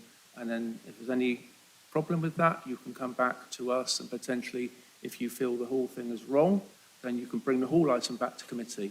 But all I'm saying is there's no lack of transparency here. Normally just Chair, Vice Chair and spokes, but you can be copied into that as well, so you can see that those things are being used in the item. Is that satisfactory? Appreciate that very much. Thank you. Thank you. Councillor Fisher. Okay, I've now got the local plan 2018 up, and I guess my points fall under the policy 28, that all developments should take the available opportunities to integrate the principles of sustainable design and construction into the design proposals, and then it has E, use of materials. So that is the policy that I would be referencing. Okay, well, I mean, as I said earlier in my capacity as chair, I think the balance here is between the use of carbon to demolish a site and to rebuild a site, and the saving in carbon on a scheme that has more sustainable construction, so better insulated homes, lower heating bills, obviously, but also just a better scheme for future users and using less carbon than the existing site would be using if it stayed in place. So that's the balance, I think, of those two things are normally considered together, I think. So that's what I would say is the answer to your question there, and I think the applicant has probably weighed that up. But did you want to say something as well, Toby? No, I think, Chair, we should move to the vote. Well, if there's nothing else, recommendation then, please, Toby. Remember, we have an informative as well, I think. Chair, I don't have an additional informative on my list, I'm sorry. It was me that did it. No one disagreed. I had one from Councillor Clough to use this council scheme for credit to biodiversity net gain. Okay. Does anyone remember what my informative was? I'm sorry, it's so long ago. Through you, Chair, it was your recommended condition for the informative for biodiversity net gain credits to be purchased from the... That's it, yeah, well done, Aaron, you're on it. And amended condition 30, which is the demolition, construction, environmental management plan and site waste management plan as shown on the screen. Thank you very much, Aaron, appreciate it. Okay. Thanks, Chair. Apologies for that. So the recommendation is on page 69 of the officer report. It is to approve subject to the additional site waste management plan condition 45, which Aaron was showing on the screen a moment ago. It's subject to the amendment of condition 30 to address the 5 specific points that Councillor Clough raised regarding demolition and construction management plan. For that particular condition and its wording to come back through for approval through Chair, Vice Chair, Spokes and specifically Councillor Clough, and a BNG informative regarding off-site purchase of BNG credits being close to the site and or City Council owned. So the recommendation is approval. All those in favour of that recommendation? 4, Chair. Against?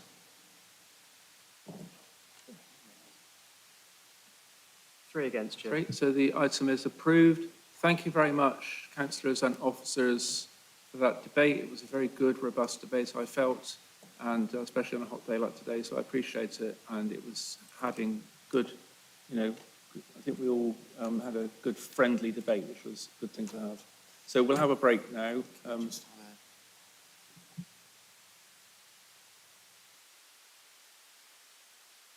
Chair, I mean, looking at the agenda, that's one item. We are however many hours in. I'm not confident that we're going to get through the agenda. I would suggest that we deal with the section 73 next item, but then 73 Newmarket Road. The heat is getting to me. It's 73 Newmarket Road that we deal with that particular item, which is a large-scale HMO, but the remainder of the items in relation to the City Council-owned properties where external cladding is being proposed and the scheme of delegation review, and I think there's an enforcement report, are postponed to the next meeting. Okay, thanks for that, Toby. Sorry, the next meeting's 1st of July. You've missed the publication date. That was yesterday. You would have to go to 29th of July. But you could nod through the reports, I suggest, but anything else you have to go to 29th. Officers have a discussion on this outside of the meeting. We're going to have a break now. I presume the chair is happy if we go till, say, 4 o'clock. Yeah, it's just over 10 or 15 minutes. Yes, Councillor Clough. Chair, could I extend my thanks to Aaron and the team for the excellent work they've done. I think we've actually got through in the debate to understand what the issues are, irrespective of what the outcome is. And certainly, I apologise if any of my questioning was particularly sharp towards Aaron, but I thought the officer team did a great job, and I think I certainly extend my thanks to them for all the work they've done. Thank you very much indeed. Yeah, thanks for that. Yeah, cheers. Thank you, Councillor. I mean, I think it's in all our interest to have efficient meetings. This has not been, in my experience, an efficient way that we've dealt with this application. I'm hoping that as we move forward, that we can deal with applications like this in a more kind of time-friendly manner. I appreciate that aspects need to be dealt with, and councillors need to delve into issues that they're concerned about, but in reality, it should not take as long as it's taken to determine this item today. All right, thanks, Toby. So back at 4 o'clock then, please. Can I turn this off then, please?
Brilliant. Good afternoon and welcome back to a very hot planning committee at Cambridge City Council on the 24th of June 2026. We are now moving to the next item, 73 Newmarket Road, 25/03323/FUL. We have, just to remind everyone, obviously we will be joined by public speakers. If they're online, could they please mute their camera and video until they're asked to speak? The public speakers we have for this, we have two. We have Tony, who is speaking in objection, and we have Peter, who is representing the agent, therefore I assume in support. Public speakers obviously can make their speech after the office has done their presentation, and they're welcome to stay, but obviously would not participate in the debate or address the committee after they've spoken. I will now ask the planning officer to introduce this item with a short presentation, and then we will move forward. Thank you. Thank you, Chair. So the application is seeking planning permission for the demolition of the existing building and erection of a 4-storey building for a mixed-use development of a ground floor commercial unit with 23-bed HMO on the upper floors. It's before members today as the application has received more than 5 objections, and the Council's delegation panel of the 28th of October 2025 determined that it should be considered by the Planning Committee. To just quickly go over the updates, most of these were in the amendment sheet. So firstly, the applicants have claimed that the 2018 approval has been implemented and is therefore extant. However, no further evidence has actually been put forward to officers, so we are considering this without a fallback position. There's been the addition of comments from the Section 106 officer, and we've added clarification as why officers do not consider that planning obligations should be sought. The scheme is less than 1,000 square metres of Class E and sui generis use, and as officers consider that the HMO would be a single planning unit, the application is minor and not liable to Section 106 obligations. Map 1 has been updated, which shows the HMOs in the nearby area. This has been updated to show number 43 Newmarket Road, which is student accommodation, which was noted following information submitted by a third party. The map will be shown later in the presentation. And then what was not in the amendment sheet, this additional student accommodation has 38 rooms, so this should be included within Table 4.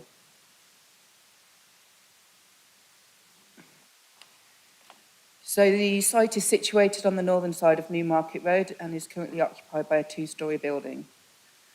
The site is located within an area of mixed uses, including residential apartments, offices, and other commercial uses. To the west of the site, on the other side of Kingsley Walk, is Brook Court, which is an apartment block above a commercial property. Newton Court lies to the north and is an apartment block. To the east lies a 3-storey office building, and opposite the site, south of Newmarket Road, are office buildings and other commercial uses. The site lies within the Riverside and Stourbridge Common conservation area and a controlled parking zone. There is a tree adjacent to the site which is subject to a tree preservation order. The site lies within flood zone 1, which is low risk and is not at risk at surface water flooding. I've also got an aerial photograph showing the wider area. It's considered the site to be in a sustainable location with a short distance to the city centre. The Grafton Centre is just here.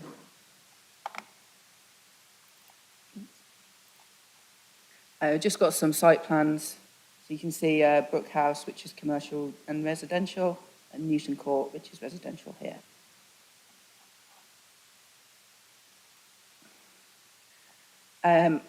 These are just quickly the existing plans. The building is currently vacant. It was last used as an Indian restaurant, but was originally the Bird in Hand pub. And we've just got some elevations. The existing building is a modest 2-storey building.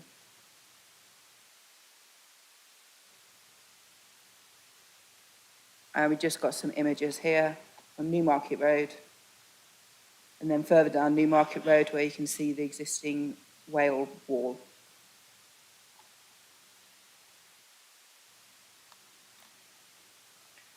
So just to touch on the relevant site history, so this one submitted in 2018 but was not decided in 2020 until 2020. It's a mixed-use development of commercial and residential flats. This scheme was approved and it did retain the existing building. This is the one that the applicant claims has been implemented and therefore permission is extant. However, as explained, no evidence has been provided to officers.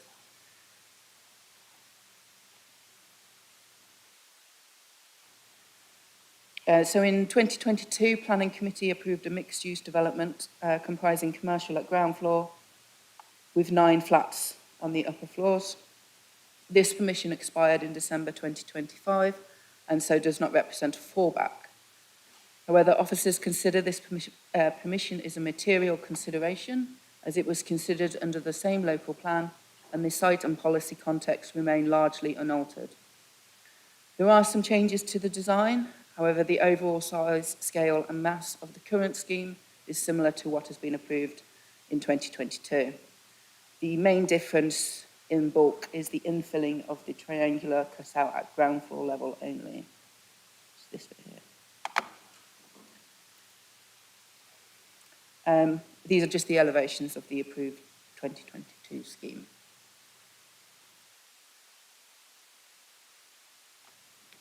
So moving on to the current scheme, ground floor there'll be a commercial unit with commercial bin and bicycle stores. There'll also be a corridor which leads to the stair and lift which goes up to the HMOs above. Also leads to a shared communal residential amenity space for the residents of the HMO, as well as cycle spaces here and the refuge storage and a laundry room. Visitor cycle parking would be positioned to the front here. At first floor, there'd be a cluster of 9 ensuite bedrooms with a shared kitchen/dining area and a shared balcony.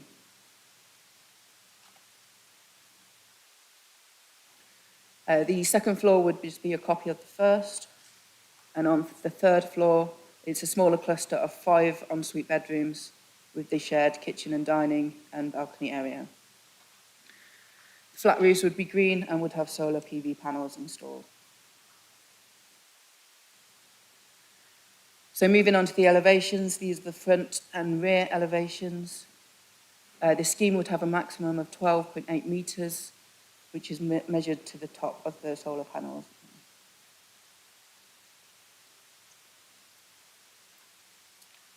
And here we've just got the side elevations. The west, we've got 2 elevations showing with and without the mural wall. The maximum height of the 3-storey element, which is here, is 9.6 metres.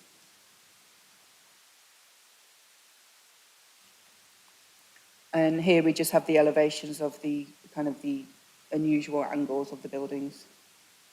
So within the cutout and then the front and rear.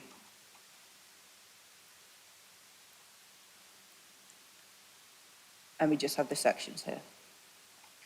On these sections, I'm not sure how clearly you can see it on the screen, but there's a green dotted line which shows the outline of the 2022 permission, and there's a red dotted line which shows the permission that was granted in 2020.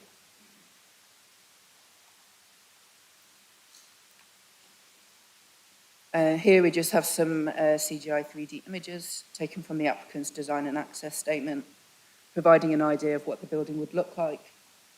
We've got images from Newmarket Road and also Kingsley Walk.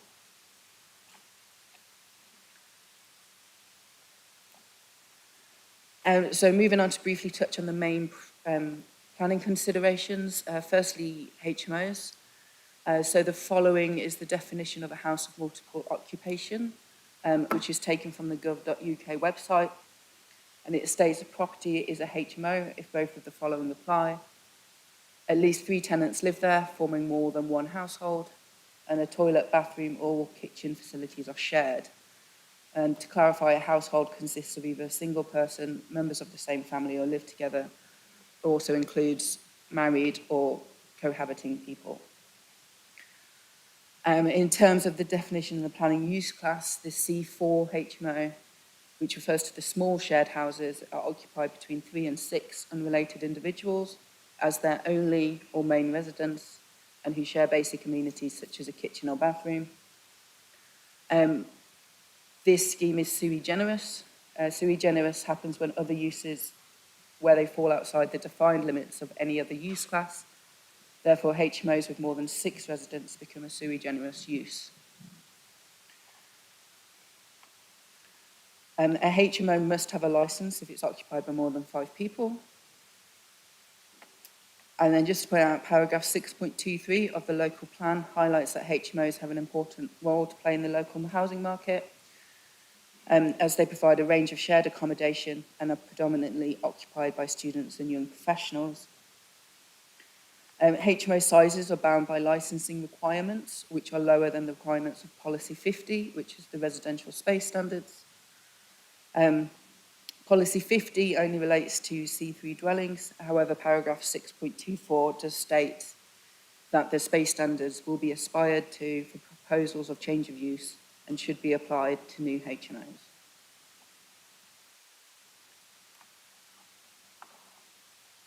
So it's policy 48 that relates to HMOs, and it states that development for large HMOs will be supported, but it does not create an over-concentration of such a use.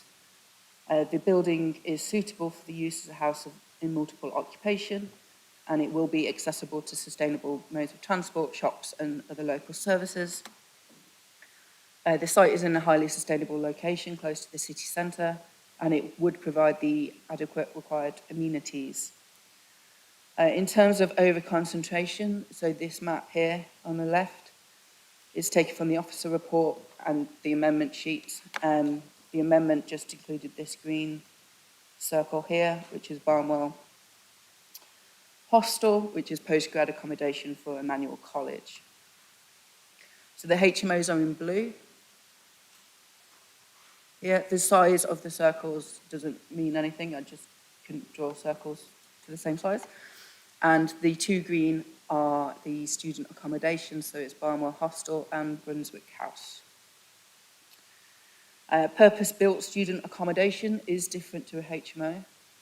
While student accommodation is also classed as sui generis, as sui generis is used to describe that it's a use that falls outside the defined limits of other use classes, both the student accommodation and large HMO are considered to have different uses. In addition, student accommodation is considered under a different policy within the local plan, which is policy 46. So there are 23 HMOs within this area shown on the map, which equates to 154 beds as per the licensing website. There are 2 student blocks, so Brunswick House has 251 bedrooms and Barnwell Hostel has 38 rooms. So when you combine the number of bed spaces for both HMOs and students, it's 443. The closest HMO is 33 Newmarket Road, which is here, and is approximately 130 metres away. Condition 20, as per the officer report, requires the submission of a management plan as per the second part of the policy.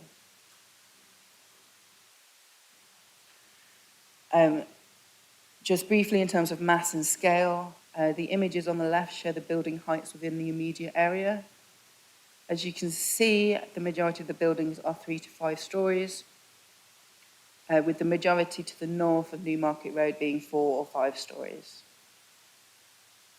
The images on the right show the scale and mass of the current scheme, which is at the top, compared to what has previously been approved in 2022 and then 2020.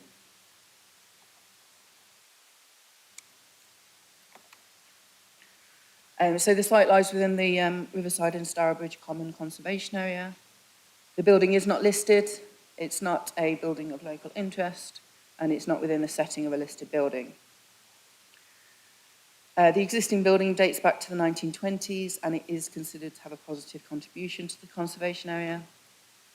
As such, the loss of the building would result in harm to the designated heritage asset, which is not fully mitigated by the high-quality design of the new building. Subsequently, the scheme would result in a low level of less than substantial harm. So on the harmometer here, so it's around here. And so the public benefits of the scheme would need to outweigh the identified harm.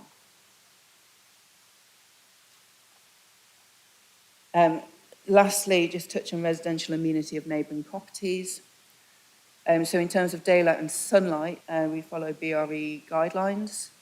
And as you can see from the top section here, the 25-degree vertical line from the first floor windows of Newton Court would be intersected. And when this 25-degree test is not met, then a daylight and sunlight assessment should be submitted. This has been submitted with the conclusions here. So the most affected windows are windows 1 to 6. So 3 to 6 are on the southern side of Newton Court facing the site, and 1 and 2 are on the western side. So window 3 here, it fails the vertical sky component test, which measures the general amount of light available on the outside plane of a window as a ratio of the amount of total unobstructed sky viewable. According to the BRE guidelines, this should be no less than 27, or if it is below 27, no less than 0.8 of its former value. As you see here, it's 0.7 of its former value and below 27. As such, a no skyline test should therefore be conducted. So the no skyline calculates the distribution of daylight within rooms, and this should not be reduced to 80% of its former value. Windows 1 and 3 both serve the same room of the flat in Newton Court. And as such, whilst window 3 is impacted, due to window 1, the no skyline is 98% of its former value, meeting BRE guidance. In addition, the annual and winter sunlight hours would also meet BRE guidance. And then just quickly on the left, it shows the louvres, which are to be used on the northern elevation of the development in order to protect the privacy of the residents of Newton Court.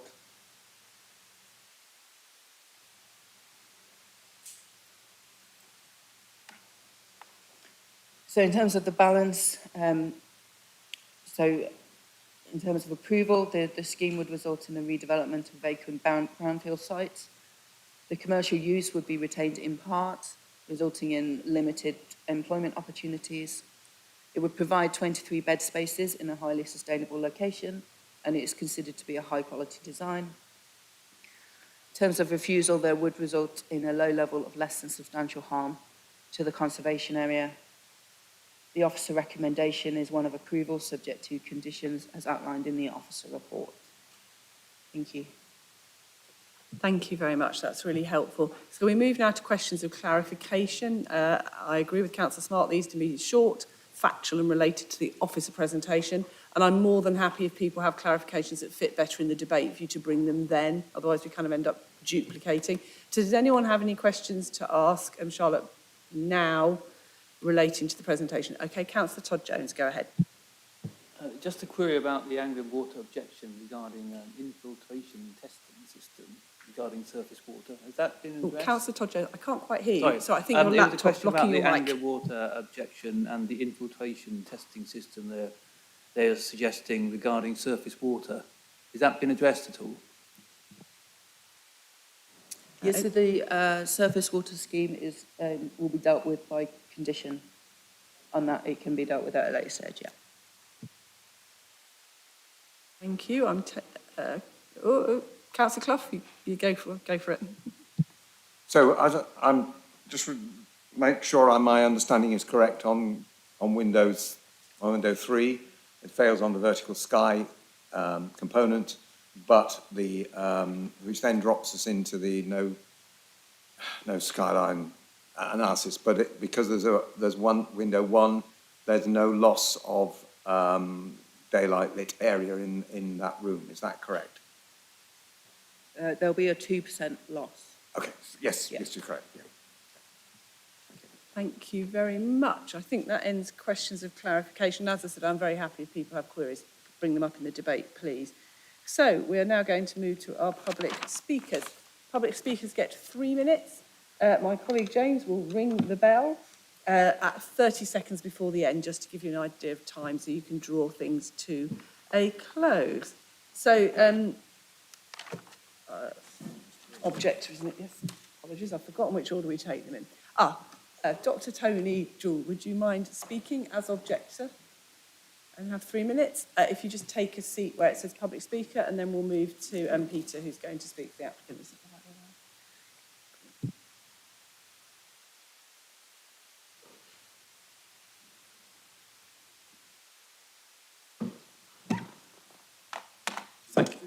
Thank you very much, Chair. I have hearing problems, so this room is not perfect, as you probably realise. So I didn't actually hear you say that. Anyway, so thank you very much, Chair. And by way of introduction, I'm Chair of Cambridge Riverside Midsummer Common Residence Management Company. So I'm speaking on behalf of the community living in... If I may interrupt, did Dr. Jewell want us to refer to some images? Sorry? Did you want to refer to some images when speaking? Would you like the images you submitted putting up on the screen for you? Your images, the pictures? Would you like us? I don't understand. Would you like us to put your images on the screen?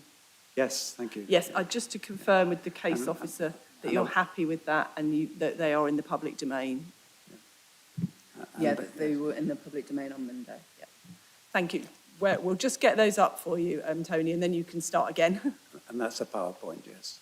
Yes. If you need us to move to a different... Is it one image? If that could be expanded, yeah. Yeah, it's just the one image, is it, Charlotte? Thank you. Yeah, okay. Yeah, so I'll start again then, thank you. So I chair the Cambridge Riverside Midsummer Common Management Company, and I'm speaking here on behalf of the community living immediately adjacent to this site.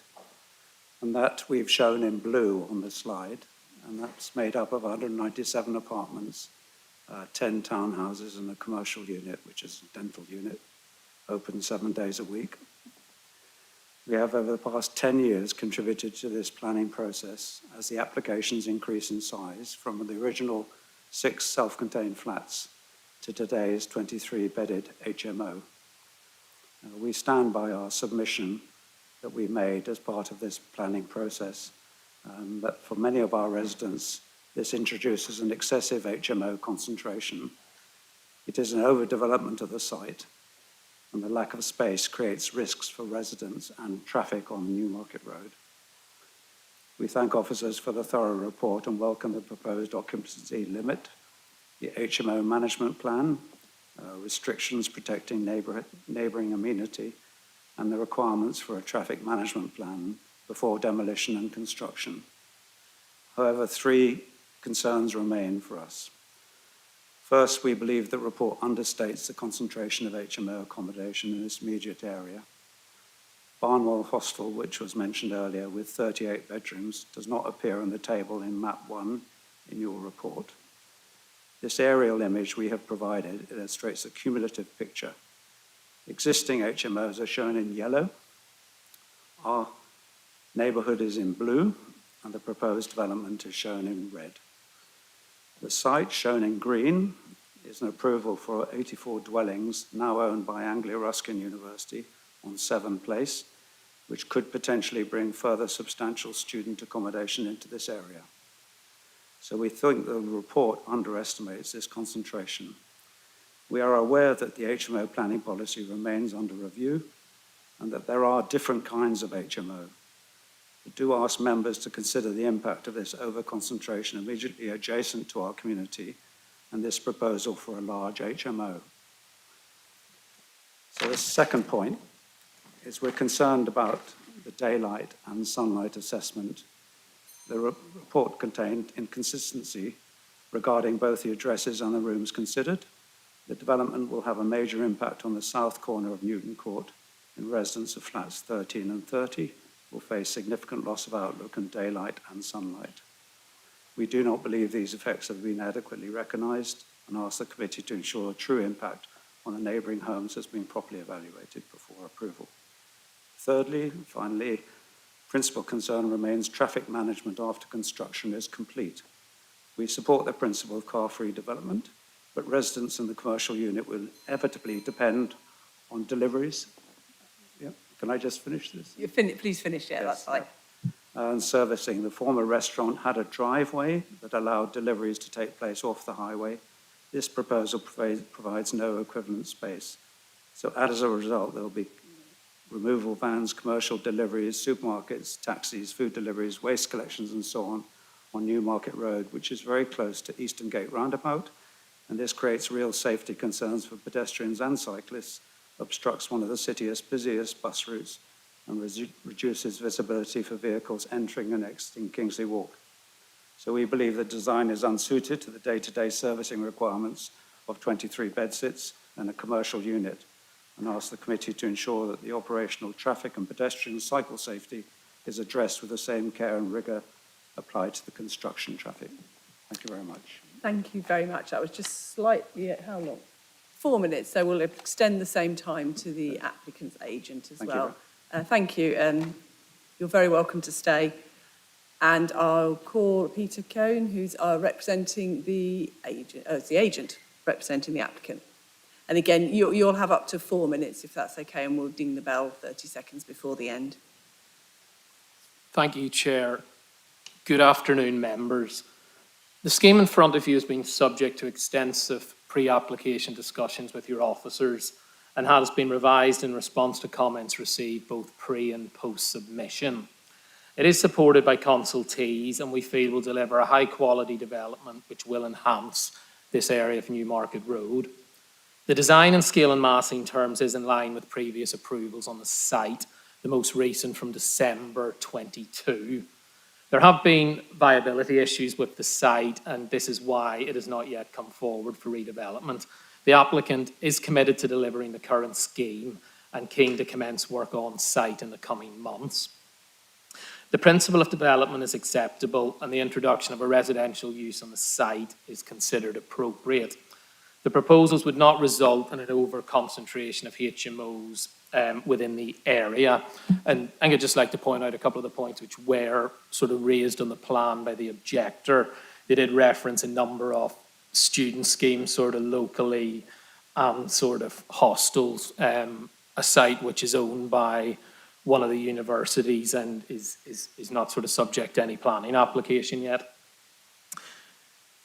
The rooms are single occupancy and the maximum number of residents that could be on site at any time would be 23, not 46 as stated within some of the representations received.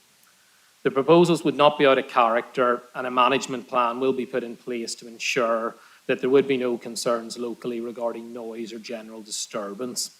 The applicant manages a number of other similar developments across the city, and this development, like his other sites, would be properly managed. The applicant has engaged previously with the Riverside Residents Association and met with them again last Friday. This was a positive meeting, and it was sort of felt that this meeting sort of resolved and alleviated a number of concerns that they had regarding the redevelopment of the site. A construction traffic management plan is recommended as one of the conditions, and the applicant is happy to engage with the Residents Association regarding the content and scope of that document to ensure that minimal impact would be caused to their amenity, well, during both sort of the construction phase, but then when the development would be in operation as well. And as I said, he's happy to engage in sort of further discussions moving forward as well. The new building will contribute positively to the surrounding area, and importantly, it will respect the residential amenity of neighbours. These relationships were considered acceptable previously. A high-quality environment would also be provided for future residents of the building, particularly with regards to daylight sunlight impacts and overheating. Generous communal spaces are proposed for residents, and these comply and exceed the relevant HMO licence guidance. Appropriate cycle provision, which is conveniently located, is proposed within the scheme, and a 10% biodiversity net gain can also be met on site. In summary, the proposals will result in the regeneration of a brownfield site, which should be welcomed, and the site will deliver obtainable and needed accommodation, which will be appropriately managed within a highly sustainable location. We would ask that you concur with the officer recommendation and support the application. Thank you. Thank you very much. That's great. Before we go to debate, I would just like to ask the case officer just to address some of the points made by the speakers. I think there was the point about excessive HMO concentration, which you did pick up in your presentation, but it would be useful just to hear about that they felt it was understated. The traffic on Newmarket Road and the daylight and sunlight. There were concerns about flats, I think 13 and 30. So again, if you could just reiterate or add anything you'd like to on those, that would be really helpful.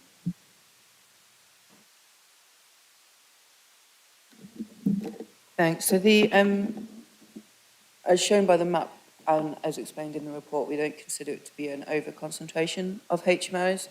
I mean, there's not a kind of quantitative way of explaining it, but to us they were kind of peppered out throughout the area. In terms of the daylight and sunlight, yes, I think those flats he mentioned are those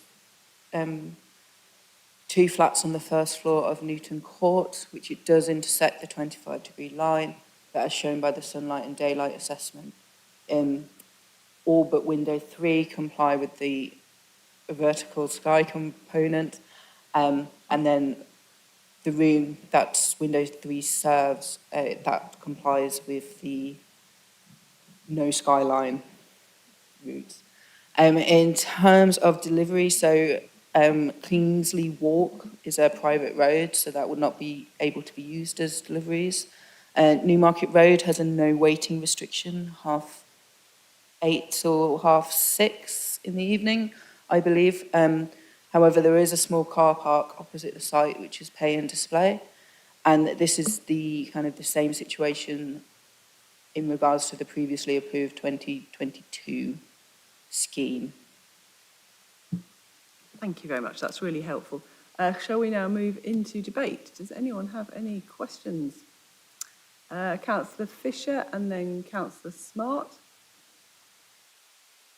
Go ahead, Councillor Fisher. Yeah, my question is about external space standards. I'm just looking on the local plan 2018 document, I think it's page 170, and it says all new residential units will be expected to have direct access to an area of private amenity space. I just wondered if someone could confirm that each unit has a private amenity space attached to it. The plans are quite blurry, so apologies for my paper. I just want to check that that is the case. Thank you, and I'll just take a question from Councillor Smart as well, and then we'll sort of gather them together if that's okay. Go ahead, Councillor Smart.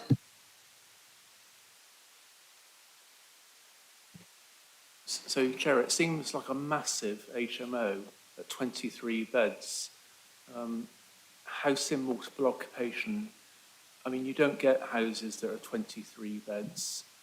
It feels to me more like co-living, but it's not called co-living, it's called HMO. And I know a co-living setup is an HMO effectively, but what I'm concerned about is not the semantics of what it's called, but the management of the thing. So if it's proved and built out, will there be sufficient management structure in place to operate this, if you like, HMO, but 23-bed HMO, to make it work viably and sustainably, both for the occupants and for the other residents in the area? But also just, I was thinking about the external amenity space, but also space standards inside as well. So often in, as I mentioned, co-living setups, you have quite a lot of infrastructure to support the occupants. This is a large number of occupants. I'm not quite sure if the structure of the thing will support those people sustainably going forward, or whether it's just a bit of a poor substitute for all of that. So that's my concern in essence, really. Thanks, Chair. Thank you very much, Councillor Smart. Charlotte, are you happy to come back on those two? So that was really about the external amenity space from Councillor Fisher, and then obviously the management overall of the larger HMO and obviously internal space standards too. Thank you. So in terms of the external space standards, so that each room does not have access to its own individual private amenity space. Each cluster would have access to its own balcony, which is shown here, and all occupants would have access to the shared external amenity space. A HMO is classed as one planning unit, so in terms of the external space standards, it should be considered as a whole rather than 23 individual units. In terms of the management for the HMO, Condition 20 secures a management scheme, and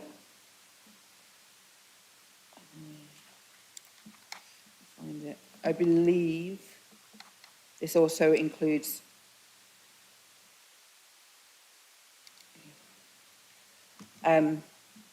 so what we request from it is the management of the property and how any issues will be addressed. It includes the external display of contact information for the on-site management, as well as the provision for refuge, cycle, etc., and details of guidance for tenants for the acceptable standards of behaviour. In addition, a HMO of this size would need to be licensed, so the licensing is also going to require a management plan. In terms of the internal space, I think it was highlighted within the report that the internal communal shared space, so the kitchen, for example, and the dining area, isn't ideal.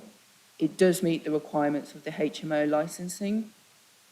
However, each room, as you can see here, you might not be able to see, a bit faint, has enough space for a double bed and a desk and storage. So it's considered that because the rooms are quite large, individual rooms, it kind of offsets the limited communal space. But just to point out, we are conditioning the maximum occupancy to 23. So even though there's a double bed being shown, if permission is granted, we would control it to 23 maximum people. Thank you very much. I think that covered everything. Does anyone else have anything? I have a couple of questions, but I'm happy to wait for other members. If not, I wondered if it was possible to pick up on Condition 20.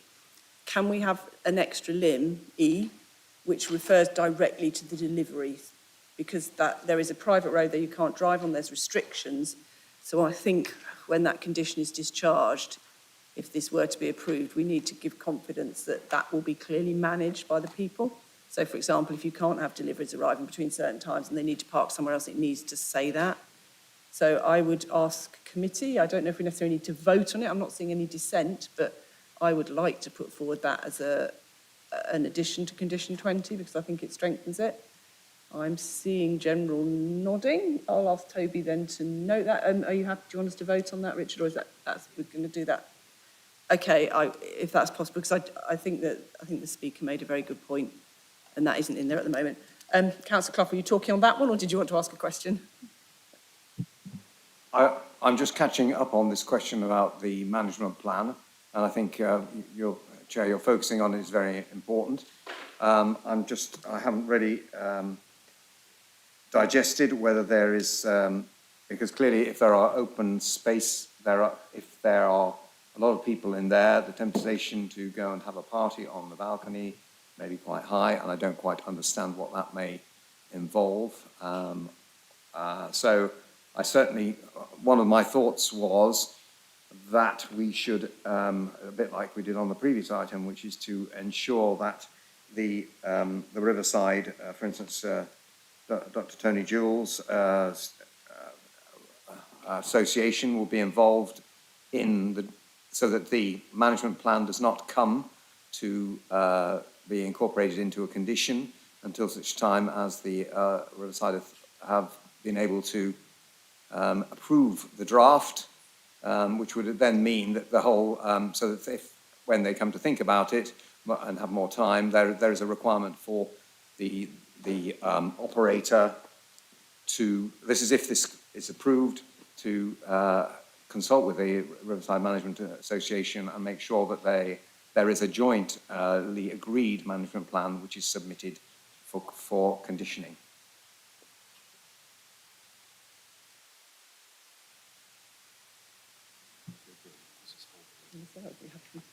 I'm just going to hand over to Toby briefly, who just wants to comment on that. It's just a technical issue on that. I think the condition can require a consultation with the residents group, but what it couldn't require is the necessity for the residents group to agree to its terms prior to its discharge, because then effectively the residents group or any consultee could hold an applicant to ransom. That wouldn't be reasonable. It's for the local planning authority to determine the reasonableness of the submission following necessary consultation, councillor. Hopefully that's clear.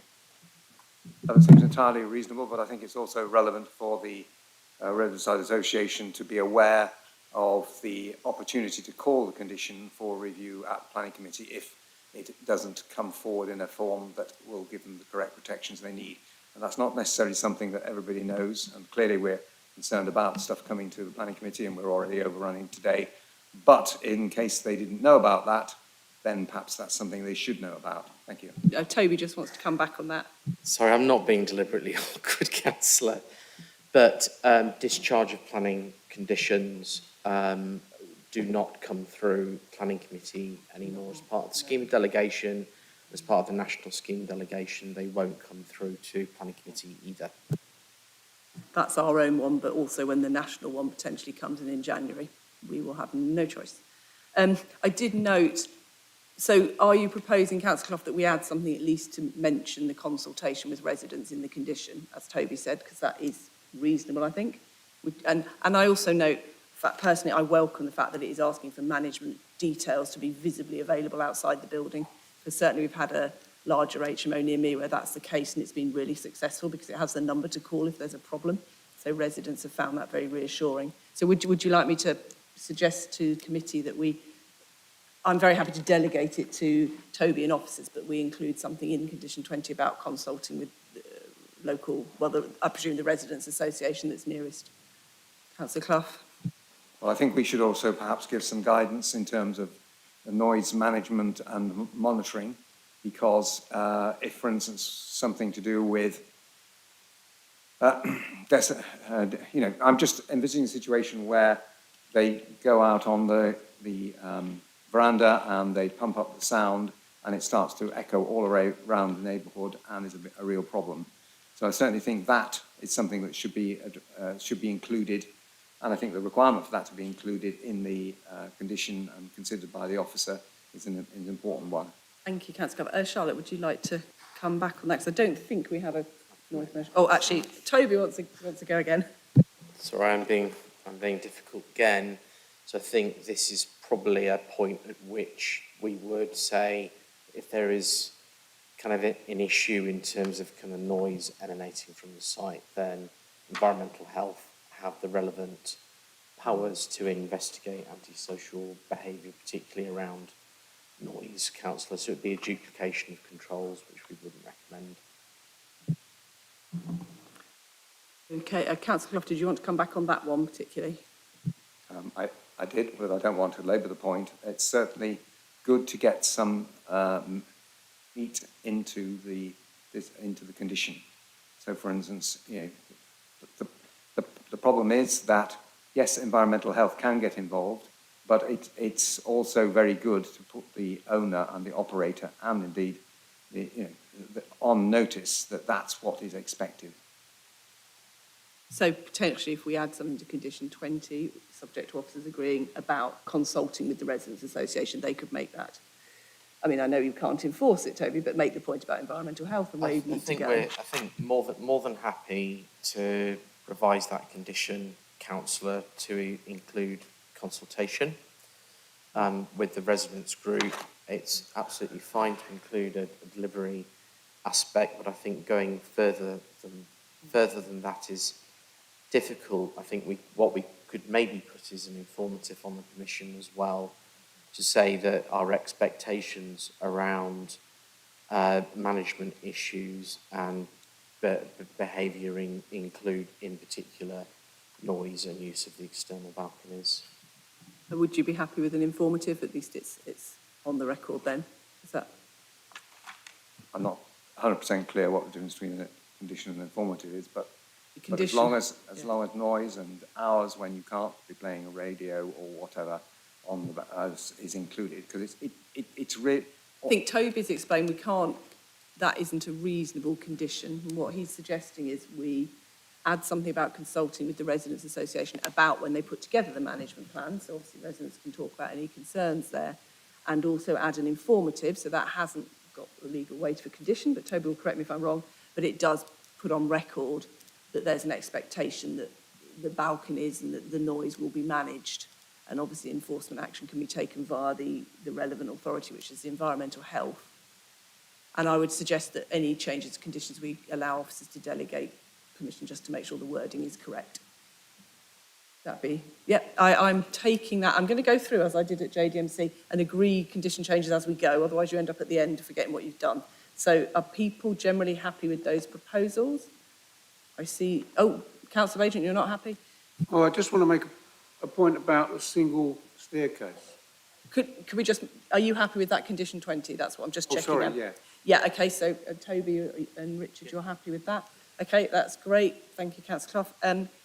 Who did I have next to speak? I think I had Councillor Smart. Anyone else wanting to speak? Was it Councillor Illingworth? Did I see your hand up? No.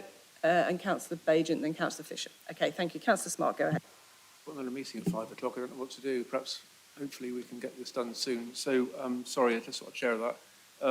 So, on what was said earlier about shared external balconies, it looks like there's one per floor. So that's like one balcony per 7 residents or something like that, I guess. Seems a bit tight. Is that really a balcony or what is it? I don't really know what that is. And also, so this lack of amenity space seems concerning for this kind of thing. But also, it's interesting how the previous item we're talking about, 10+% of the development had single aspect dwellings. This has, as far as I can see, 100% single aspect dwellings for these residents who are going to sit in their bedrooms in the blazing heat with no through flow of air. Seems like a very unsatisfactory way of living. If this is a new development, it's not just a house that's being changed into an HMO, this is being built specially to do the job. Seems not very good to me. Thank you, Councillor Smart. I'm just going to take, I forgot, Councillor Bajent was next and then Councillor Fisher. Councillor Bajent, just so Charlotte can collect up some questions. There's only a single staircase. Is that okay? Thank you. Hold that thought. And Councillor Fisher. Sorry, I'd like to echo my colleague's comments just there about single aspect units, and also the fact that, yeah, correct, there is only one balcony for multiple 7 or 8 units. And I'm just reading on the local plan 6.24, it says, it is also important to ensure that HMOs provide a standard of accommodation equivalent to that enjoyed by other residents. I don't think that this current proposal with such a small balcony to be shared by so many people and single aspect rooms, or which you could assume would be similar to an apartment, is giving a similar standard as other residents. Thank you. I think if it's okay, Councillor Todd Jones, I'll just take those questions first and then come back to you if that's all right. Charlotte, are you okay to pick those up? So we've got the balcony issue and obviously whether that's policy compliant, single aspect, single stair, and this general standard of the living accommodation as HMOs? Thank you. So again, as explained in the report, the amenity space is not ideal. Because this is a HMO, we cannot fully afford policy 50 to it. That's because policy 48 does not directly reference policy 50. It's just in the supporting text. So officers considered that we could not refuse this on policy reasons, although there is acknowledgement that the amenity space is not ideal. In terms of the single aspect, yes, some, not all of the rooms are single aspect. Some of those are south-facing as well. However, the applicants submitted an overheating report and the sustainability officer was happy with the mitigation measures used in terms of that. And in addition, the kitchen in most circumstances would offer the additional direction aspect as well as the balcony. And this is a shared living accommodation, so there's no reason why one person can't visit another person in another room. They're not separate flats, they're not self-contained flats, it's shared accommodation. In terms of the staircase, that would be a building regulations issue. Thank you very much. Am I correct? Paragraph 2132, we have MVHR in those flats as well, is that correct? Mechanical heat ventilation recovery, which I think is a mitigation we would normally expect. Is that correct? Is that in place? And we're okay. Thank you. It's frustrating that the current local plan does not allude to single aspect in a way that we can stop it. Did you want to come back on those points, Councillor Fisher? Go ahead. Am I correct to infer then that all of these units don't have a lockable door that everyone can walk between all of these rooms? Otherwise, I think we should be treating them as individual units. I'll go back to you on this, Charlotte.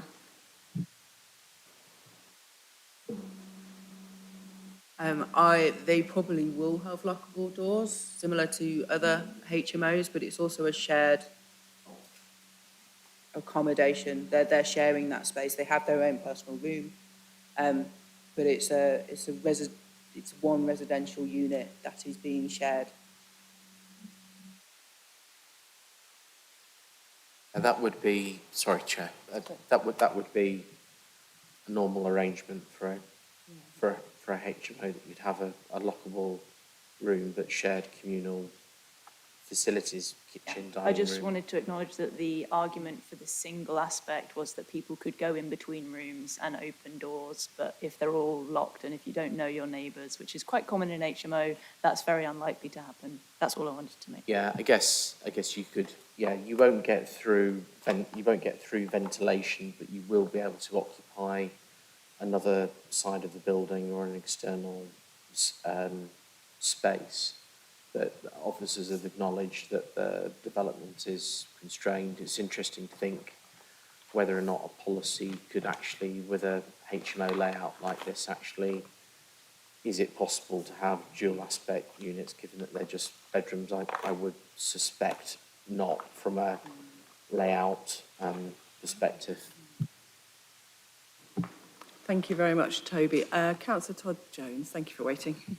Thank you, Chair. Actually, my point, well, similar concerns to Councillors Smart and Fisher, really, about the size of the kitchen area, the balcony space, and particularly the south-facing single aspect window.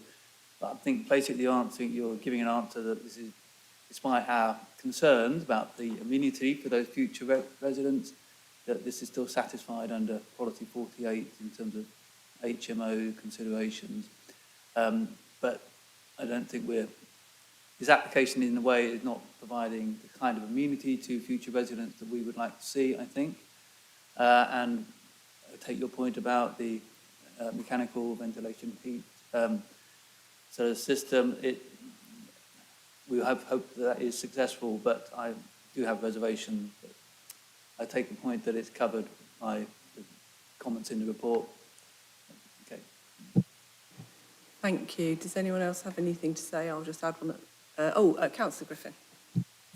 Thank you. I really do think we need more built as HMO accommodation here that prevents, that kind of thing prevents housing in, family neighborhoods sort of being taken over by investors, building HMOs and so on. But I think that other councillors were right in saying that this looks more like a co-living kind of situation because of the number of people there.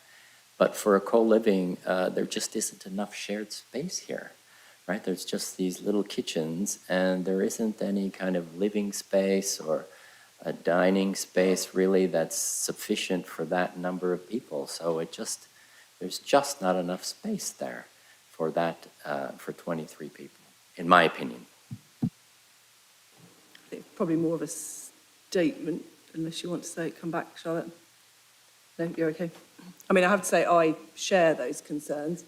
I think I share the frustration as well. Actually, the balcony, they're not required to provide a balcony. This is over and above a policy requirement for an HMO, ironically, as is the shared garden space. But it is still very tight. But equally, in terms of policy, I'm struggling to see. And I note with co-living, which is something we've had a lot of interest in, there are no space standards for co-living at the moment. There is no policy. So if this came forward as co-living, not this particular one, but an applicant would have no obligation to meet the minimum room standards at the moment because we don't have it, because it's come in since the last local plan. But Toby will correct me if I'm wrong, but I believe that's the case because we've had that discussion at a pre-app where we talked about it, and so swings and roundabouts, I suppose. But I do share the concerns. There's no living space, there's no lounge area. But equally, I am reassured that although the single aspect, we do have the mechanical heat ventilation recovery, which we've seen a lot coming forward without. So that is at least a means of mitigating it, which I think we found acceptable previously. But I do share those concerns. I've now forgotten who had the hand up. Apologies. Councillor Clough? What's the position on the preservation of the facade of the pub? Because that appears to be, it seems to be a loss. And, for instance, down in Romsey, we've got the Labour Club, which is, there's a frontage which has been much talked about and wants to be preserved. So are we not able to protect that frontage in any way? Thank you. That's the question I was going to ask as well. Does anyone else have any other questions to add to the pile, or shall I go back to Charlotte? No, we're good. Charlotte. I just didn't quite catch the first bit of the question. Is it not possible to protect the, we're talking about the complete demolition of the old pub. So obviously there's a question about, we have a policy about loss of pubs, which I don't know whether that applies, but that would be another question.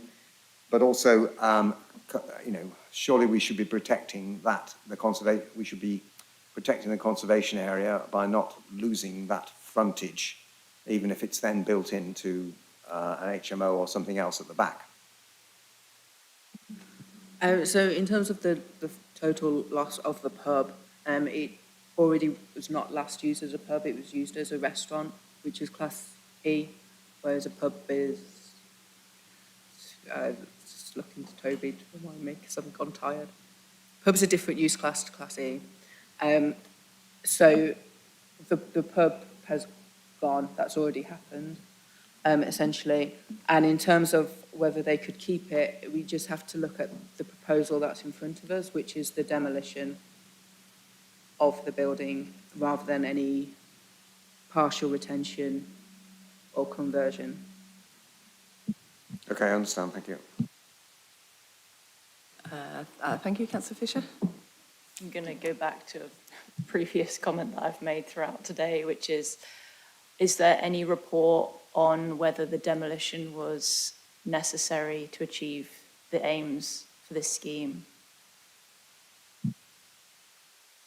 Charlotte, do you want to come back on that? No. I think I'd add to that, is there a requirement for there to be a justification or not? There's no requirement for the justification. I think, yes. Okay. Do we have, Councillor Smart.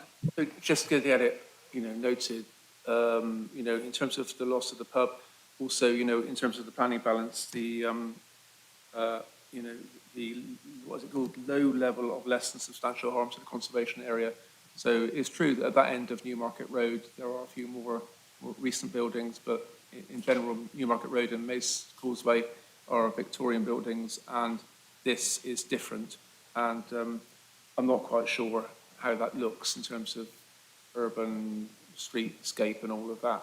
It's a decent looking building for what it is, but it's certainly different to what's there, and I just wanted to note that because I think that's a concern as well. Thank you. Charlotte, did you want to say anything about the streetscape? Yeah, so as shown with the massing drawings at the moment, it has been identified as a positive building in the conservation area, and that's resulted in the low level of less than substantial harm. But at the moment, it's kind of dwarfed by these 3 to 5 story dwellings, especially the kind of modern development along Kingsley Walk, along with the student accommodation block. As you can see by this picture, because it's been vacant for quite a while, it does look quite run down. That doesn't mean that it can't be retrofitted, for example, but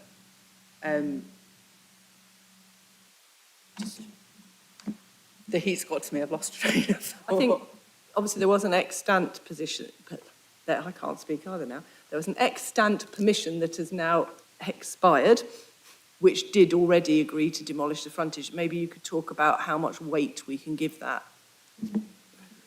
Yeah, because it is expired, there isn't a fallback, so we can't give it full weight. But I consider that we should give it significant weight because it was considered under the current local plan. And the site context and national policy hasn't changed that much to the extent that the previous permission doesn't set an important precedent. Thank you, Charlotte. Councillor Illingworth. Yeah, unless I misheard you, the previous plan from 2018 did retain the whole of the pub building, including the frontage. Charlotte, I'll let you go back. Yes, it did. Yes, it did. Yes, But there was another one. It wasn't There were retained. 2. Yeah, so the submitted in 2018 but not decided till 2020 did keep the building. The more recent one, which is 2022, which was approved, was the demolition of the building. And as that has been the more recent one, give a bit more. I think Toby wanted to just add something. I just want to steer members' thinking, particularly those members where they've raised issues in terms of policies. I think with local plan policies and external space standards and amenity standards, it's difficult to see where you could go. You'd probably, if you were looking at a refusal on an amenity, have to use the NPPF para 135. If members' judgment is that the existing building should retain and they give greater value to that, in terms of the conservation area, then policy 61 is engaged. And then, but if it's just a kind of design or general design issue with the look and the feel of the thing rather than its impact on the conservation area, then there are a range of policies 55, 6 and 7. But those are the, from what I'm hearing, those are the 3 areas of concern that have been raised. Thank you, Toby. Now, right, I'm mindful it's already 5 o'clock, so it would be good to keep questions as brief as possible. I'd be very grateful. I think Councillor Clough, Councillor Baigent, Councillor Fisher, please, in that order. Just wanted to go back because I realised I hadn't fully understood the context provided by Dr. Jules' slide. Are we allowed to accept that slide as presented, or were some of the, because it's much clearer than in terms of representing what because that map that's provided by Charlotte shows effectively dots for locations, whereas Dr. Jules' slide shows much more clearly the impact, particularly of the unit on the south side of where the proposed building is. So are we able to consider that image as being valid that Dr. Jules provided? I'm going to take a couple more questions and then come back to that. I think it was... Oh, and I had another question. Oh, okay. I don't understand, I realise I don't understand the term, but I don't understand that, so that may be relevant. Okay, I'll ask Charlotte to explain that in a moment. Councillor Bagent. Did the fire service make any comments? Were they consulted? Okay, we'll come back to that in a minute. And Councillor Fisher. I've been looking for the sustainability statement. Is that available?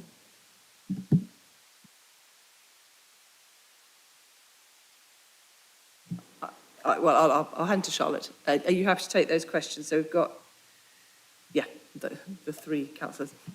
I didn't hear Councillor Fisher's question. About the sustainability statement, whether one was needed to be provided or whether it's available if it was.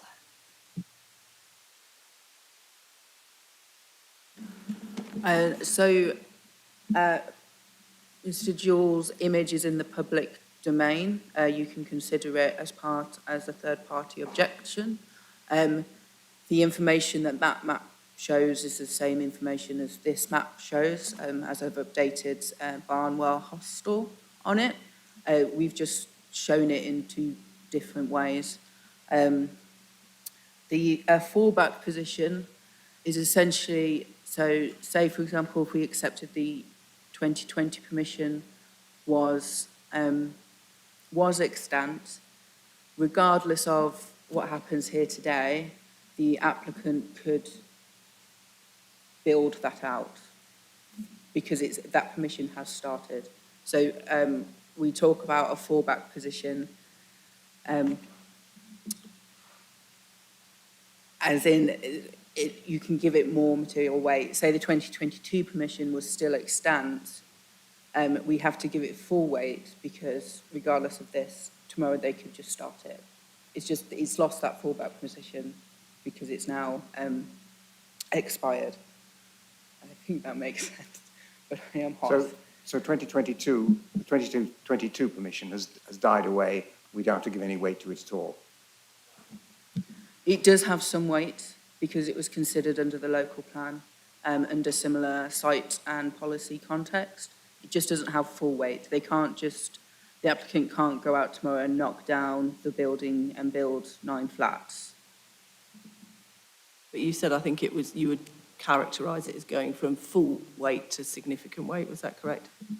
Yes, I would attribute a significant weight to that permission.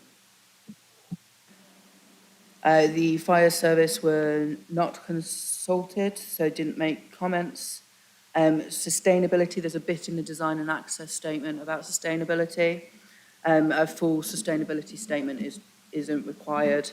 The final details in terms of energy efficiency and water use have been conditioned. Thank you. I think that covered all the questions. Councillor Bagent, do you want to come back? Chair, there's a lot of people in here. It's limited to 23, 24 people. That's unlikely to be maintained, and I think we need to be very careful that there's a very strict word on that from the council. There's a single staircase, and it's a sort of communal living thing. And it just flags up a bit of a fear by me about means of escape. And I just wonder if the fire service should have been consulted. I'm not saying that we hold this whole thing up because of it, but maybe if it gets approval that we write to them and make sure that they're aware and if they've got any things they want to talk about. Charlotte, do you want to answer that? I think that is going to be picked up in building regs, I understand, so they would have to pass the requisite building regulations to do that. I understand that. So basically this has to also be approved by building regs. We quite often have a slightly bizarre situation where there's slightly different things, but that will happen after this, won't it, Toby? Yeah, that's right. Building regs would pick up things like means of escape, etc. as part of that process, councillor. And then if it didn't work, they'd have to come back. They couldn't build it out just on our permission. They would have to achieve building regs as well. Okay, I think we're at the end. I see no more. Charlotte, is there anything you want to add? You good? No, you're happy? Oh, I beg your pardon. Councillor Clough, go on. Last one. Sorry, I'm just picking up on Toby's reference to NPPF 1, para 135. What's that about? Just 'cause I don't know it offhand. So it's really difficult to hear because of the fans, but paragraph 135 criteria F, just bear with me, I'll just bring it up on my computer. Lost the page now as well.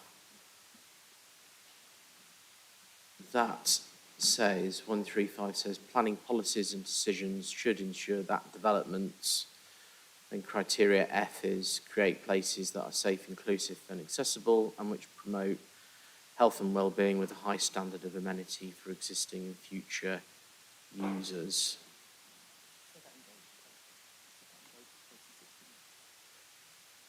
So that is a more general requirement around amenity. In terms of, sorry, policy 61, did you reference that?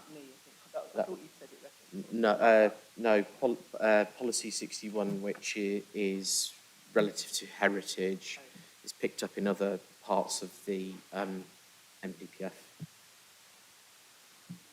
Thank you. So I think we will move to the vote shortly. I will ask Toby to sum up and take into account the couple of condition amendments, I think to condition 20, and the informative we wanted to add as well. Toby, would you be able to sum up, please? Yes, sure thing, Councillor. So the recommendation is set out on page 157. That is to approve subject to the planning conditions as set out below with amendments to those conditions as drafted delegated to officers. Agreement of any section 106 planning obligations. The amendment to condition 20 to include reference to deliveries and reference to consultation with local residents groups on the draft management plan. And lastly, an additional informative on the, as part of the recommendation to advise the applicants that as part of their management plan, the local planning authority would expect to see management arrangements in respect of noise, particularly in relation to external areas to the development.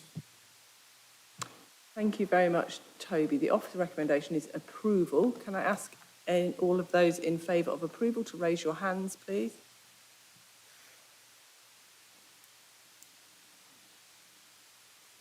That's 4, Chair. Can I ask if anyone wishes to go against the officer recommendation? That's 4. 4 against, Chair. And any abstentions? So Chair's casting vote would be 4 and 4 Oh, is we've lost equal. Okay, so that goes through on the chair's casting vote then? Okay, yeah, interesting.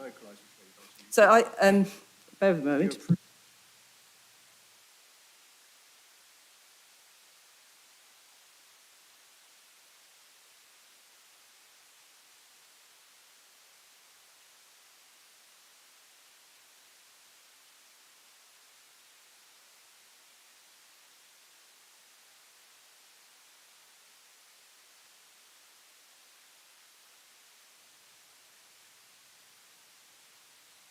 So I was just checking, because this is the first time I've implemented the chair's casting vote. So I will vote in favour purely because I find that there are not policy reasons to refuse that I can identify in the local plan that would outweigh the benefit, that it is very tight on balance. Thank you. Councillor Fisher, is that about a new thing? Yeah, I'm Do you want just to break. At what point would the because I've just had a quick look on the building regs and I think it wouldn't comply to the fire safety regulations. At what point does that, like, do we have to notify people of that? And how is it even possible that we can pass planning on something that's not safe for fire? We have this quite often, funnily enough. I'll let Toby answer that, much as I think I know, but Well, I mean, the expert. if it doesn't pass, then and there's an amendment required to the scheme externally, then they've got to come back through planning if it's more than non-material. So, yeah, I mean, Moorfield, the applicant, if they put something in that isn't building regs compliant, because they're going round in circles, potentially. Yeah, we've certainly had some, I think, where that has happened, and that's at their risk. They would have to pay again and come back through planning. Now, we have 4, what I hope might be relatively short applications coming up. We can try and take some of them in a minute. I'm going to call a short break, purely because I would like a break myself, just for a minute. We can carry on if members are willing to. If not, we are going to have to pick them up either next week or in the summer, where we have very full agendas already. My preference, if members could bear it, would be to at least start on a few of them. They're all important, they're relatively small, but they're still people's houses we're looking at, so we need to consider them fully. But if members feel strongly the other way, then we can bring them back another time. But obviously, we probably may well, looking at the agenda that I've seen for the next few committee meetings, we may well be in the same position. We can do this on 3. We are quorate on 3, but I would much prefer not to obviously drop to the lowest level.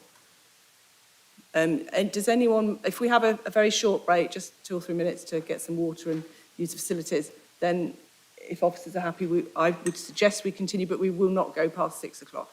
Would that be acceptable? Okay, so let's say 3 minutes, if that's all right, just time to get your water. Can we just pause the live stream, please?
I'm going to ask Sarah to make us live, please.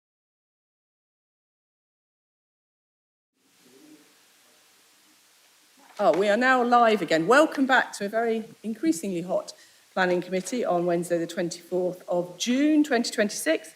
We are now down to 5 members, but just to confirm that we are quorate, we only need 3 to be quorate. So we have a suite of applications that are very similar, but obviously they are different. This is different areas of the city, different people's houses and different residential spaces we need to look at. So our first one, could we, apologies, hope everyone can everyone hear okay? Oh, thank you. We've sorted out the microphone issue. Thank you, James. We're going to move to item 7, which is 2601081 FUL, and that is 9, 11, 15 and 17 Ashfield Road. And I'm going to ask Ellie to give us a brief introduction. There are no speakers on this, so then we'll move straight into clarification and debate. Thank you.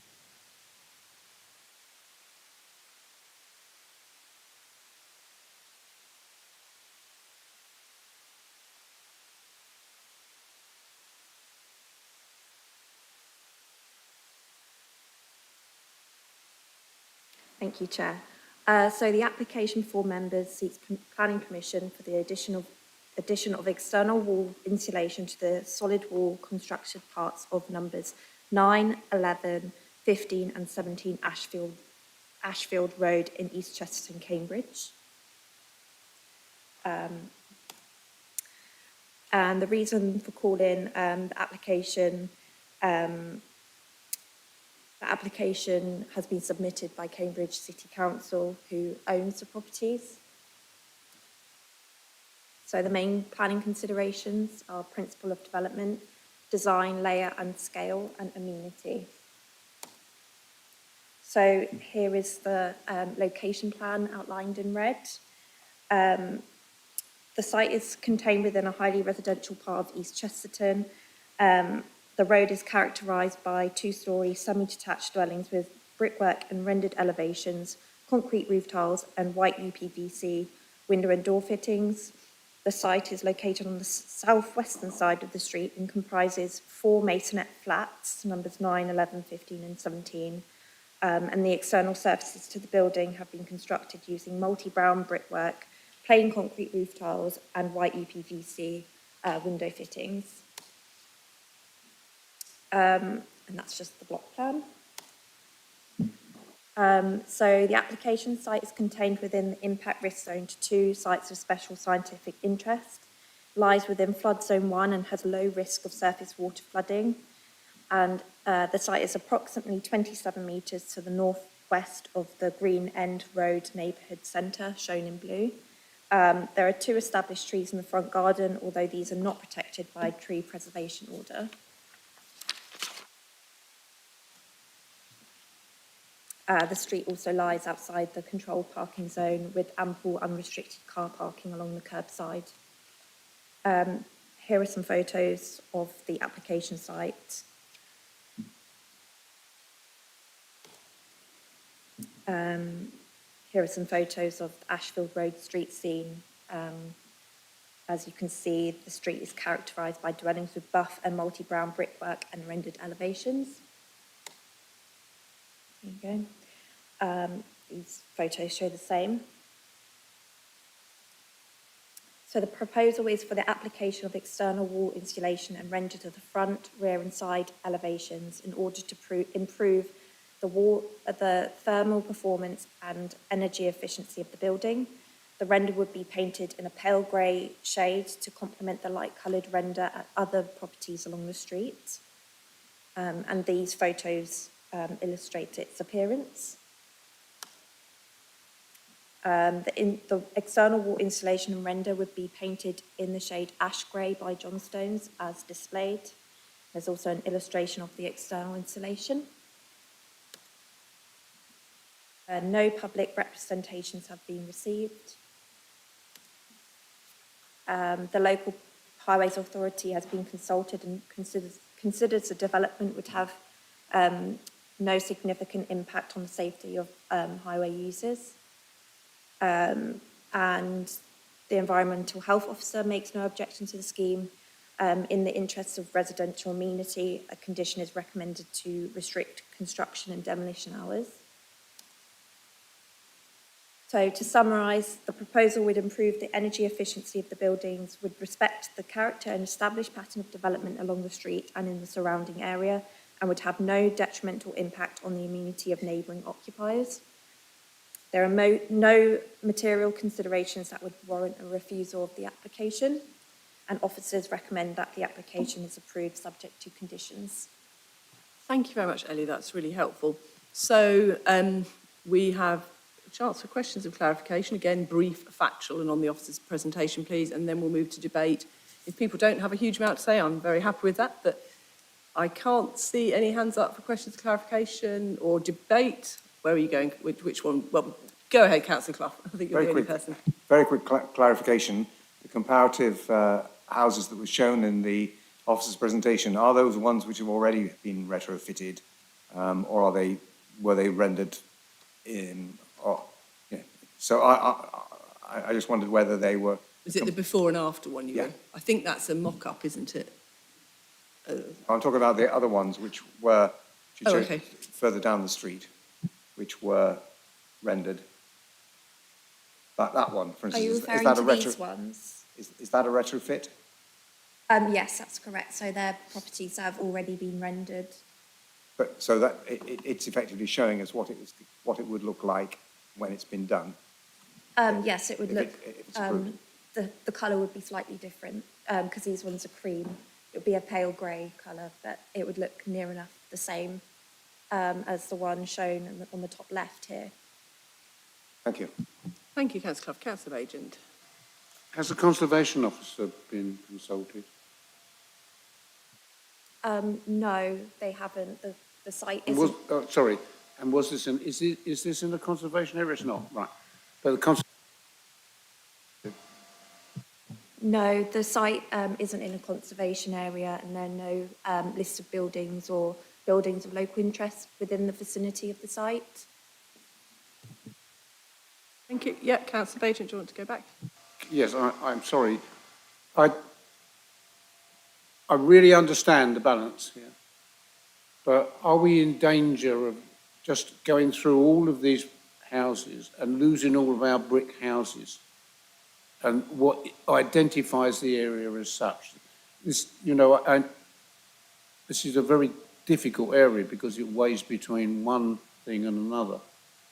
But as these wonderful ideas come on board, of course, what we begin to lose is the look of the way areas used to look. And say the whole of Chesterton took this up, there would not be any brick houses left in Chesterton, so it would lose its identity. It's happening to an extent in Romsey, where council houses that were built in line with the conservation area are being covered in render. But I just wondered, have we done any work on this at all? I'm not going to get in the way of it. I'm not objecting. I just want to know. Oh, thank you, Dave. I think Toby's just going to pick that up, if that's okay. Really. So it's not in a conservation area. The reason the application has come is because it's City Council. I'm not aware that we've done a character assessment of external wall insulation. You can,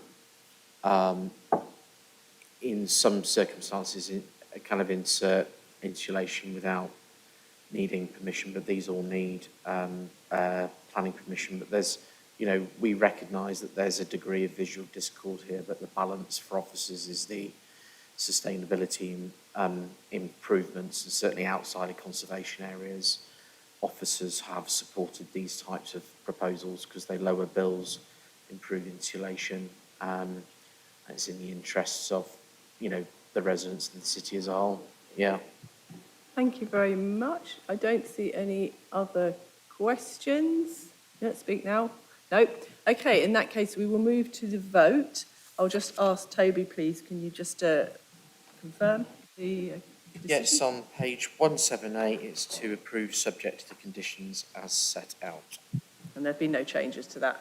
Okay, can I ask those who support the officer recommendation of approval, please?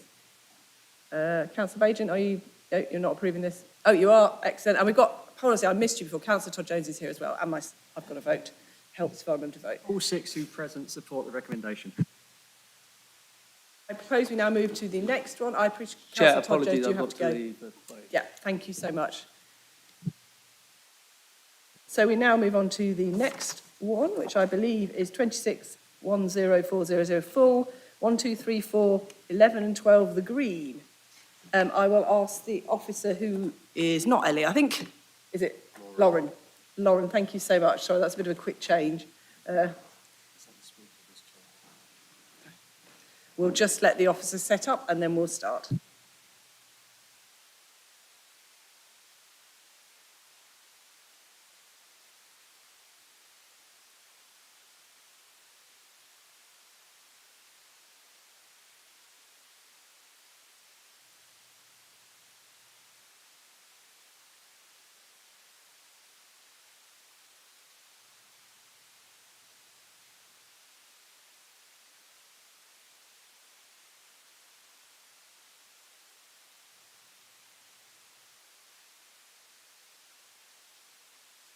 And whilst we're doing that, members, we're just letting Laura set up. Can I just ask, there's 2 items to note on the end of the agenda. I propose that we actually look at the scheme of delegation next time because we will need to have a discussion about that. But can I just confirm that members have noted the appeals information, so item 13, and the compliance report, item 14, which are really just feeding back to us. If anyone does have any questions, please do talk to Toby, who's our enforcement team leader, I believe. Or is that Rebecca now? That's Rebecca helps manage the compliance team. But talk to Toby and he'll let Rebecca know. So are members happy to note those? Yeah, thank you very much. Sorry, is that a question or a yes? Yeah, I would like some consideration of the enforcement matter. I mean, are we planning to rubber stamp that through now or come back to it? I think given time-wise, I'm happy to hold it over to the next meeting if you prefer. Or perhaps if you talk to officers, if you can't resolve it, let me know and we'll bring it back at the next one, if that's okay. Yeah, I'm just minded. I'm particularly concerned that we should start to see, I don't quite know, but I think in that case, if you've got a long question, just because I'd really like to get these through, I'm happy to hold it over to the next meeting, Councillor Clough, if that's better. Okay, that was the compliance one, was it? yes. Thank you. So item 14, James, could you just note that? Thank you very much. Laura, are you good to go? Fantastic. Yes, thank you. Chair. Off you go. Can all members hear me okay? Yeah, lovely. Good afternoon. So this application before members today is for the addition of external wall insulation to solid wall constructed parts of the building with no change of use to the property, and it's to 6 properties within the Green. The applicant is the local authority, Cambridge City Council, which is why it is being presented to members today. Officers are recommending this application for approval.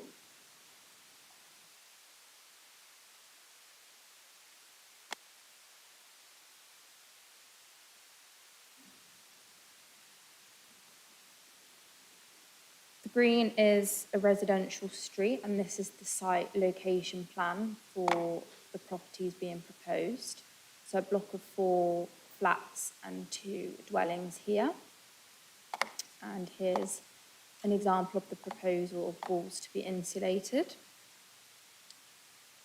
So the Green is a residential street, and the properties which form part of the application are all council-owned dwellings, a block of 4 flats and mid-terrace properties.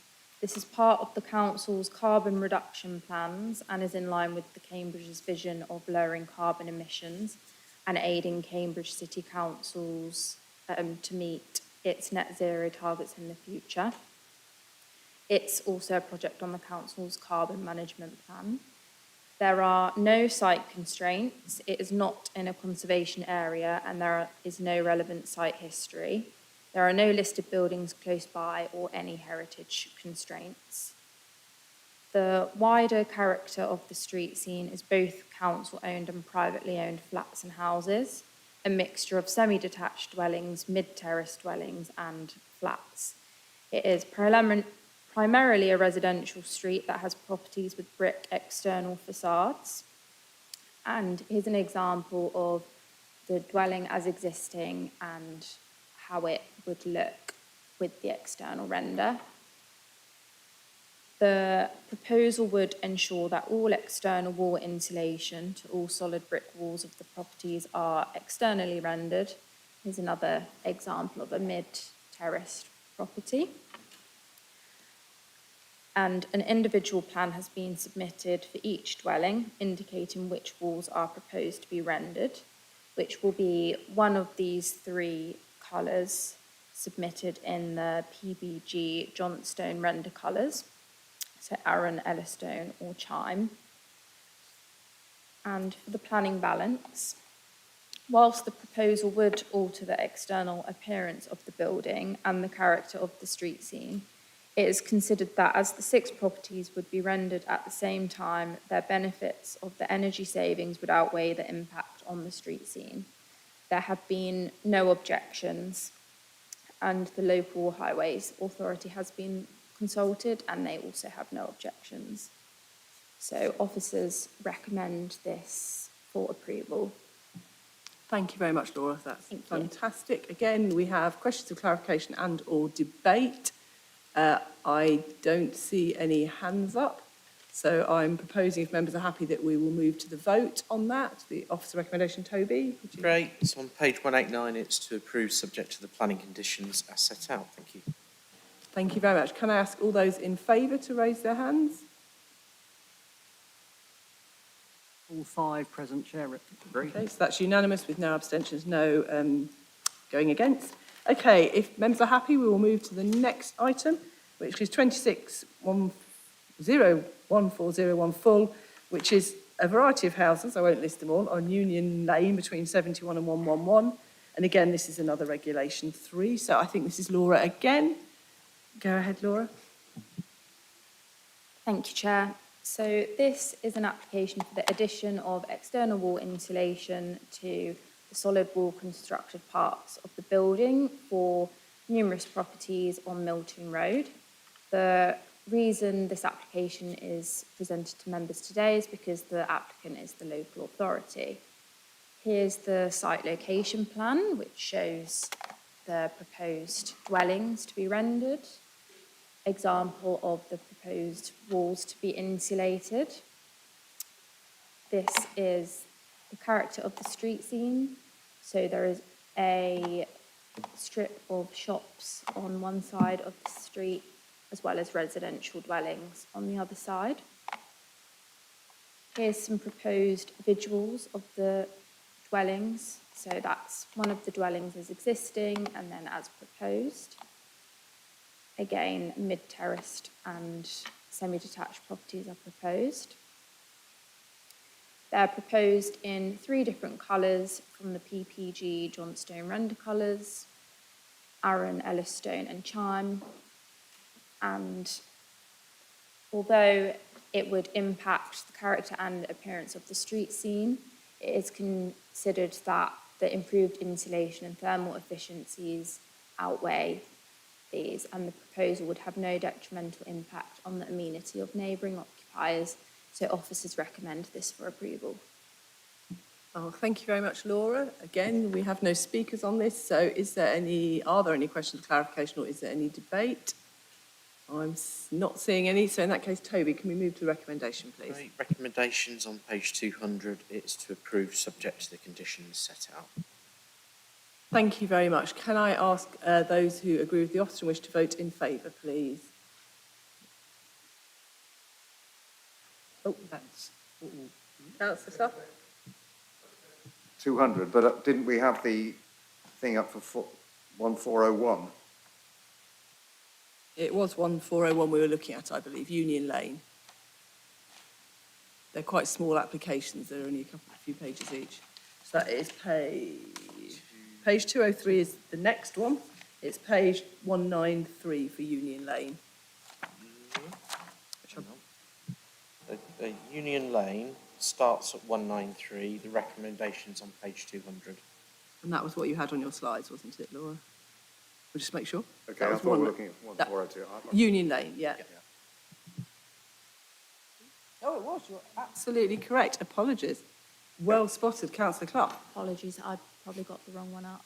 That's all right. Now, Richard, are we happy to because we've actually now considered that as Milton Lane, so we've looked at the application and the photos. Do you want to vote to that, or do you want to go through it again?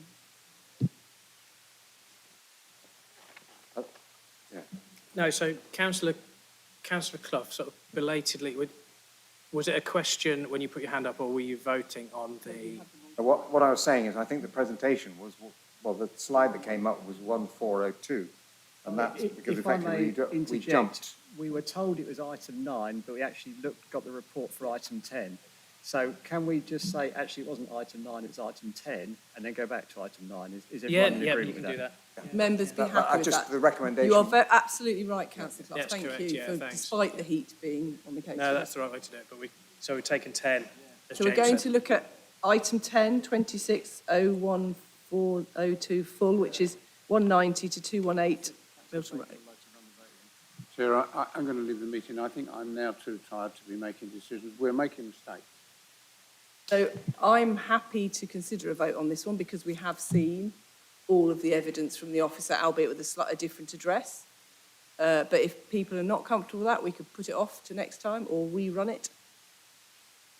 No, I'm seeing you're happy. Members are happy. Okay, in that case, can we move to the vote on the Milton Road one, please, Toby, noting that the first slide shown by what I read out was the different one. The Milton Road recommendation is set out on page 211. That is to approve subject to the planning conditions. Thank you. So just to be clear, that's, page 211. And the officer recommendation is again in a recommendation of approval. Can I ask all of those who approve that application? Councillor Griffin, are you approving that? Councillor Baigent, do you wish to vote or are you absenting yourself? You're okay. Till 5 again. That's unanimous, so there are no abstentions, no going again. So now we go back to page 193. Thanks to Councillor Clough, well spotted. And we will now look at Union Lane, numbers 71 to 111. Some of the numbers within that, you can see that on the paperwork. Laura, would you be okay to present, please? Yes, thank you, Chair.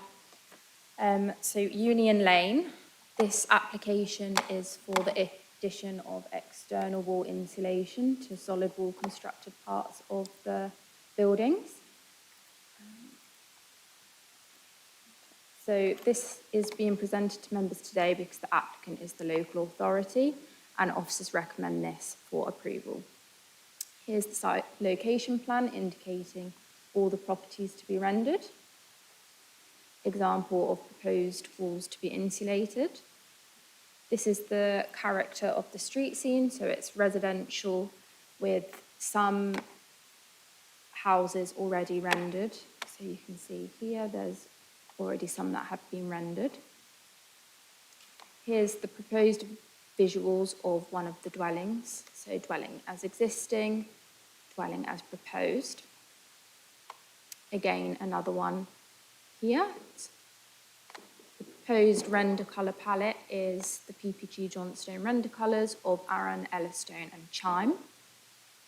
And although it would have impact on the character and appearance of the street scene, officers consider that the improved insulation and thermal efficiencies of the dwellings outweighs this, and there would be no impact on neighbouring occupiers. So officers recommend this for approval. Thank you very much, Laura. Can I ask if there's any questions of clarification or debate? Just to note, Councillor Baigent is leaving, so won't be able to take part in the vote on this one. Any questions? No, I don't see any. In that case, we will move to the recommendation. Toby, please. Thanks. So this is page 200. The recommendation is to approve subject to the conditions. Can I ask for those in favour of the officer recommendation to approve? All four present, Chair. That's unanimous. There's no one against or abstaining. And our final application of the day, if members are happy to... Oh, we've got two more. Beg your pardon. We did Milton Road. Are they the same? Ross Street. So, Are they the same kind of just one more. thing? There's one more. One more, yeah. It's been a long day. This is application on page 215, 26-01899 FUL, and this is Ross Street, various numbers between 169 and 245, and I believe Laura is also case officer for this. Go ahead, Laura. Thank you, Chair. So this is the addition of external wall insulation to solid wall constructed parts of the building with no change of use to the property, and to include, where required, replacement triple glazed window installation. And this is for 12 properties within Ross Street. This is being presented to members today because the applicant is the council, and officers recommend this for approval.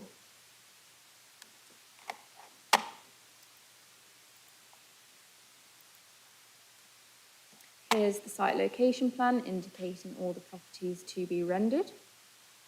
Example proposal of walls to be insulated.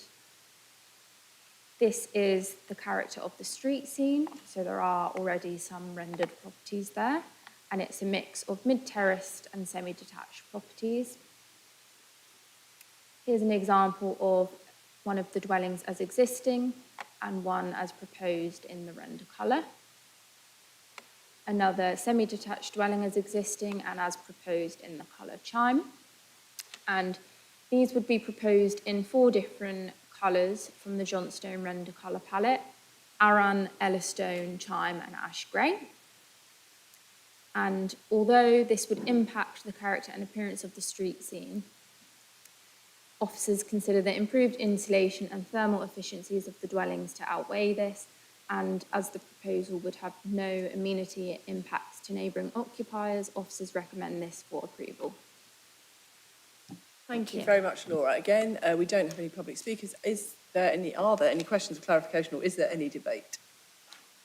I note this is obviously the walls and the windows, so everyone's happy with that? Okay, Toby, would you be kind enough to sum up? Yeah, it's on page 223, the recommendation, and that is to approve subject to the planning conditions as set out.